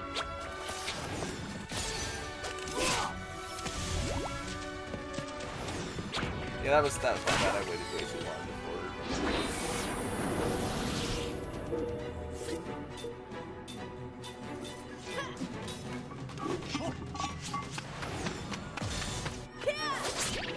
I don't know if I'll ever get this timing down. I can occasionally get a perfect, but it's not easy.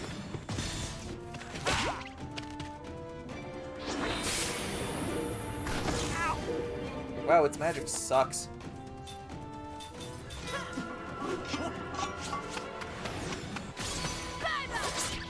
Hopefully this Aquasphere doesn't resist physical attacks too much. It doesn't at all. If it does have enough HP, I gotta do another round. Okay. That's fine. It's fine.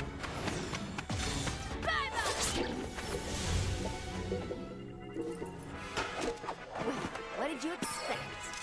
Level up. Hooray. Very glad for that. 2 cold water stones and a paraweed thorn.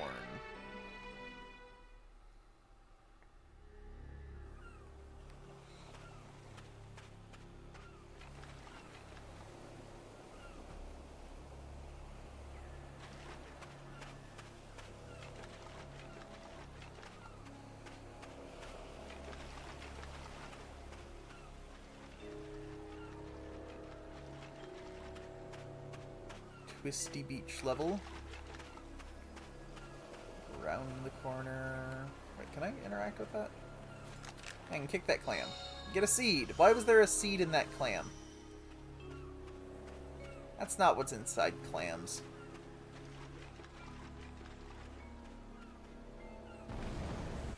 Oh hey, that hurt me. Oh damn it. You know, it's tough being so popular. Can you...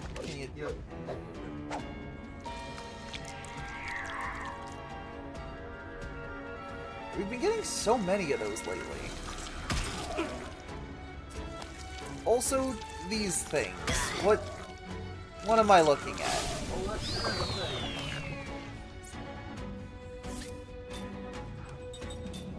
I don't want to spend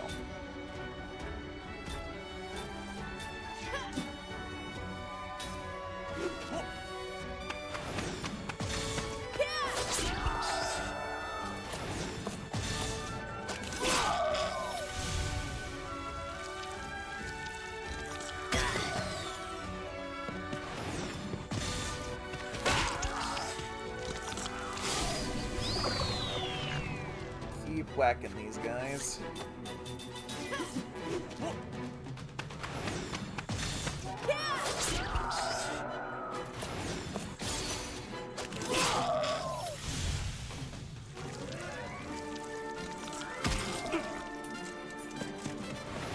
I hit the wrong button. I just completely was hitting the wrong button.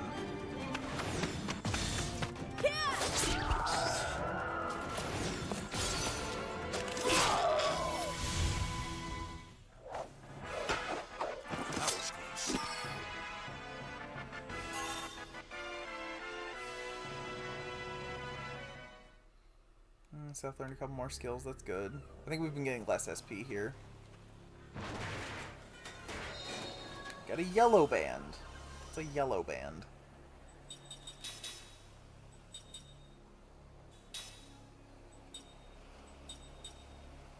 Grants immunity to paralysis. Yeah, let's do that.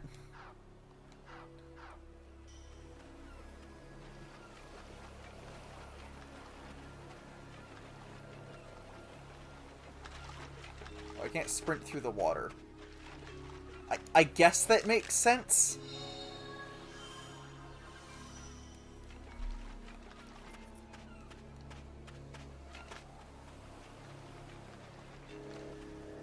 God damn it.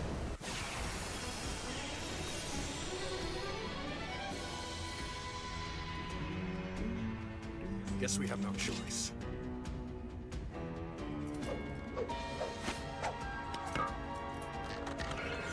Oh no, crabs.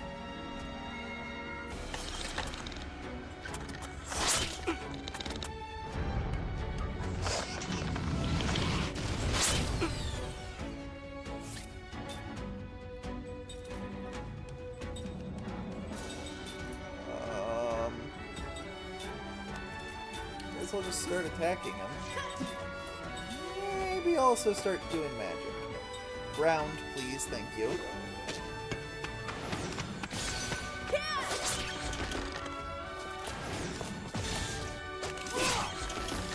Oh wow, these things are really weak.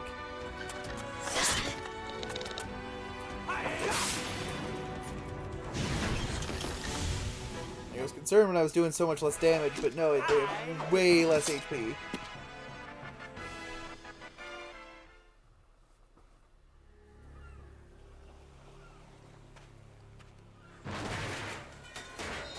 Anti-paralysis herb.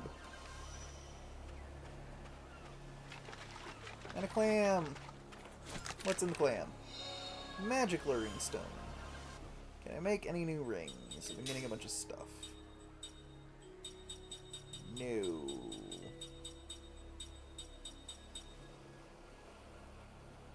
Would like to get that, but I don't know. I don't know if that's gonna happen. I wonder how much of this game we're going to end up having to spend doing some grinding to get materials for rings.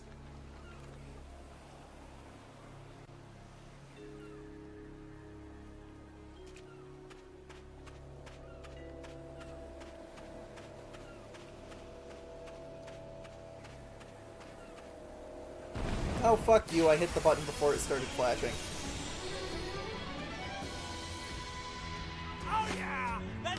Why does he put glasses on to fight? I'll get these things again.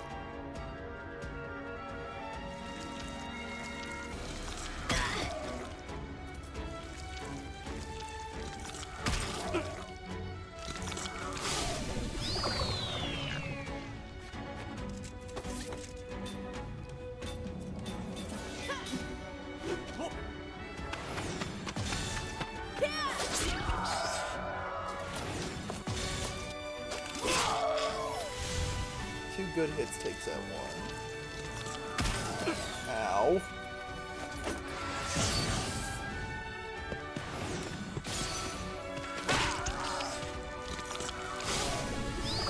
Kaim's kind of dying. It's not great. I don't know how much I can really do about it, though. Try healing him.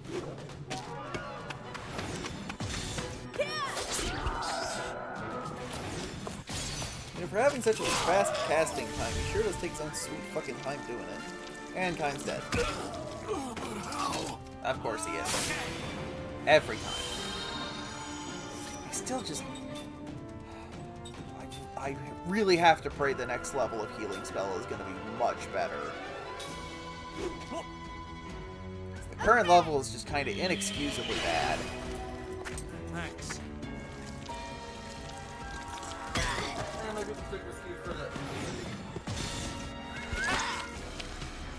Healing starts out pretty rough in D&D too.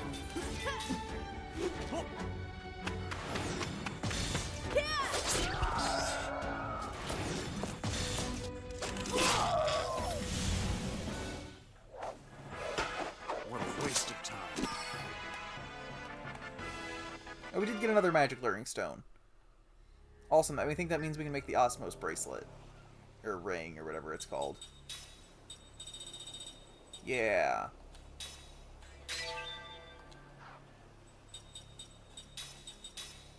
I think I'm going to go ahead and put that on Jansen for now, because he is technically the mage. Speaking of which...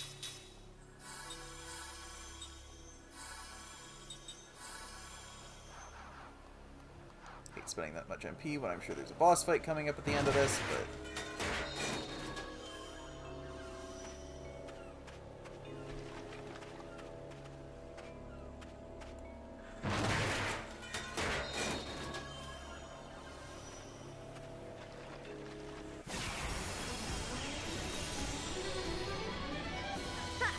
Not too smart, eh?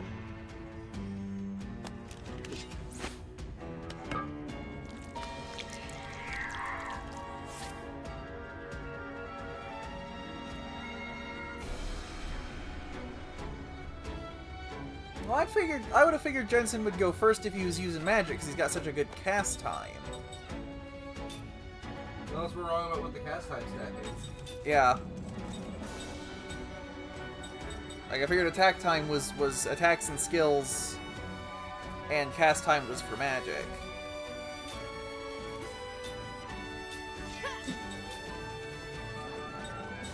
The real issue, really, is that I need him to conserve MP, because he's only got so much.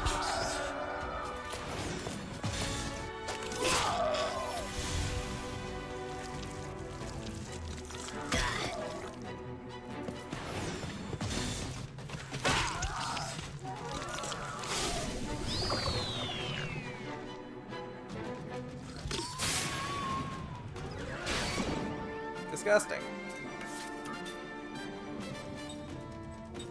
Do I know which one it did that to? No, it's not going to show me. Okay.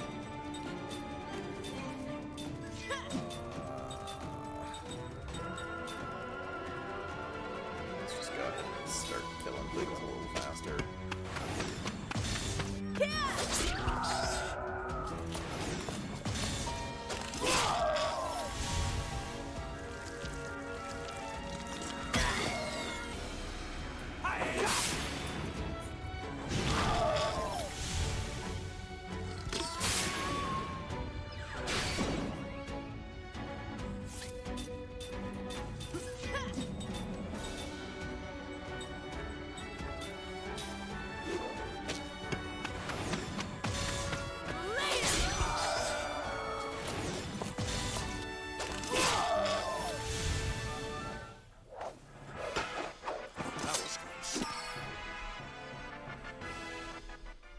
Paraweed thorns, but I still don't think I can make a ring out of just those. I think, anyway. Right? No, I need the sticky tape to...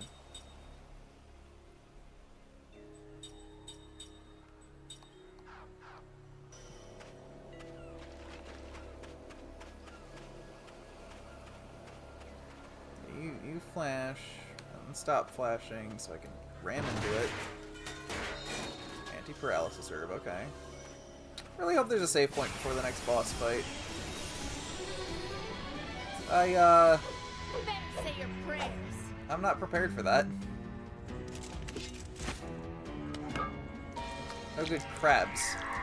a crab. These disgusting little other things.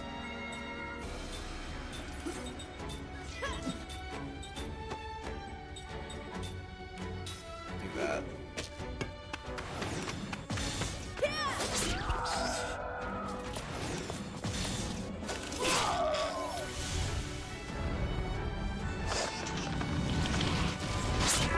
Honestly, that was probably the best target you could have picked.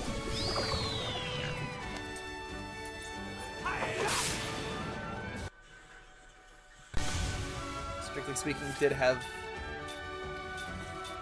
the most HP. I think at this point we just go for it.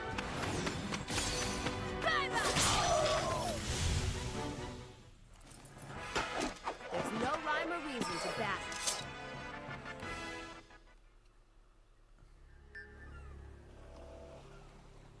Okay.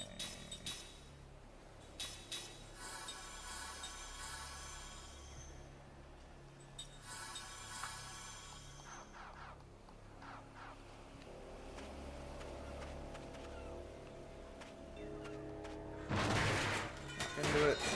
Okay, an Angel's Plume, that's actually a good find.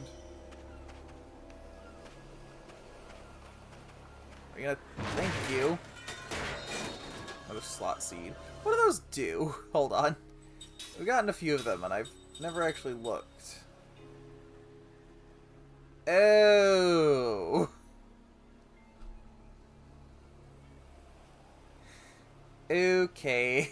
Probably should have used these sooner. Probably... I figured slot like slot machine. I thought it was going to be some kind of a random effect. Ah, I get you. No, it meant slot like a slot to put skills in. That's on me. Let's at least give one to Kaim right now.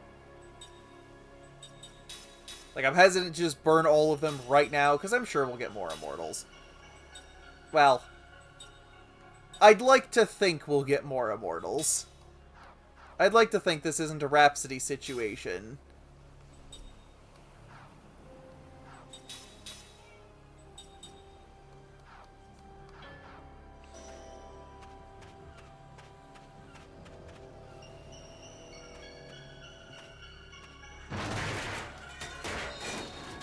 Apprentice earrings. Does that give level 2 white and black magic?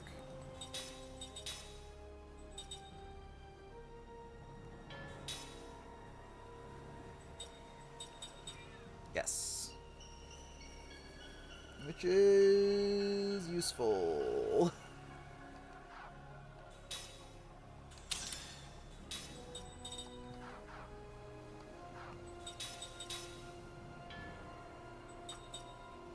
Yeah, honestly, I'm way more interested in this.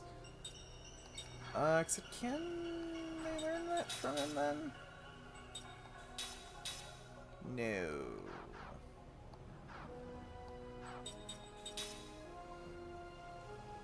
Also, doesn't seem to have actually unlocked the white magic, so I guess that's useless. Are we underleveled? Because I'm starting to wonder.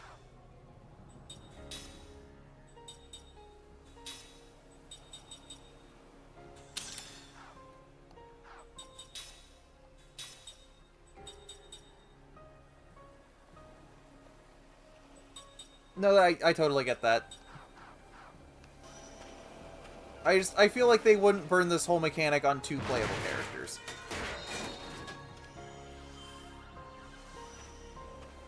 I'm just gonna keep speculating.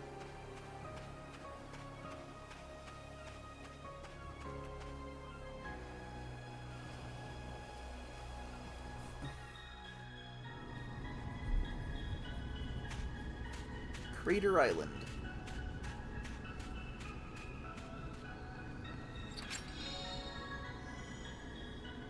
Four Pumices of Despair.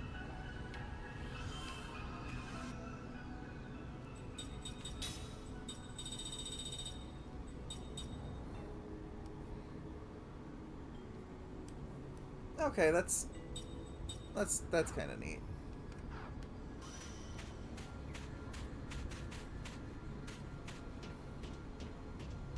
Again, I'm really banking on a save point before a boss fight. Just really hoping. Really praying for that one.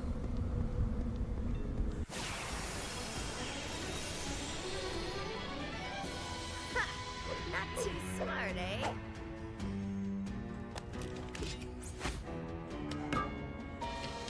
Oh no, it's these.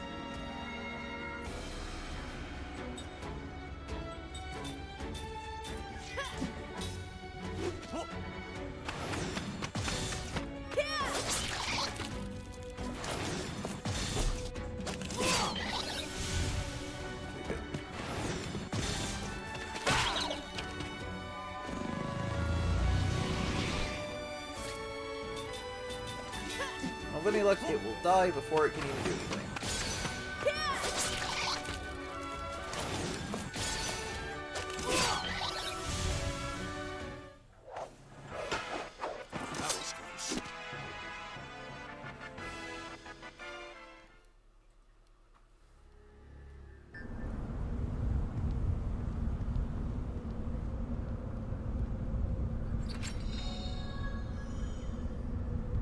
All barricade. Okay, that's another second level white magic spell. I just really like somebody to level up. I guess specifically Jansen. What's his fucking name? Jansen. To level up and get second level white magic so I get whatever the other two spells are, but... Save point! Okay, that is a save point. So, it is about 1:45. So we're probably going to wrap it up here for tonight.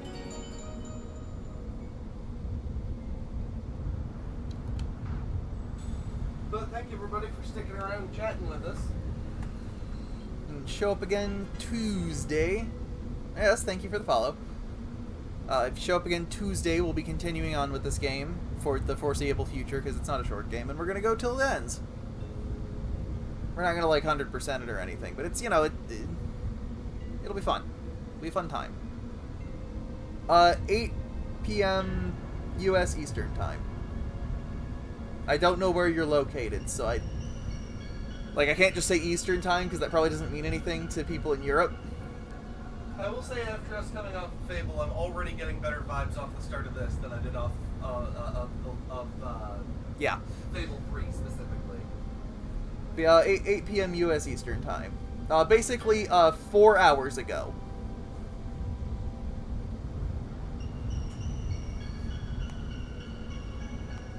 We usually try to start about 8 Eastern. We go till sometime between 12:30 and 1, give or take. Depends on how many people we got. Depends on where we are in the game.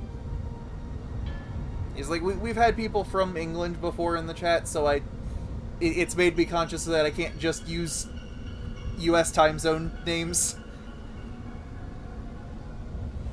But yeah, 8 p.m. Eastern, and then we go for about 4.5 hours. Egg 5 GMT, is that our official time zone? That might be right.